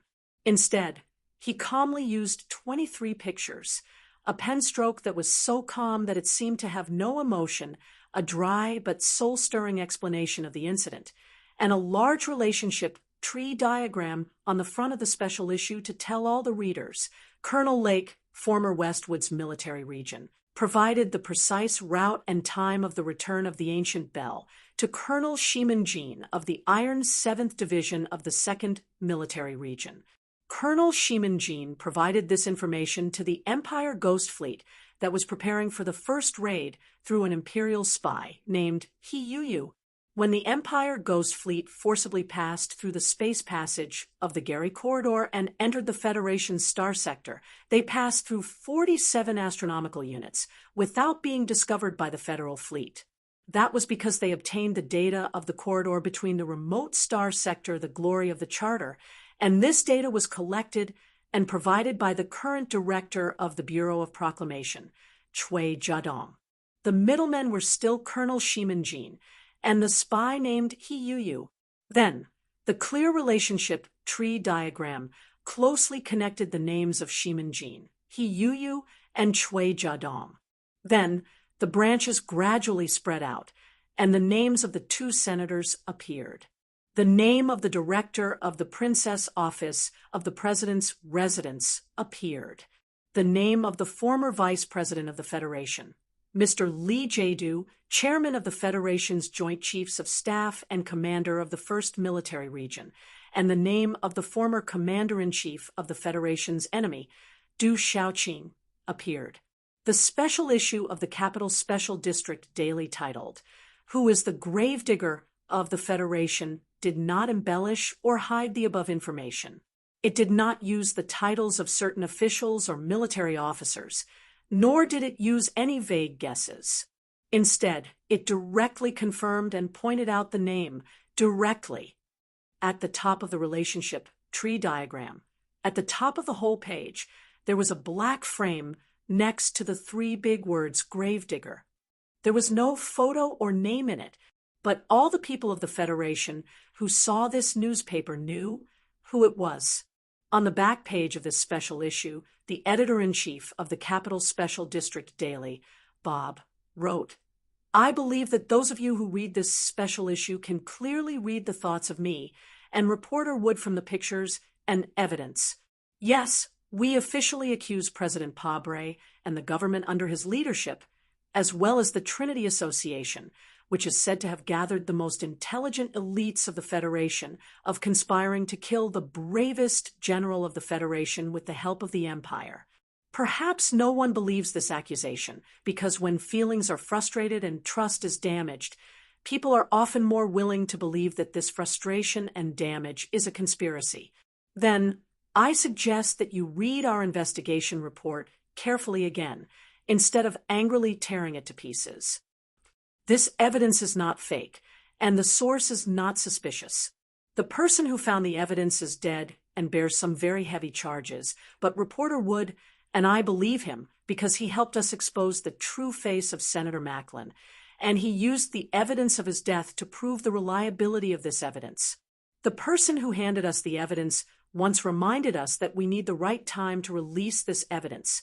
Otherwise, it will only disappear under the angry spit of the people and the strong suppression of the government. Is now the best time? No, now is not the best time. The war between the Federation and the Empire is still going on, and the attention of the entire society is still stuck on the war-torn planet Mo-Hua. Even the demonstrations of the 3 industrial unions in the 4 mountainous states do not seem to be able to stir up much waves. But we can no longer wait, because we have watched the government seize the power that is not granted by the law step by step through various acts under the pretext of cracking down on the seven families. We have watched as the fanatical Pabre doctrine has blinded the eyes of too many people and reverberated in every building in the capital like hot air. The various departments of the government use the Evil Patriotism Act to arbitrarily expropriate resources and arrest people, ignoring the law. What is even more frightening is that the government has become accustomed to relying on secret departments and psychological intimidation to maintain its legitimacy. We really can't wait any longer. The longer we wait, the more depraved the Federation will become. Mr. Pabre still has more than 2 years left in office. Do we still have to wait for 2 more years? He has been trying to get Parliament Hill to pass a bill and complete an unprecedented 3rd term in office. So will there be a 4th? Then do we have to wait forever? That is why we published this investigation report, not because now is the best time, but because now is already the Federation's last chance. Chapter 883. In the spring of year 67 of the constitutional calendar, during the Nebula Award ceremony for Senator Medellin, I heard President Pabre say this: "A person dying is not as good as a lamp going out. A lamp has light, but the place it cannot illuminate is darkness. If one does something wrong, one must pay the price." Perhaps I am not a mature politician, but I am a firm believer of the Federation's laws. If I die, you can dig up my grave and see what color it is. I also have the same attitude towards some people who have died. Back then, Senator Medellin had just died in an assassination. The people did not know that he would be the future seed of the infamous empire. Back then, Mr. Pabre had just taken office as president, full of vitality and beautiful ideas to change this world. Without hiding anything, I was also one of his most loyal supporters back then, just like you all who are reading this newspaper right now.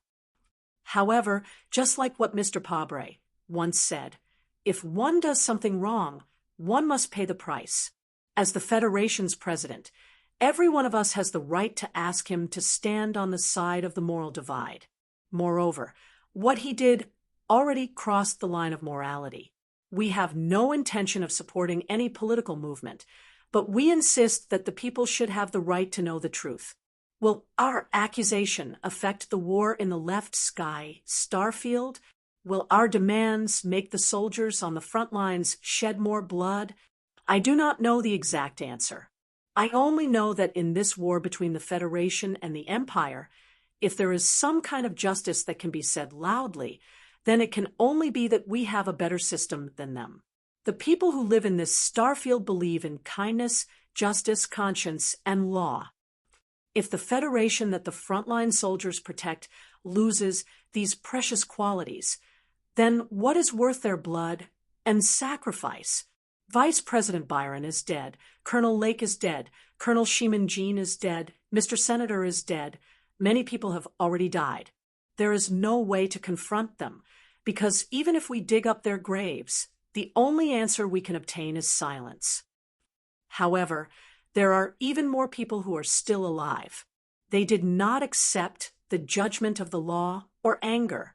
They coldly sit at the highest level of the Federation, high above, ruling this world, changing this world. I don't know what color their graves will be when they dig them up, but we know that if we don't stop them, then the entire Federation will be buried in an ice-cold grave. Written by Bob and Wood in the autumn of the 75th year of the constitutional calendar. The Capital Daily News had long since moved away from the newspaper street that was filled with the smell of ink in his imagination. Now, it was just a very ordinary building in the western part of the capital. However, the eye-catching sign of the eclipse of the moon still hung at the entrance of the news agency. Although it had been burned away by the fire, it still existed. In the room behind the huge sign of the eclipse of the moon, reporter Wood rubbed his leg and concentrated on reading his report for the 4th time. After the traffic accident, Although his leg had recovered very well, every time it was cold and gloomy like today, it would ache unbearably. I still think that the last paragraph shouldn't be added. The justice of this war cannot be questioned. No matter how vague you write it, it will give the other side a good excuse. Chief Editor Bob sat behind his desk and smiled. He gently wiped his glasses and said, "This is very likely to be our last article in the news industry. I have to be willful for once." At this moment, the black phone rang. Wood glanced at him worriedly, but his expression didn't change. He calmly picked up the phone and said, "What did the board of directors say?" The chairman on the other end of the phone coughed twice and said in an even voice, "Mr. Lee wants to talk to you." On the other end of the phone, the president of the Sanlin Bank, Lee Xiuzhu, said in an undisguised voice of praise, "Mr. Chief Editor, you don't have to worry. We will protect your safety. The special issue will be fully printed." After hanging up the phone, Chief Editor Bob spread his hands and looked at Wood. He said, "The boss of the boss seems to have a lot of opinions about the government." For Bob and Wood, the boss of the newspaper company, the giant Sanlin United Bank, had decided to fully support the newspaper company in its war against the Federation government. This was not a very difficult puzzle for them. They didn't want the newspaper company to participate in the war between the government and the 7 families. In fact, before publishing the news that shocked the Federation, they, who had independent editorial rights, didn't have any contact with the board of directors. Therefore, at the emergency hearing on Parliament Hill later, when faced with the aggressive questioning of a certain member of Parliament, Chief Editor Bob smiled and didn't admit to any of the accusations. According to the News Information Confidentiality Act and the Citizens Privacy Act, I refuse to explain the source of the evidence to the hearing. In addition, according to Article 4, Section 27 of the Charter, news reports are never required to bear the burden of proof. If the parties involved in the report believe that the report harms their rights and interests with false facts, they can file a lawsuit. Please note that this is a private prosecution case. Chief Editor Bob's expression was serious. He looked around at the political bigwigs in the Parliament Hill and said, "If Mr. Pabray accuses the newspaper company of slander, even though he is a lawyer and I am a web novelist, I still welcome a lawsuit with him." A radical member of the Pabray faction, who had just been elected to Parliament, angrily took off his boots and slammed them on the table. He shouted at him from more than 10 meters away, according to the Patriotism Act, "You must answer honestly and without restrictions. Otherwise, you will be severely accused." "I want to know what you can accuse me of." Chief Editor Bob pressed down on the shoulder of the enraged Wood, stared at the Member of Parliament, and asked in a harsh tone, "The Patriotism Act? From the first day this act was passed in Parliament Hill, I was not ready to accept it. In fact, as a citizen, I have filed a lawsuit with the Supreme Court. I think this act seriously violates the Charter and should be revoked immediately." The hearing was temporarily adjourned. Wood brought him a glass of water and looked at the members whispering around him. He said with a smile, "Tai Ziyuan has also been trying to reverse the case for the ancient clock ship. They have provided information to major newspapers, although not as detailed and reliable as ours. But no newspaper company dared to publish it. Why? Because they are afraid of death. But to be honest, I am also afraid. When you are not afraid of death, you usually won't die. Because if you die at this time, then they have no way to explain this matter clearly," Chief Editor Bob said. "But although you won't die, I think you will definitely be scolded." In the cold late autumn, it was still rain instead of snow. When the rain fell on the long stone steps in front of Parliament Hill, it didn't take long for it to turn into pieces of round ice, making the stone steps extremely wet and slippery. Chief Editor Bob and Wood walked out of Parliament Hill with umbrellas. They supported each other as they walked down the stone steps. Their movements were extremely clumsy. The two walked to the bottom of the stone steps with difficulty. What greeted them were countless flashing lights and microphones, as well as the insults of the agitated people, such as traitors, running dogs, and dog excrement. Chief Editor, I heard that the board of directors of the Capital Special District Daily has been secretly receiving financial support from the Sandlin United Bank. So, does your report today have anything to do with the government's investigation of those big families? After all, they were in the same profession, so the way they asked the question was relatively gentle. But the reaction of the surrounding crowd was even more intense. They crumpled the newspaper in their hands into paper balls, threw them in anger, and shouted loudly to beat the running dogs of the evil Lee family to death. Under the protection of the police, Chief Editor Bob and reporter would withstood the attack of paper balls that were denser than the raindrops. They shrank their bodies behind the umbrella, looked at each other, and showed a bitter smile. Amid the banging sounds, Wood angrily cursed, "Scold all you want. Just for my half-crippled leg in the rain, I will take Pabre down." Chief Editor Bob let go of his hand that was supporting his elbow. With one hand holding the umbrella with difficulty, he put the other hand into his windbreaker and fumbled for a long time. He took out a thick cigarette and handed it over. He smiled and comforted, "I think the protesters in Nank State will definitely not scold us. They love us very much." Under the long stone steps of Parliament Hill, the cold rain in late autumn fell on the black umbrellas, making patter sounds. The angry crowd threw paper balls that fell on the umbrellas and bodies, making patter sounds. In such a miserable environment, the two reporters hunched their bodies and began to taste the high-quality coarse tobacco that was flown in from Naha State. The blue smoke and the aroma gradually filled the air. The black umbrellas were suddenly opened by someone. Bob and Wood, whose mood was interrupted, frowned and looked at the several officials in black overalls in front of them. They asked, "What's the matter?" "Let me introduce myself." The leader of the officials wiped the water droplets on his forehead and said slowly, "I'm Inspector Chin Ijiang from the Federation Government Joint Investigation Department. Please follow us back for investigation."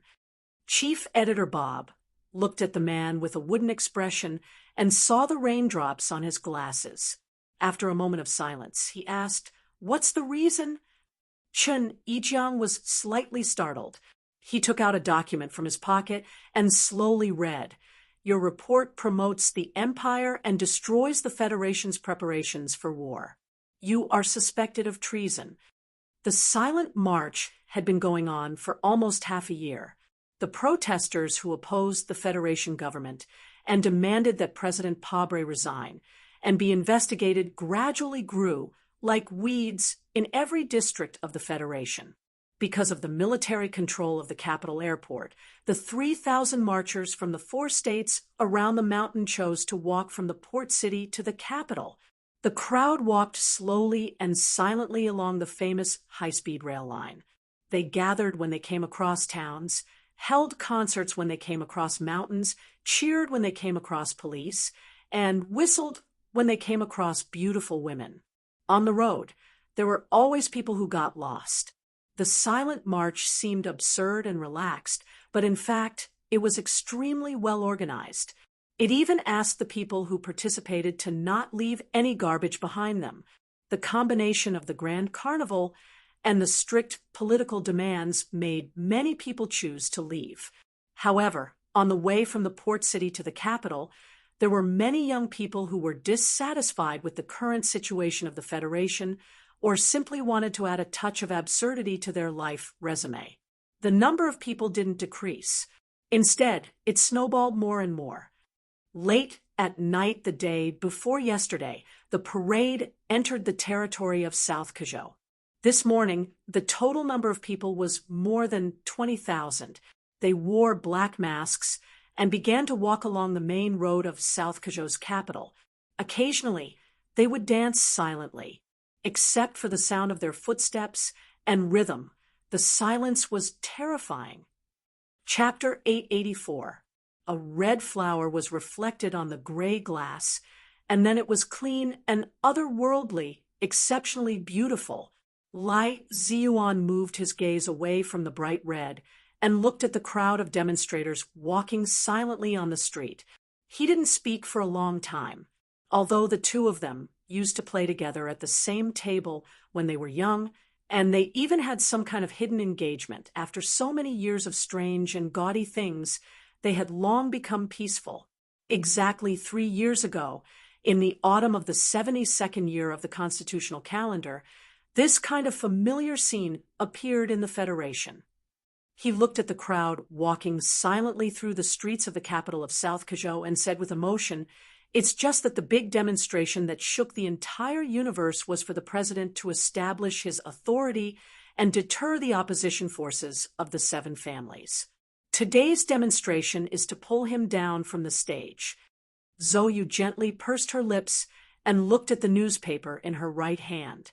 She frowned slightly and asked, "You've read the special issue of the Capital's Special District Daily. What do you think?" Lai Ziyuan shook his head and took a sip of the water in his cup. He coughed twice. "I'm very puzzled. Where did Bob and would find the evidence? It's exactly like the Macklin case, when everyone only had a vague judgment and looked for evidence in vain. They quietly detonated a bomb in the Federation." Zhou Yu looked sideways at his pale and thin cheeks. After a short pause, she continued, "We've been silently marching for half a year. Neither you nor I can find such a powerful thing. Don't you think it's strange?" "It's not strange," Tai Ziyuan said. "You said that the situation is exactly the same as when Macklin was investigated. So it's obvious that these things were left behind by Su Lu before he left. As for the guy who found these things, I've also seen him." He quietly looked back at Zhou Yu's charming eyes, as if he wanted to confirm some facts that no longer existed from her reaction. But in the end, he didn't get a response. After a moment of silence, he continued, "Chief Editor Bob also mentioned that he's dead, but I believe that even if Shi Qinghai is dead, he will leave behind enough foreshadowing before his death to make his enemies suffer."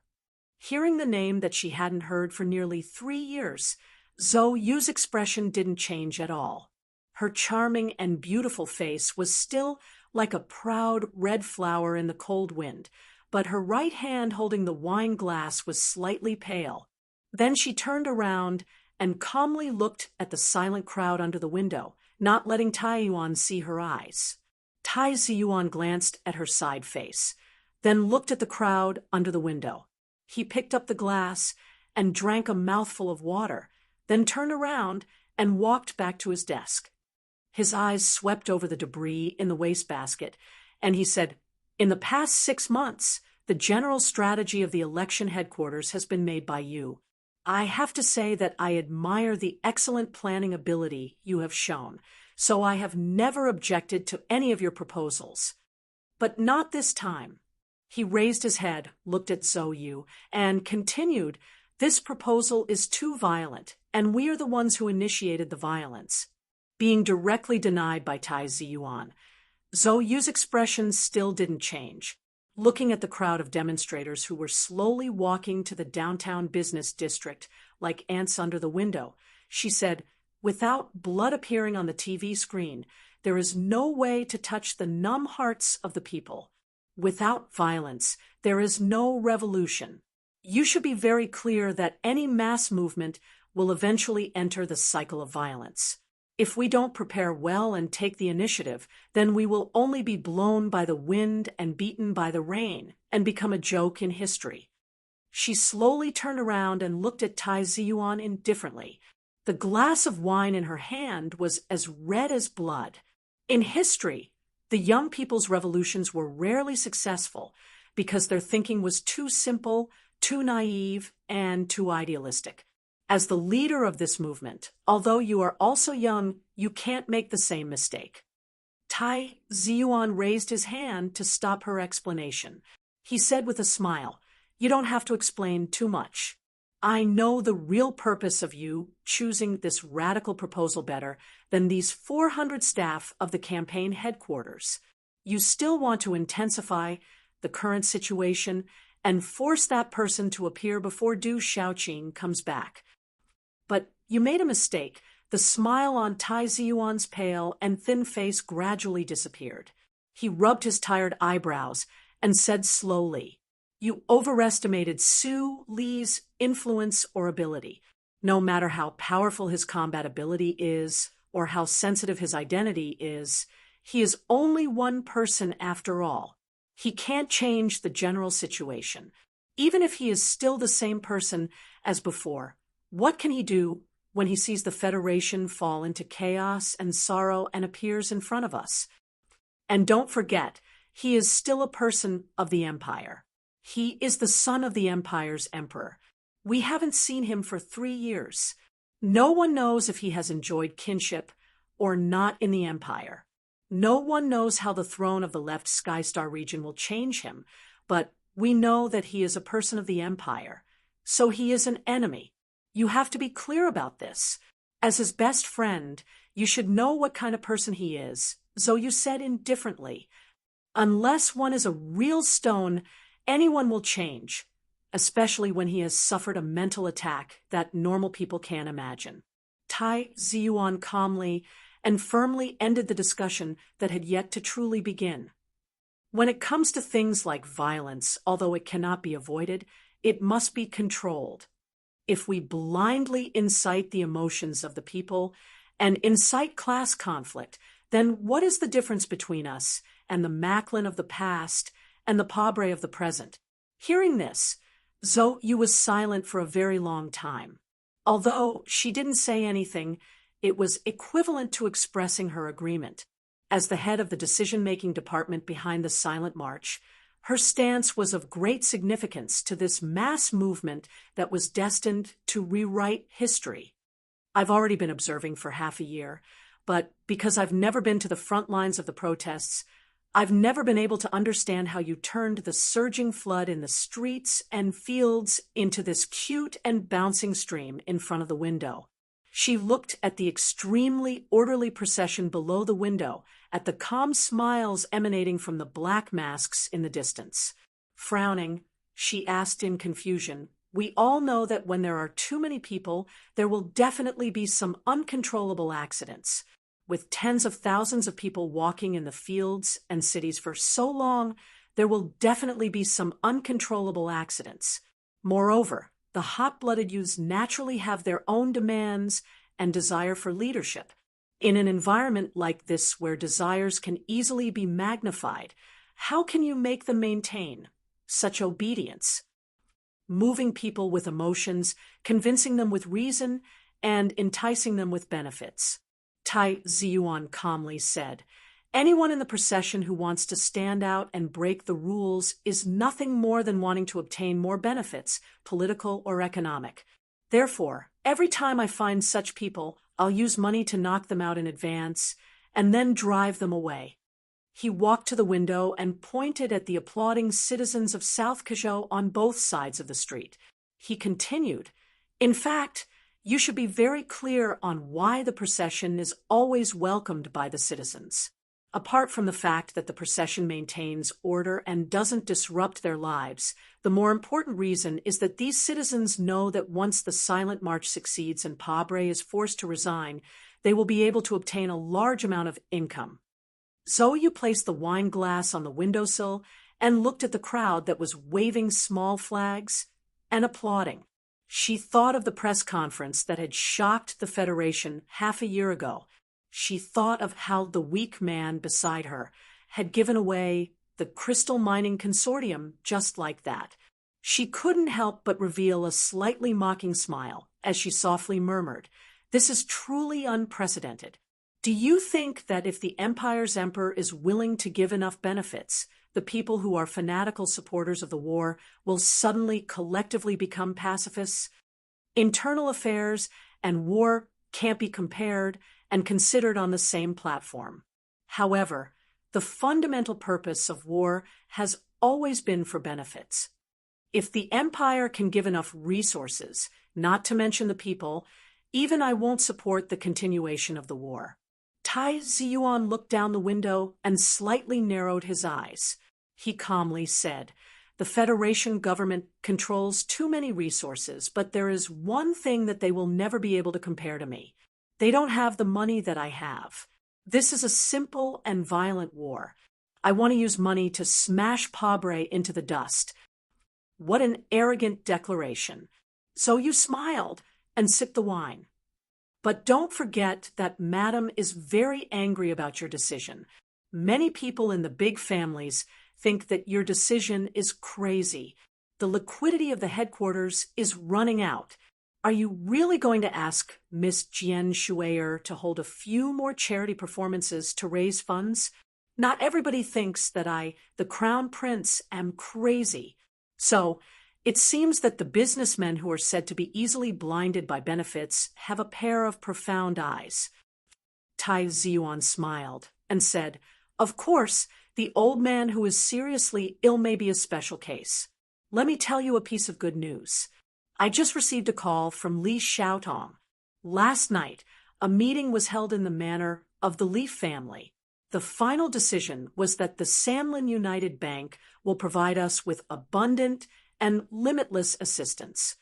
Zhou slowly raised her eyebrows, and an inexplicable smile appeared on her face. She said, "This is really good news. At least tens of thousands of people's box meals are finally guaranteed. Also, even the old man of Liyuan Palace thinks highly of you. Maybe it will affect Madam's attitude." Hearing the words "Madam's attitude," Tai Ziyuan seemed to have thought of something, and his expression became a little complicated. Then he coughed violently and held the windowsill in pain. The unhealthy blush on his pale cheeks spread like a sunset cloud. Bai Qi, a young woman in a white dress, pushed the door open and walked in. She walked behind him anxiously and gently relieved his pain. Then she took out a pill and fed it to him. Tai Ziyuan smiled to express his gratitude, and then waved his hand gently. Bai Qi saw his appearance and felt a little relieved. She quietly pushed the door open and left as if she had never appeared before. Only Zhou noticed that she glanced at her warily when she closed the door. She couldn't help but smile mockingly. "I heard from Su Lu that Bai Qi is your first woman. I really didn't expect that with your status, you would be so affectionate. This has nothing to do with being affectionate. I like her very much. She's quiet, honest, and knows her place. Since she doesn't want to leave, I'll treat her well." Tai Ziyuan was suddenly stunned. He frowned and thought for a long time. He said with some uncertainty, "It seems that Su Lu threatened me with this issue. Could it be that I was threatened by him? Your marriage has been delayed for 2 years. Does it have anything to do with Bai Qi's existence?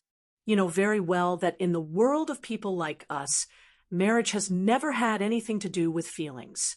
It's just that many people in those big families think that I've gone crazy. How could they bear to marry their daughters to me?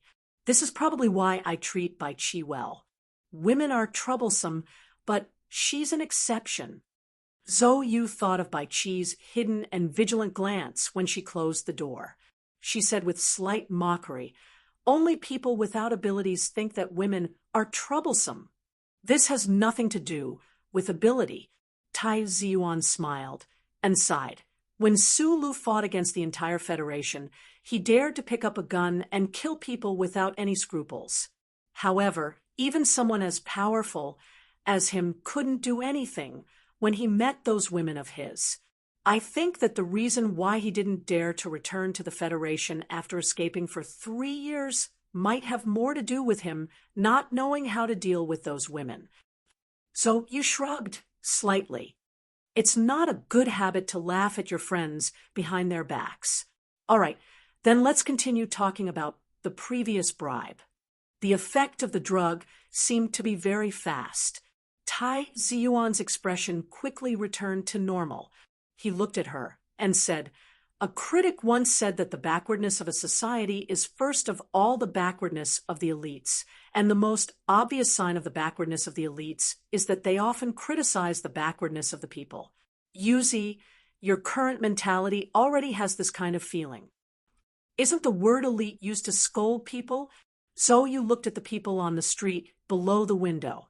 She looked at the sky indifferently and directly commented, "But I do think that they are very backward."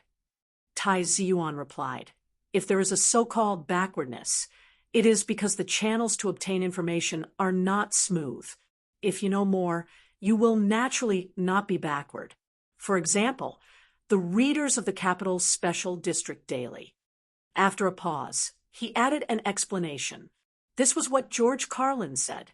At this time, he and Zhou Yu naturally did not know that in the distant Watian galaxy, in the suburbs of the empire's capital, Su Lu was unceremoniously criticizing Uncle Fengyu, who was also George Carlin himself, as a hypocritical elite who only knew how to criticize the people for being backward. George Carlin is already dead. Let's focus on the people who are still alive. Zhou Yu asked, "What do you think about this war? Have you calculated the impact of the situation on the front line? This war can't go on any longer." Tai Ziyuan directly replied with a rare seriousness, "The media reports have been filtered, but you and I should know how dangerous the situation on the front line is, especially that Mo Hua planet. The war has been going on for 3 years, and the devastation of the war is unimaginable." He looked at Zhou Yu and continued, "Too many people have died, and compared to the benefits obtained, it is too unbalanced. The most important problem is that after paying such a high price, the Federation still does not dare to say that they will definitely win. Even if Du Shaoqing has been on the front line all this time, they still cannot win, so there is no reason to continue. The Empire's people's attitude toward war is different from ours. When faced with a dangerous situation, they can directly throw in lives, fighting with flesh and steel. However, they have more than 100 billion people. Can the Federation kill them all?" Zhou Yu thought for a moment and said with a frown, "As long as there are enough crystal mines, enough to support the regular cruising of 3 integrated fleets, the Federal fleet will be able to lock down Mo Hua planet. When the Empire's troops on the surface are isolated, the Empire's rear troops will not be able to continuously resupply, and your pessimism will be meaningless. The prerequisite is that there are enough crystal mines. No one in the Federation knows the situation of the crystal mines better than I do." Tai Ziyuan said, "The extraction of the crystal mines in Galaxy X is half a year later than expected because of the government's strong infiltration 3 years ago. Even if this situation did not happen, it will take at least 2 more years before it can be mass-produced. How can we drag this out? How many more people will have to die to drag this out? How could the Empire just watch this happen? When that time comes, X3 will definitely be the second Mo Hua planet. People are bound to die in war." So you frowned slightly and said unhappily, "You know that I grew up in a military compound. As a child of the military, I will definitely be mentally prepared to sacrifice myself for the Federation. If we retreat because we are afraid of people dying, then we will not fight. That will be a huge joke. Don't forget that I was once a soldier, and a very brave one at that. That is why I have always agreed that soldiers should have some kind of special rights.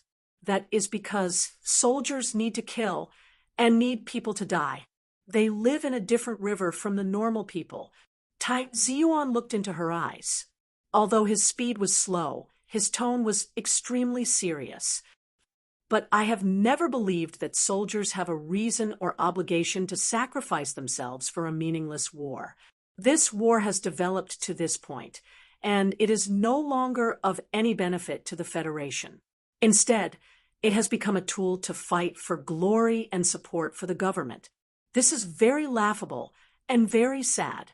He pointed out the window and said, "Under the influence of those people in the government, and even under the influence of you and me, the current federation's democracy has begun to become vulgar. Meanwhile, the government has already begun to become shady. Fighting for this kind of government, fighting for the survival of the government, is the greatest insult to the troops on the front lines. Something like power does indeed have some kind of terrifying magic. President Pabre has fallen too quickly, so quickly that it has exceeded my worst imagination 3 years ago. He has begun to enjoy the pleasure that power brings. Tai Ziyuan gently rubbed his forehead and said with emotion, just like what Chief Editor Bob said, the president has begun to get used to and enjoy these methods. For the Federation, this is a disaster. When secret operations reach a certain level, people will often forget what their original goal was. You all just need power, more and more power, and the more power you have, the less respect they will have. Tai Ziyuan frowned slightly, looking at the commercial center square in the distance. He felt a faint sense of uneasiness coming from there. His voice was slightly cold as he made his final comment on the government. People who have no respect will often do anything. Because of the Silent March movement, because of the support of dozens of Federation celebrities, including Jian Shuier, and because of the various dark secrets exposed by some media and online forums, the political faction led by President Pabre suffered a sudden blow in the early elections of the various state representatives. Although the government's public support rate was still fluctuating around 57%, and Pabre's faction still maintained a slight advantage on Parliament Hill, it was conceivable that with the article in the capital's special district daily, the government's days would become more and more difficult. In Zhou Yu's view, Du Xiaoqing leading the Iron 7th Division to carry the glory back to the country.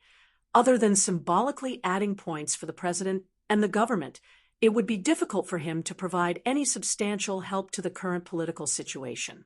With the glory of the charter above, the military could not directly participate in political affairs.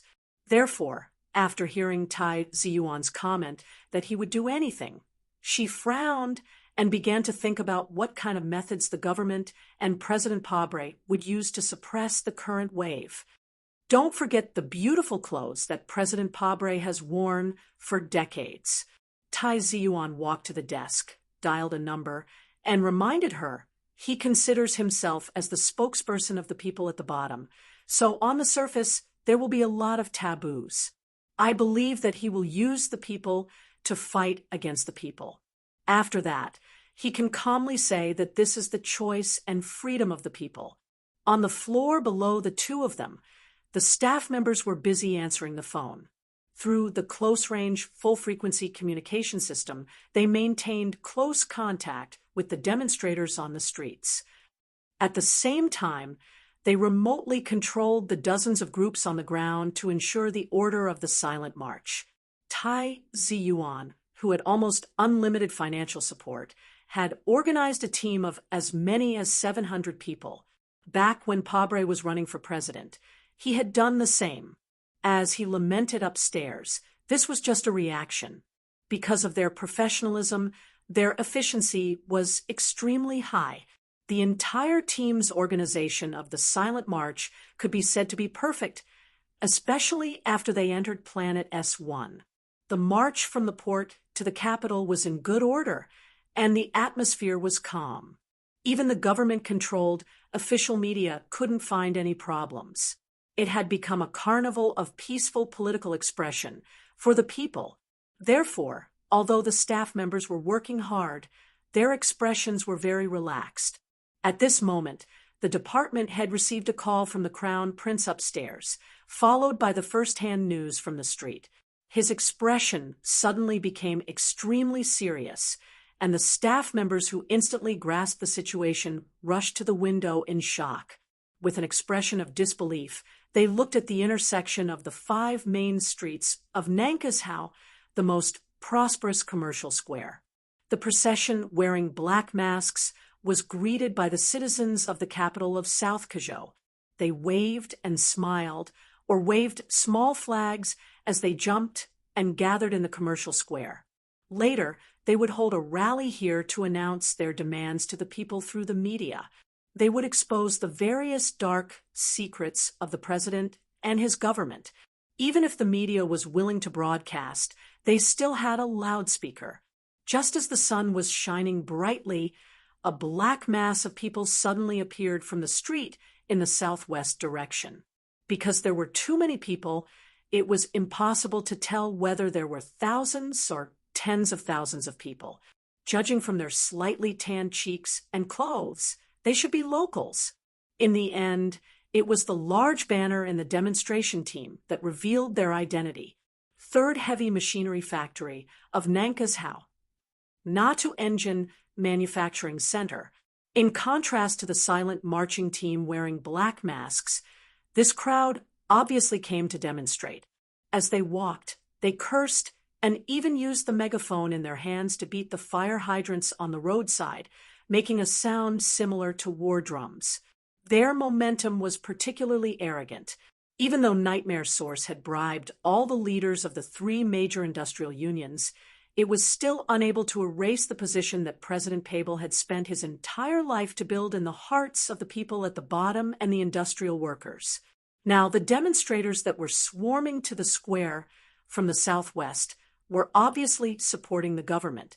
From time to time, shrill shouts could be heard from the demonstrators. We announce that we are officially withdrawing from the industrial unions. Shame on traitors. Long live President Pabre. Down with all the aristocrats. The Federation is not an empire. We don't welcome aristocrats. Bastards of the 7 families, get out of Nankashou. The silent march had been going on for several months. It wasn't that they hadn't encountered a pro-government protest team in the various states of the Federation, but because of the self-control of the silent march team. And also because of the effective deployment of the state police, there had never been a fierce conflict between the 2 sides.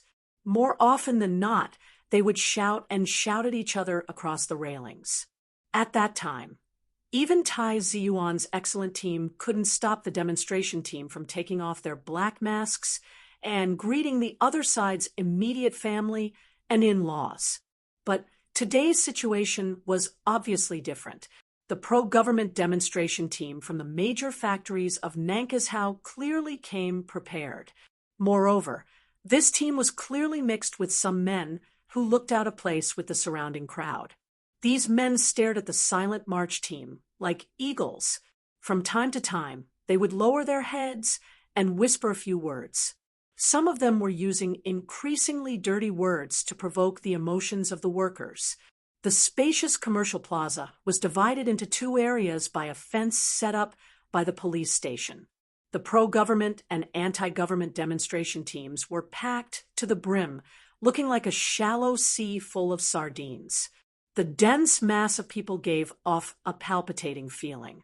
The pro-government crowd was cursing and swearing at the other side, while the anti-government crowd remained silent for the time being.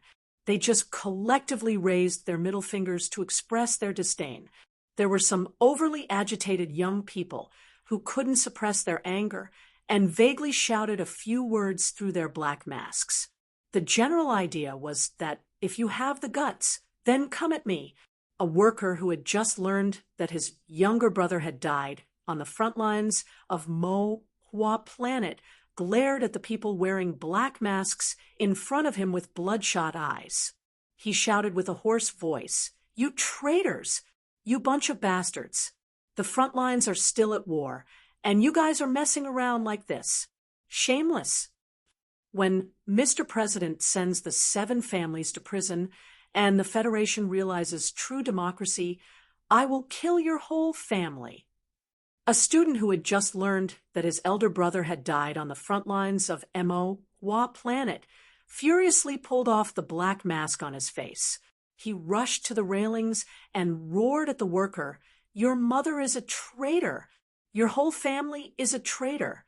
If you go to the front lines, you will be the first to kneel in front of the people of the empire. It's better for me to stab you first." Perhaps their brothers had once fought side by side on Mo Hua Planet, and perhaps even sacrificed in the same trenches. until the moment they left this world.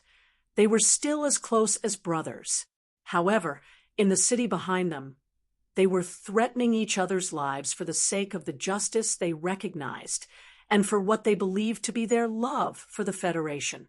Similar curses rang out incessantly. Some people began to spit at each other, and some began to take off their pants and bare their buttocks to express their contempt and humiliation. Obscenities and petty actions at the intersection of the two seas of people turned into excitement and anger. The temperature of the air in the plaza gradually rose, and the situation became more and more tense. At this time, if a small spark fell, it was very likely to become a dangerous fire that burned everything. At this time, in the two angry demonstration teams, other than those men with gloomy expressions, no one noticed that a more dangerous situation was happening. The Nank State Police and the emergency anti-riot force responsible for maintaining order quietly withdrew from the plaza without anyone noticing. Tai Ziyuan slowly put down the phone and expressionlessly looked at the scene uploaded by the hologram. After a long silence, he explained to Zhou Yu beside him, "The state government has refused our request." Zhou Yu coldly said, "Why? Even if this is a conspiracy of the Federation government, and there are big shots pressuring them, don't they know that if bloodshed occurs in the capital of Nank State, they won't be able to explain it to the public? As long as the price is right, anything can be sold. At least in terms of official positions, the government has more resources than we do." Although Tai Ziyuan was still calm at this moment, it could be seen that his complexion had become paler and paler. It was not fear, but anger and disdain that were hidden deep in his heart. The office phone rang. The head of the emergency decision-making department downstairs reported in a trembling voice, "Mr. Councilman, the police refused to explain the reason for the withdrawal of the police force." Tai Ziyuan said with a self-deprecating smile, "They have already explained it to me. They heard that there was a fire in the southern suburbs, so all the police force was forced to go and provide support. Therefore, they can't take care of the plaza. They hope that we can urge the crowd to remain calm and not clash with the other side." After saying this, he walked to the window and looked at the plaza in the distance. It was as if he could feel the boiling hot air passing through the glass in front of him. It was so hot and pressing that it made it difficult to breathe. "They are really unscrupulous." Zhou Yu walked to his side and looked in that direction. Suppressing the anger in her heart, she took off the red flower in her hair and crushed it, saying, "The dignified president of the Federation doesn't even care about his face. Who can defeat him?" Without the police, without the anti-riot force, the crowd was filled with insidious troublemakers.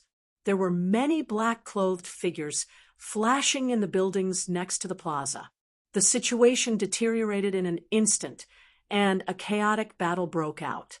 After many years, no one could figure out which side was the first to rush over the fence, and which side was the first to throw the first punch. In fact, it was meaningless to figure it out. In the tense atmosphere of the plaza at that time, even a fart could ignite a dangerous fuse. The workers of South Kazhou who supported the government quickly gained the advantage at the beginning of the chaotic battle. After half a year of silent marching, they were clearly not mentally prepared for such a situation. When they saw the other side raise a banner and jump over the fence, the hundreds of people who were pushed to the front of the crowd were actually sluggish for a long time. A worker from S2 was surrounded and beaten by 3 people. His body shrunk in pain like a shrimp, and blood began to seep out of his mouth and nose. The black mask that represented his identity was long gone. There were shouts and curses everywhere, and the terrifying sound of fists and feet hitting people's bodies rang out. Blood filled with the smell of violence splashed everywhere, as if it was free. The crowd wearing black masks tried to organize a counterattack, but they were immediately defeated by a stronger attack. In the pro-government demonstration, The gloomy-faced men took out sacks from nowhere and dumped the hard stones in the sacks on the ground. People picked them up and threw them at the opposite side. The people who couldn't distinguish between the demonstrators and the hooligans howled and fought everywhere, coldly stomping on the chests and abdomens of the other side with the tips of their feet. The stones broke through the air, and countless people in the silent march were bleeding. The formation was even more scattered, and the plaza was full of tragic scenes.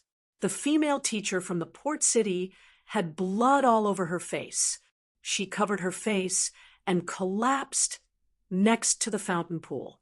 Her eyes were wide open in horror as she stared at those ferocious people, but she didn't notice that there was a man with blood all over his face looking at her with evil intentions. In the southwest corner, the middle-aged uncle who had just quit his job in the suburban irrigation field was surrounded by several people and constantly kicked. He gradually lost the strength to struggle. Even though his eyes were blurred by blood, he could see the fake leather boot that was stepping on his face, but he couldn't move. In the buildings around the plaza, there were many unknown forces that were responsible for recording the scene.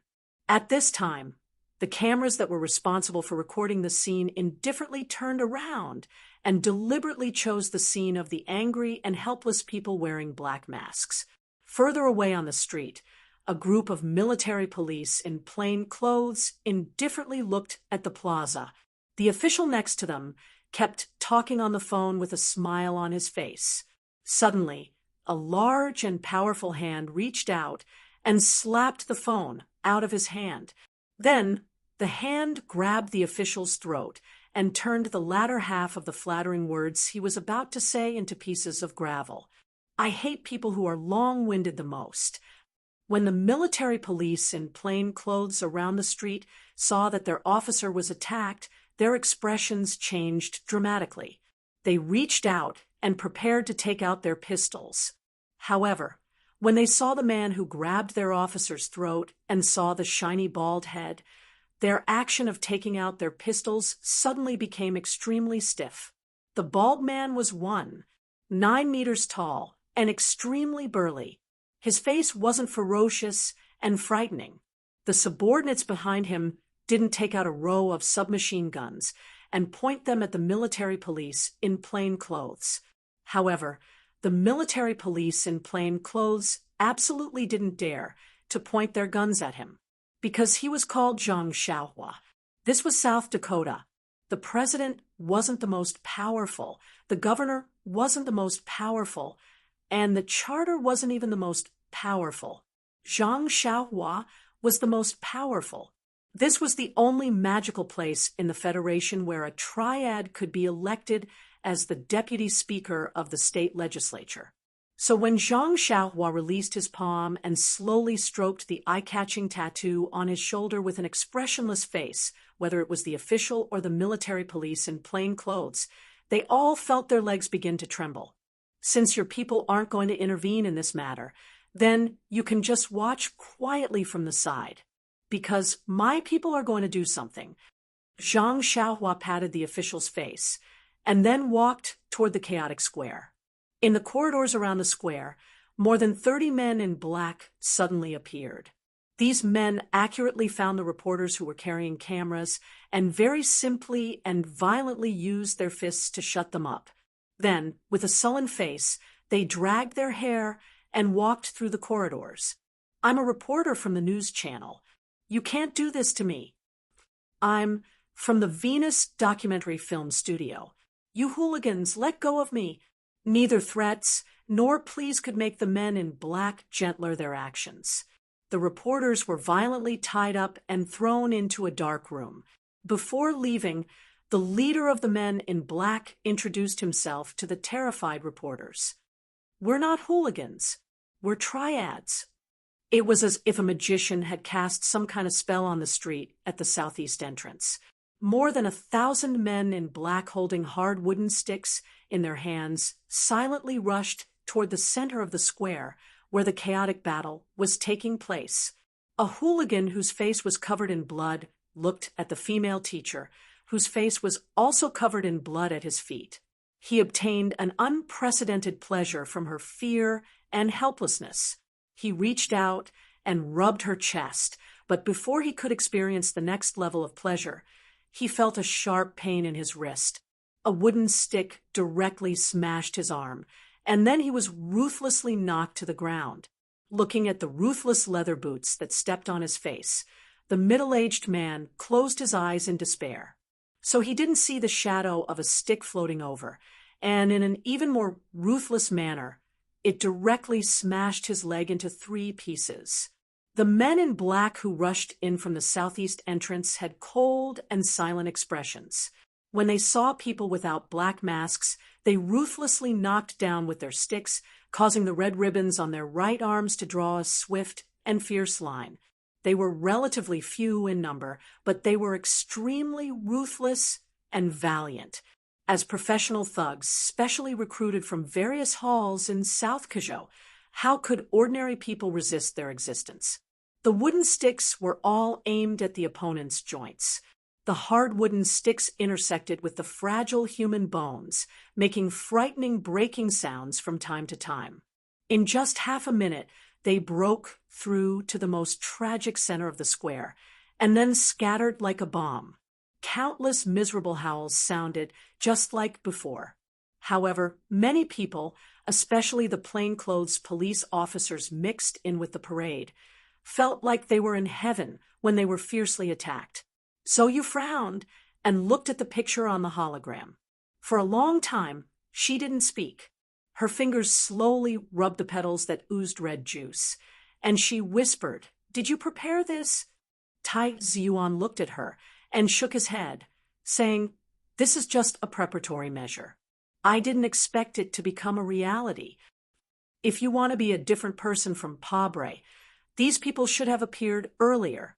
Someone once said that if a person doesn't have dreams, then what is the difference between a person and a salted fish? If a person only has dreams, then what is the difference between a person and a bubble?" After a moment of silence, Tai Ziyuan continued, "He is unscrupulous, so I have to have some means. A pure idealist only has one end, which is to die or be forgotten.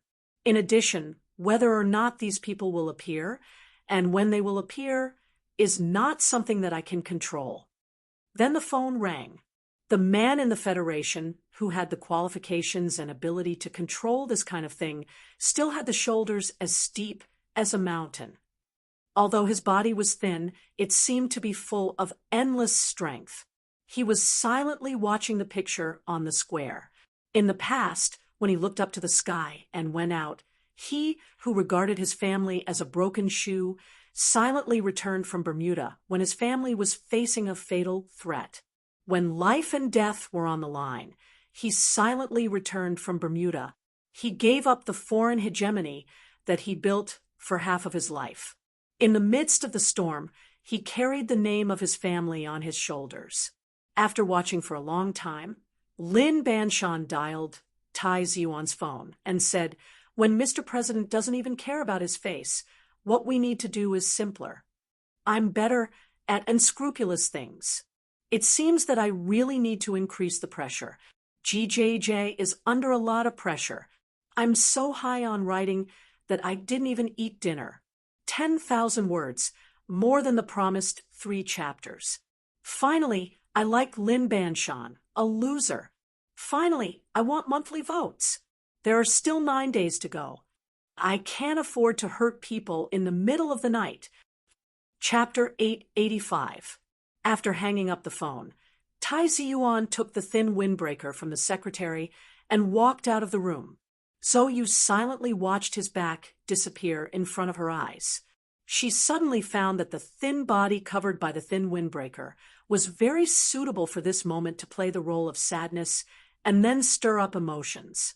Before walking out of the building, the public image team of the work department quickly tidied up Tai Ziyuan's appearance. The female planner with wavy hair, who was poached from a 5A advertising company, looked at Tai Ziyuan's cheeks in the mirror and urged the hair stylist to mess up his hair even more. After hearing Tai Ziyuan's uncontrollable coughing, she nodded with satisfaction and said, "Very good, Mr. Senator. You should cough harder." Tai Ziyuan calmly put the white handkerchief back into his jacket pocket and ignored her words. He trusted the most professional experts, but it did not mean that he was willing to start acting behind the scenes, not to mention that this was not acting. However, he was not angry. He sat calmly in the chair and waited for the makeup artist to make his pale cheeks paler, making him look weak. Under the protection of the Black Hawk Company's special guards and accompanied by more than 10 members of the senator's office staff, Tai Ziyuan walked along the street to the commercial square.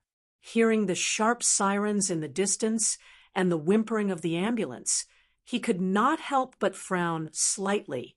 Both sides of the street were full of protesters lying in pools of blood.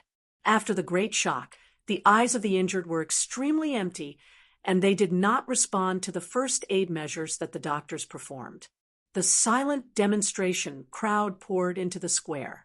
They had already taken off their black masks, and they angrily looked at the gray sky and the indifferent buildings.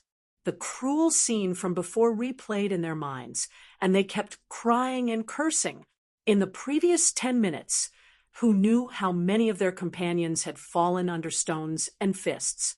If it were not for the group of men in black with red ribbons rushing in with wooden sticks, today's people would have suffered even more tragic losses. The crowd angrily clenched their fists and shouted slogans, venting the anger and fear in their hearts until someone in the front row saw the pale and thin young counselor slowly walking to the podium. The silence turned into a wave of harmony, like the young senator's footsteps. It slowly but firmly spread to the surroundings, turning the entire square into a sea of silence. The angry roars gradually faded away. Tens of thousands of people looked at the stage with expectant gazes. The countless details in this scene proved just how much influence Tai Ziyuan had after half a year of marching. Without much provocation, Tai Ziyuan spoke into the microphone with a slightly hoarse voice. He pointed at the fountain in the corner of the square and then pointed at the guardrail nearby. "Look here. Look over there. There's blood everywhere." There was a faint commotion in the crowd. Tai Ziyuan quietly watched the dense crowd below the stage. After a moment of silence, he said, "Humans are cruel animals. They are cruel to their enemies and cruel to themselves. This is because our biological markers are full of violent genes. Once released, we can even become intoxicated by them. Those vicious thugs from before used this blood to prove this point. Once released, violence is the most terrifying thing in the universe. I think Mr. President should know very well that once this demon jumps out of the wooden box, even he would find it difficult to put it back in. So, I really want to know what Mr. President would think if he saw the terrible scenes today with his own eyes. Would he have the courage to face the dripping blood of the people? Would he have the courage to listen to the voices of those whose bones were not crushed by the pressure of power and were broken by the criminals?" Tai Ziyuan's expression was still cold, his indifferent and arrogant eyebrows slowly raised. Just like the voice at this moment, he suddenly leaned forward slightly. He approached the microphone and asked in a very soft voice, "I really want to ask Mr. President, is this still the F*King Federation?" After softly and calmly uttering his first profanity in public, Tai Ziyuan on the stage was silent for 10 seconds. He listened to the angry protests and insults of the people below the stage and confirmed that he had achieved the desired effect of the publicity department. When he was about to continue according to the words in his mind, he suddenly saw the gray sky in the distance. Layers of dark clouds suddenly dispersed, revealing a corner of the blue sky. Then he thought of a person. He couldn't help but wonder how that person would deal with this matter if it was him. Violence was the most terrible thing, but that person seemed to only be good at using violence. However, He could control it, so he only pulled out his knife on the strong and did not torture the weak. Tai Ziyuan silently thought of Su Lu. A smile that he didn't understand appeared in his eyes. After a short pause, he continued to speak into the microphone. Maybe my decision will disappoint you, but I still adhere to the principle of anti-violence. We will continue to be silent and then move forward. As soon as his voice fell, and before he finished speaking, the dense crowd below the stage sounded disappointed and scolded. There were also faint cries. With the accompaniment of the sirens of the police cars and ambulances, it sounded particularly sad and frustrated. The people who had just experienced a violent conflict found it difficult to suppress the grievances in their hearts. The director of the public relations team, who was standing behind the stage, nervously glanced at the publicity department. He was shocked to find that the senator's speech had completely deviated from the proposal. The disappointed cries continued. The weakness shown by Tai Ziyuan, the marching leader, might directly cause the people's hearts to scatter. There were many people's movements in history, often because of some insignificant small details that led to the terrible consequences of collapse. At this critical moment, Tai Ziyuan's cheeks became paler, and his eyes became sharper.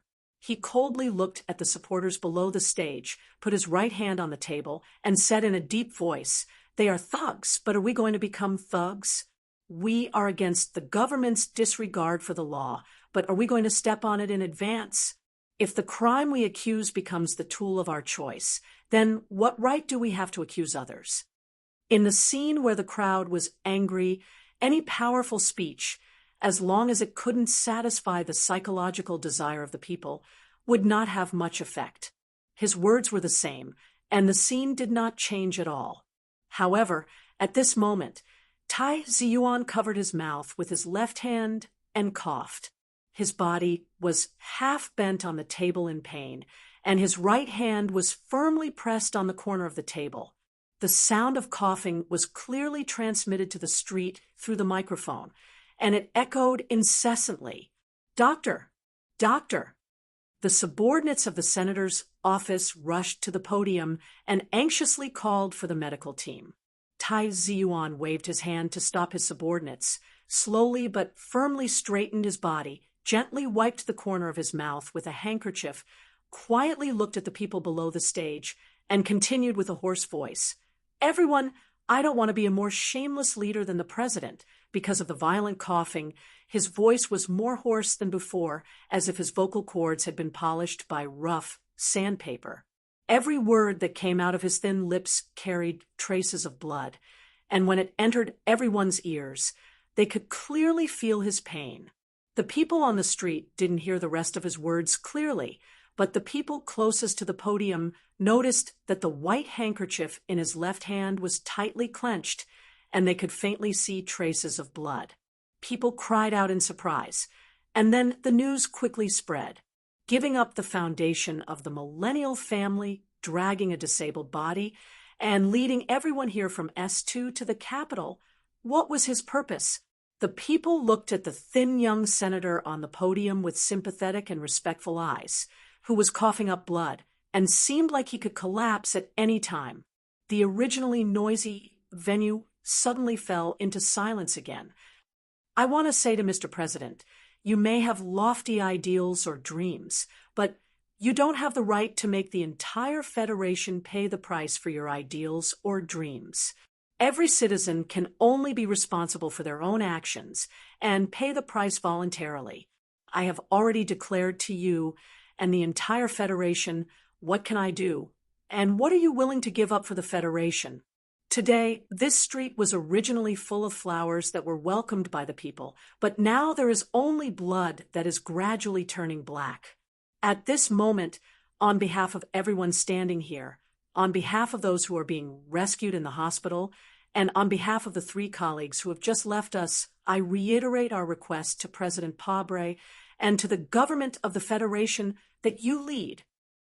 Tai Ziyuan looked at the ambulance that was leaving and thought about the news that he had just received. His eyes narrowed slightly, as if he was trying to hide the tears in his eyes. He clenched his fists and shouted at the camera, "We demand that the Management Committee of the Federation immediately establish a special investigation committee, and that the Supreme Court will appoint the first sequence of independent investigators. We demand that the President's residence hand over all data records to the committee. We demand that the Patriot Act be abolished immediately. We demand that the authority of the so-called Joint Investigation Department be terminated. We demand that President Pabre voluntarily give up his administrative privileges. In front of the law, in front of the word fairness, and in front of the glory of the Constitution, no one has any reason to enjoy special privileges, including the President and the Bureau of Proclamation. You have to answer the question raised by the Capital Special District Daily. Why was the route of the antique bell leaked? Why was the ghost fleet of the Empire able to hide in that star area for so long? The steady and powerful voice echoed in the quiet street. Tai Ziyuan narrowed his eyes and looked at the distant sky and the nearby crowd. He silently remembered that a few years ago there was once a judicial official of the Ministry of National Defense named Su Songzi who had once accused Colonel Lake in a hearing, and that Shi Qinghai who had once smilingly exercised the right of arrest in the Parliament Hill. At this time, a supervisor in the office suddenly rushed to the podium, walked behind him, and said a few words with a serious expression, which interrupted the young senator's memory. Tai Ziyuan suddenly frowned, like a plum tree that was about to burn. After a moment of silence, he approached the microphone and said to the crowd on the street, "We just received an infuriating news. Chief Editor Bob and reporter Wood of the Capital Special District Daily were arrested by the Federation government for treason after the emergency hearing in Parliament Hill. We don't know where they are now." Hearing this explosive news, tens of thousands of people suddenly became restless. People waved their bleeding fists and shouted silently and angrily. Tai Ziyuan opened his arms and motioned for the crowd to calm down. He frowned and said, "The indescribable grief and indignation at this time reminded me of something that Master Schiller once said. History has already proven that when it comes to things like reform, at the beginning, it is always the task of those with knowledge who are the first to realize it. But these people with knowledge must be able to research, think, be decisive, and have perseverance. He also knows how to use power, but he doesn't lie. He guides, but he doesn't cater. He doesn't look down on himself and think that he is everyone's performer. He also doesn't look down on others and think that they are his underlings. He is just a person among the masses. I think this is the only way to do the work of the masses." A wind passed through the street, blowing a corner of his thin windbreaker and lifting the hair in front of his forehead. Tai Ziyuan slightly narrowed his eyes and said, "As a person among the masses, he can do the work of the masses. President Pabre has already used his actions to prove that he has long left the masses, so he can never become such a person. I don't know if I can become such a person, but I will try my best. Nothing can stop me, and you will be my most trusted partners. We will be on the road again. We will be silent all the way, walking through the mountains, through the cities, to the capital, to Charter Square, to the front of Parliament Hill, and to the balcony of the official residence. When that time comes, we will hold up the proud and noble head of the Federation and ask Pabre, do you know that you are wrong? If he still refuses to agree to our request, then..." Tai Ziyuan slowly raised his right arm on the stage and said, "We will not agree to it either."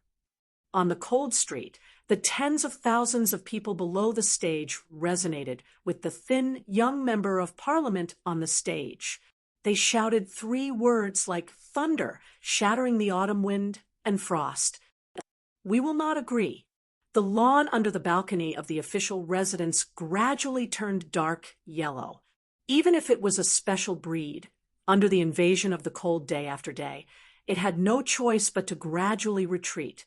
Dozens of Special Task Force agents vigilantly watched the surroundings, and no one dared to stay outside the building.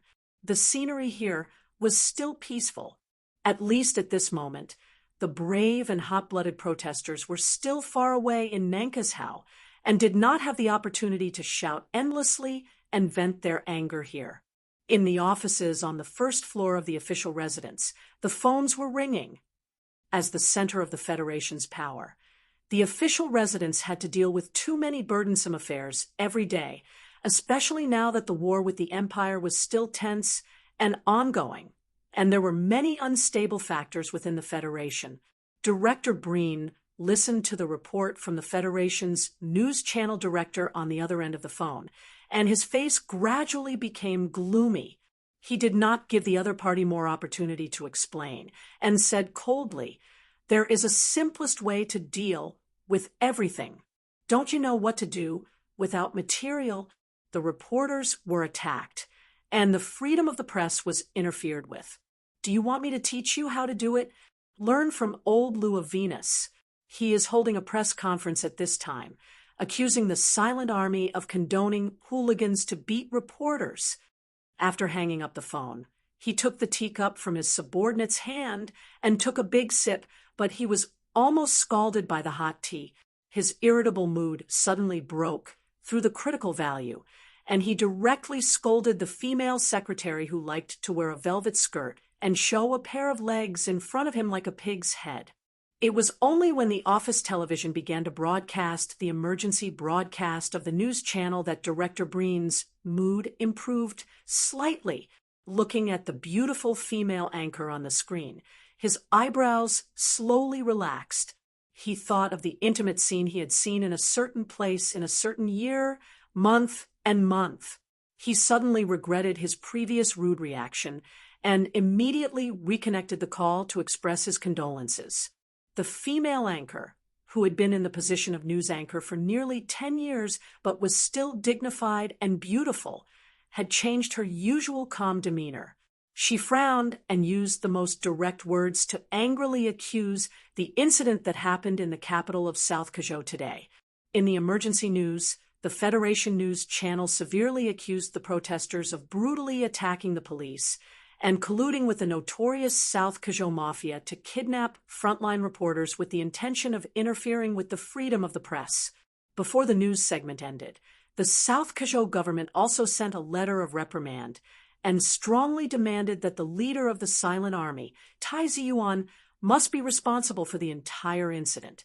Perhaps it was to reverse black and white, to confuse right and wrong, or perhaps it was because of their different standpoints and perspectives that led to completely opposite conclusions. No matter what really happened in the cold streets of South Kazhou, after the Federation's authoritative news channel's rich and colorful embellishment, it was afraid that the austere wind of autumn and winter would gradually change direction. The door of the Oval Office opened silently, and Director Breen walked in with a thick stack of paper documents. He looked at the president, who was standing by the window and silently looking at the lawn, and couldn't help but be slightly startled. He remembered that in the past 6 months, the president seemed to be staring at the lawn in a daze too many times. He put the paper documents in his hand on the table, and then looked at the back of the president, who was still broad but a little more desolate than before, and said, "Mr. President, this is the original draft of the article from the capital's Special Administrative Region Daily. In addition, the Secretariat has also finished sorting out the speech of Tai Ziyuan in South Kazhou." President Pabre put down the coffee cup in his hand, turned around, and walked over. A warm smile appeared on his dark face. He patted Breen on the shoulder and said, "You've worked hard these days. This is what we should do." Although it was a standard answer, Director Breen still completed it meticulously. As the president's closest subordinate, he didn't allow himself to make any mistakes in the details.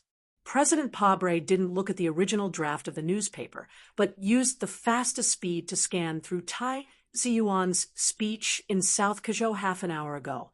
After a moment of silence, he said with slight emotion, 8 years ago, when I participated in the presidential election, he was only a college student under the age of 20, but he was already able to independently organize the planning headquarters.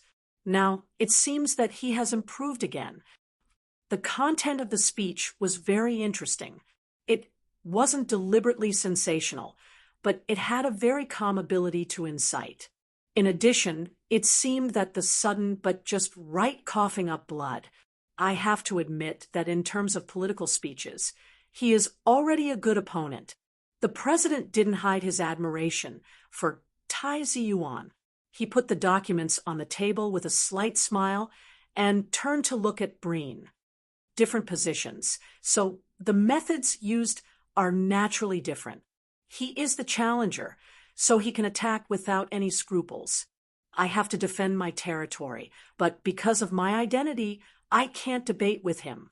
Speaking of which, I really miss the time when I was running for state senator, holding a microphone and debating with my opponent and the host. Director Breen smiled and said, "Most of the people of the Federation also miss your heroic appearance on the television debate stage. Speaking of which, many readers of your electronic micro-magazine have asked you to pick up the pen again and write some political articles." The electronic micro-magazine was an instant messaging platform that had only become popular in the Federation in recent years. Pabre, as the first president in the history of the Federation to come from the bottom, unexpectedly became the first user of the platform. President Pabre's hands were on the large desk behind him. His body was slightly raised, and he looked at the retro oil painting on the ceiling in silence for a moment. He seemed to be extremely relaxed. "Help me record this." "Yes." Schiller once said that people choose a leader out of fear of the human body, because humans are a kind of cruel animal. For others, they can turn into a beast at any time. Therefore, people want to suppress their violent impulses towards others. So everyone is willing to submit to the one and only dictator. Only this dictator can control violence, because being afraid of such a person is much more worth it than being afraid of everyone. President Pabre said in a deep voice, "The reason why there was a royal society in human history, and the reason why those big families above the law were able to survive for so many years in the Federation, is all because of this spontaneous fear of human beings. Therefore, when someone tries to seize a legal power, the first thing they do is to cause a wave of violence in society and increase the people's fear of the humans around them." Breen understood that the president's seemingly random words, coupled with the news channel's accusation, were undoubtedly a strong blow to the political foundation of the Silent March. After he finished recording, he looked at the encrypted information that he had just received in his electronic notebook. His eyebrows raised slightly, and he looked up and said with joy, "Mr. President, we just received news that General Du Xiaoqing will arrive at the Old Moon Base in 2 days." Du Xiaoqing led the 4 frontline divisions to take a collective rest. This was a strategy that the Federation government had long formulated, so there was no mistake in the timing. President Pabre's face did not show any more expression, only calmly smiling. However, his heart was not as calm as he looked on the surface. For an entire 3 years, that famous Federation general led the troops and fought bravely on the front line, winning him the love and respect of countless Federation citizens. However, after all, it had been too long since they last met. Was that soldier who was silent, cold, and proud like an ice sculpture, but who was incomparably loyal to him, still the same as before? But still the same as before. Because of these 4 words, President Pabre thought of that intergalactic conversation. Du Xiaoqing did not express any objections to the government's decision to transfer back, and this attitude made President Pabre feel very gratified. However, the other party strongly opposed to Lieutenant General Hu Lian taking over the position of the enemy's commander-in-chief. In Du Xiaoqing's opinion, that Lieutenant General Hu, other than singing the praises of the president and helping Li Jiedu arrange trusted aides, had no other redeeming qualities. Even if this person was an expert in ground defense battles, he was still not a suitable candidate for the current Emohua planet. In fact, President Pabre understood why Du Xiaoqing was so vehemently opposed. It was because the current federal military knew very well that this Lieutenant General Hu Lian was Li Jiedu's absolutely hardcore trusted aide. If he was allowed to become the commander-in-chief, then Li Jiedu's power in the military would rapidly expand again. And 3 years ago, before Du Xiaoqing left for war, he had once warned in the president's official residence with a rare bluntness his teacher at the first military academy, General Li Jiedu, could not be considered a true soldier at all. President Pabre's brows deeply furrowed, his thick black eyebrows seemingly unable to bear the burden of fatigue. He said, "Don't record what I'm going to say next. I just want to have a chat with you." Director Breen obeyed and closed the notebook. At the same time, he stopped the data collection work in the Oval Office. President Pabre walked to the window and picked up the cup of coffee that had long since turned cold. He drank a mouthful without tasting it and said, "Tai Ziyuan said that after a long period of secret operations, people will often forget their original purpose. In fact, I have always believed in this saying, and I am very worried that my companions from back then will forget their original purpose. However, due to the difficulty of this undertaking, we must unhesitatingly cast aside this kind of doubt. We must trust each other." Director Breen looked at his back. From General Du Xiaoqing's words at this moment, he was extremely sensitive to Mr. President's mood at this moment. Cold sweat instantly soaked his back, and he did not dare to respond. The 7 great families have planted so many spies in the various levels of government and bribed countless officials. Other than using secret investigations to purge them and using harsh political demands to force them to sever their relationship with those financial backers, what else can the government do? President Pabre turned around, a self-mocking smile hanging from the corners of his thick lips. Perhaps Tai Ziyuan never thought that the reason the government relies on secret operations to maintain its rule is precisely because his family and those old people are trying to shake the government's rule, and the government cannot use law and normal procedures to stop them, including those protesters on the streets of Nank, even including most of the officials in the government. Just how many people truly understand what I am doing? Could it be that I am not fighting for them? Outside the window, the cold wind was biting cold. White frost appeared between the tips of President Pabre's brows. He was extremely tired.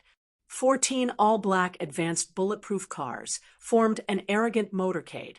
They passed through Highway 2 and slowly drove into the capital's special district, where the cold wind wreaked havoc. Under the strict request of the people in the cars, the black motorcade did not exceed the speed limit, nor did they randomly change lanes. The reason why people felt that they were arrogant was because these advanced bulletproof cars, which seemed like they should only be used by important government figures, actually all had civilian license plates of Nank. Under the curious and shocked gazes of the people on the streets, under the vigilant monitoring of the Federation Investigation Bureau, and under the supervision of several police cars, the black motorcade silently passed through a small part of the city and drove into the extremely beautiful Linyuan. In the past, the Linyuan was packed with people, but today it seemed even more lonely. The antique cast iron doors were completely open, and the attendants stood on both sides, welcoming the return of the owner. Cold raindrops floated in the sky. As soon as the heavy car door opened, a wide black umbrella opened, blocking the raindrops outside. Then, the raindrops followed the person under the umbrella as they walked forward. Lin Banshan looked at the thin newspaper in his hand in the dark sky and walked forward by himself. He absolutely did not have to worry about the black umbrella above his head not being able to block the rain. Relatively speaking, the words of Chief Editor Bob in the newspaper attracted his attention more than the prying eyes outside the garden. Walking into the Lin Yuan hall, his subordinates helped him take off his coat that was stained with raindrops. Lin Banshan walked inside and stopped by a mahogany desk in a flowing corridor. He did not look at the official opposite him and sat down expressionlessly. He poured himself a cup of rice wine and slowly took a sip. After all, we are considered acquaintances. I have entrusted you with my business in Bermuda for many years. Are you not even willing to say, hello now? The official had white hair on his temples and deep wrinkles on his forehead. He did not look young, but he was the youngest national security advisor in the history of the Federation. In the face of the top 5 big shots in the Federation government, Lin Banshan's expression did not show any signs of loosening. He put down the wine glass and began to try to smooth out the wrinkled newspaper on the mahogany desk. It seemed that he was preparing to continue reading. The National Security Advisor frowned slightly, suppressed the unhappiness in his heart, and said, Mr. Banshan, in this Federation, there are definitely no more than 3 people who can make me wait for so long. I'm not saying that I want you to meet me outside the Lin Yuan, but for the sake of this sincerity, shouldn't you show more respect? Hearing this sentence, Lin Banshan raised his eyebrows slightly, and a trace of ridicule appeared in his deep eyes like craggy rocks. He said, meet you outside the Lin Yuan? In my life, I have only met one person outside the Lin Yuan. That person was called Li Pifu. Are you sure you have the qualifications? The wrinkles on the National Security Advisor's forehead deepened. The anger caused by the other party's arrogance gradually faded after hearing the name of the military god. After a moment of silence, he looked at Lin Banshan and said very seriously, Isn't Bermuda very good? Why do you have to come back at this time? This will make a lot of people nervous. This is the Federation. This is my hometown. Do I need your permission to come back? Lin Banshan looked at him coldly and said, Or does the government want to vet us, the returnees from Bermuda? If Chui Jiadong dares to say a word, I will admit to this. Hearing Chui Jiadong's name, the National Security Advisor subconsciously picked up the weak tea in front of him, but did not drink it. The upper echelons of the government knew very well that Lin Banshan and the Bureau of Proclamation, especially the former director, had a very complicated relationship. This person was even one of the candidates for the director of the Bureau of Proclamation. Since the current director of the Bureau of Proclamation, Chui Jiadong, did not dare to act rashly, then the government's path was naturally closed off. After thinking for a moment, the National Security Advisor looked at him and said calmly, The government knows very well why you came back, but what we don't understand is that you have already betrayed your family. Why do you seem to care so much now? And you should know very well why the government has not done anything to the Lin family. It seems that you really don't understand people like us. Lin Banshan leaned back slightly, looked down at the other party indifferently, and said, Probably only the Crown Prince can understand. We really do hate those lifeless manners, and those old men who still like to play the role of the creator behind the curtain even though they have half a foot in the grave. His voice suddenly hardened as he stared into the security consultant's eyes and said coldly, But you have to understand one thing. This is our home. Even if we want to destroy it, we can only destroy it with our own hands. It will never be your turn to do so. The National Security Advisor looked at him like he was crazy. Just as he was about to say something, Lin Banshan waved his hand and forced him to swallow all his words. Lin Banshan said mockingly, People like President Pabre, no matter what kind of filthy things they do, will always say sorrowfully that no one understands my good intentions. I am doing this for your good. Why can't you understand? But the problem is, who the F***CK wants you to be good to me? A fierce man can suddenly change his face into a resentful woman. He is used to being a mother. This kind of thing is really ridiculous. However, I have a mother, so do the people on the streets of Nankashao. Everyone in the Federation has a mother. We don't want to have another mother with a face full of black shoe polish. I don't like this president. This is the main reason why I came back. People who live far away from official residences pay attention to a natural and unrestrained aura. Hypocrites like this must be destroyed as soon as I see one. Lin Banshan smiled freely and said, "Otherwise, I can't be happy." When the National Security Advisor heard this, he was silent for a long time. Then he smiled with a complicated expression and said, "I understand what you mean, but in the end, I still hope you can understand that although you are the local tyrant of Bermuda and have the support of some desperate hooligans at the bottom of society, this is the Federation. It is very stupid to fight against the government with these things." After Lin Banshan expressed his attitude, he directly picked up the newspaper and began to read the article by Chief Editor Bob for the fourth time. He no longer paid attention to this person, nor did he have the intention to get up and send him off. After this big government figure left, Lin Yuan began to serve his master. Just as the cups and plates were gently passed, on a certain planet in Bermuda, the property that belonged to the National Security Advisor instantly disappeared. Outside the window, the white mountains were still as before, and the wind and rain were bleak.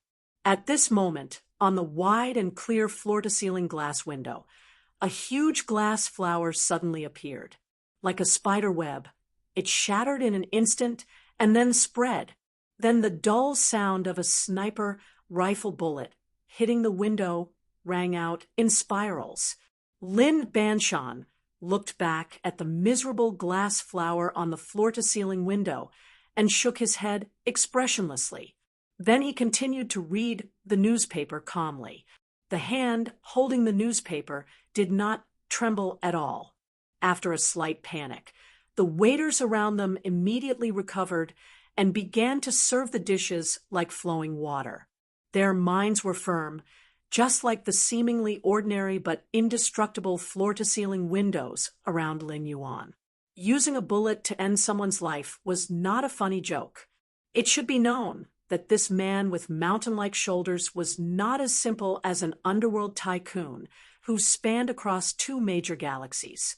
He was Lin Banshan, today's master shiller. The first is Lu Sun, the second is Hobbs. I copied them from the internet. P.S. I heard that many people don't believe that I can update 3 times in 10 days in a row. Someone even opened a bet. I strongly recommend everyone to bet on me winning. I am very confident. This is the guts of Zhuangzi. P.S. Very well written. I really need monthly tickets and recommendation tickets.